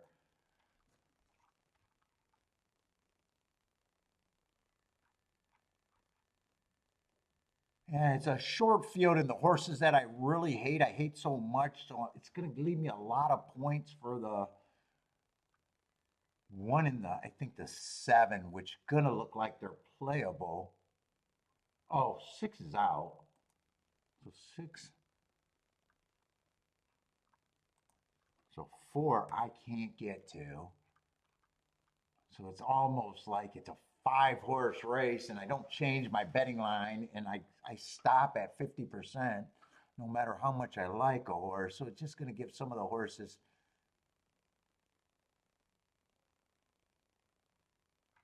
And 5's pretty close to that. I think 5 and 12 gets the most points.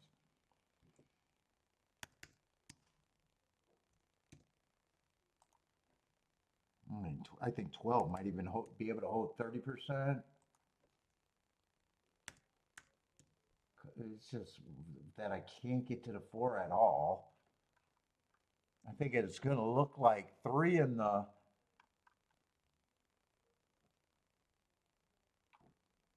Oh shit, I got the 3 scratched. I was looking at the wrong 3. Oh, 3 I thought was more like a 15% or no, not even.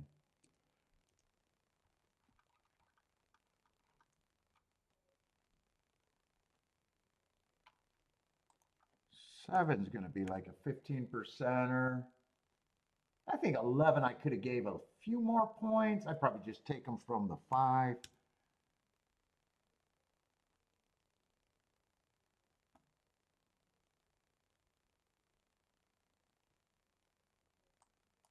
Yeah.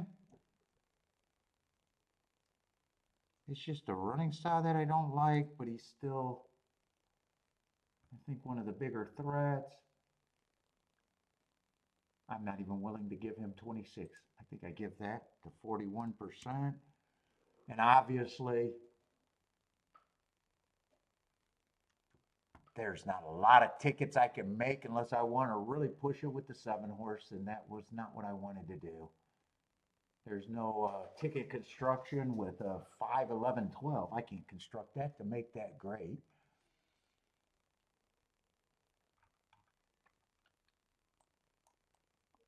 So no bet there.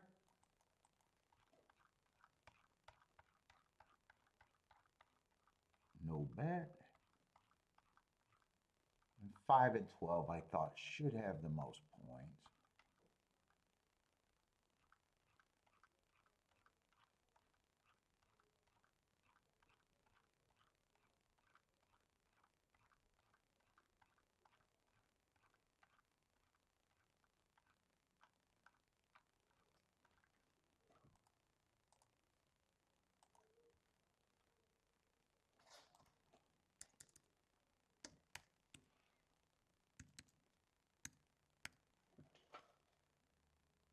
Ooh, 5's not giving an inch, but 12 might be able to keep that advantage. I mean, as far as a race coming down to the wire, I mean, those two horses weren't giving an inch. It was nice watching, but not much of a ticket there.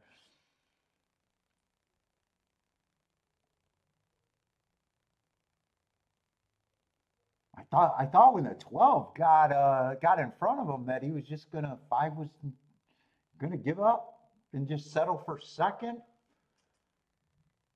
But he did not give up an inch. Actually, it looked like he tried to come back, but I still think 12 held his advantage. Unless there's a camera angle or the 5 got the perfect head bob at the end, I'm pretty sure the 12. Oh, I don't know, but I thought the 12 won it. Either way, it doesn't matter. I'm gonna like the betting line. Woohoo! I gave out the try almost. I gave out the try. Do I get credit? Watch out for that video coming soon about me being able to handicap this race, getting it narrowed down. Maybe we'll do a recap of it, documentary. Maybe we'll handle this just like the Belmont Stakes. This is basically the Belmont Stakes. Just another race at a lower level. Same kind of result. 3 horses in the race. But you know what? I got to take victory laps.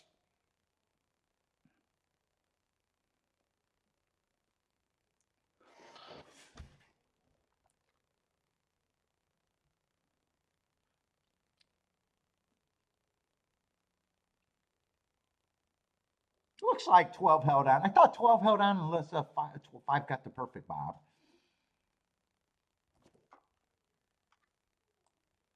Let's see, did I save?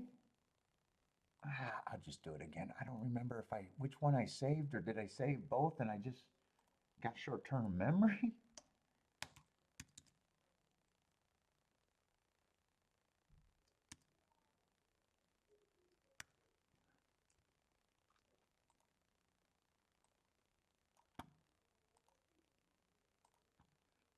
Did I get a little breakage on that exact Gulfstream? I didn't even check that.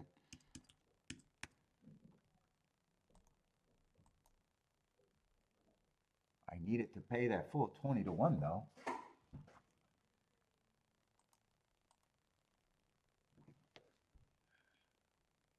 Joshua was 1 for 4. 25%.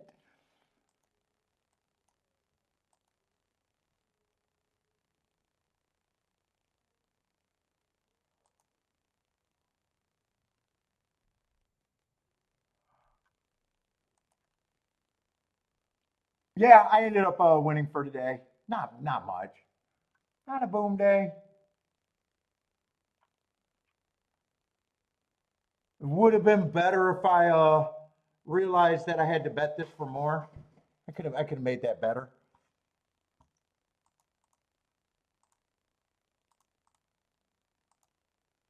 I could have not played that race too. I had very little action in today. I didn't have a lot to overcome anyways.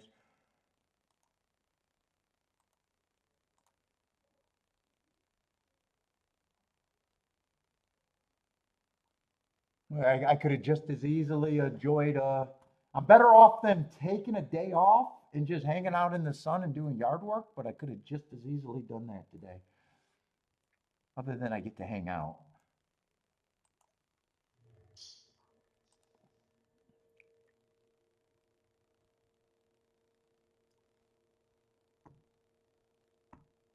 How many ghosts did you catch on your last hunt? Who's the ghost hunter? So just hopefully, I mean, fuck, don't mind what's going on so far. Hopefully just the prices get better in the next couple days. We got enough days to play. Still got Friday, Saturday, and Sunday, so hopefully they just don't stay this chalky. Could have flew with Kiki. No, I could still fly with Kiki, but I'm not friends with her. I don't dislike her, but it's one of Kiki's friends.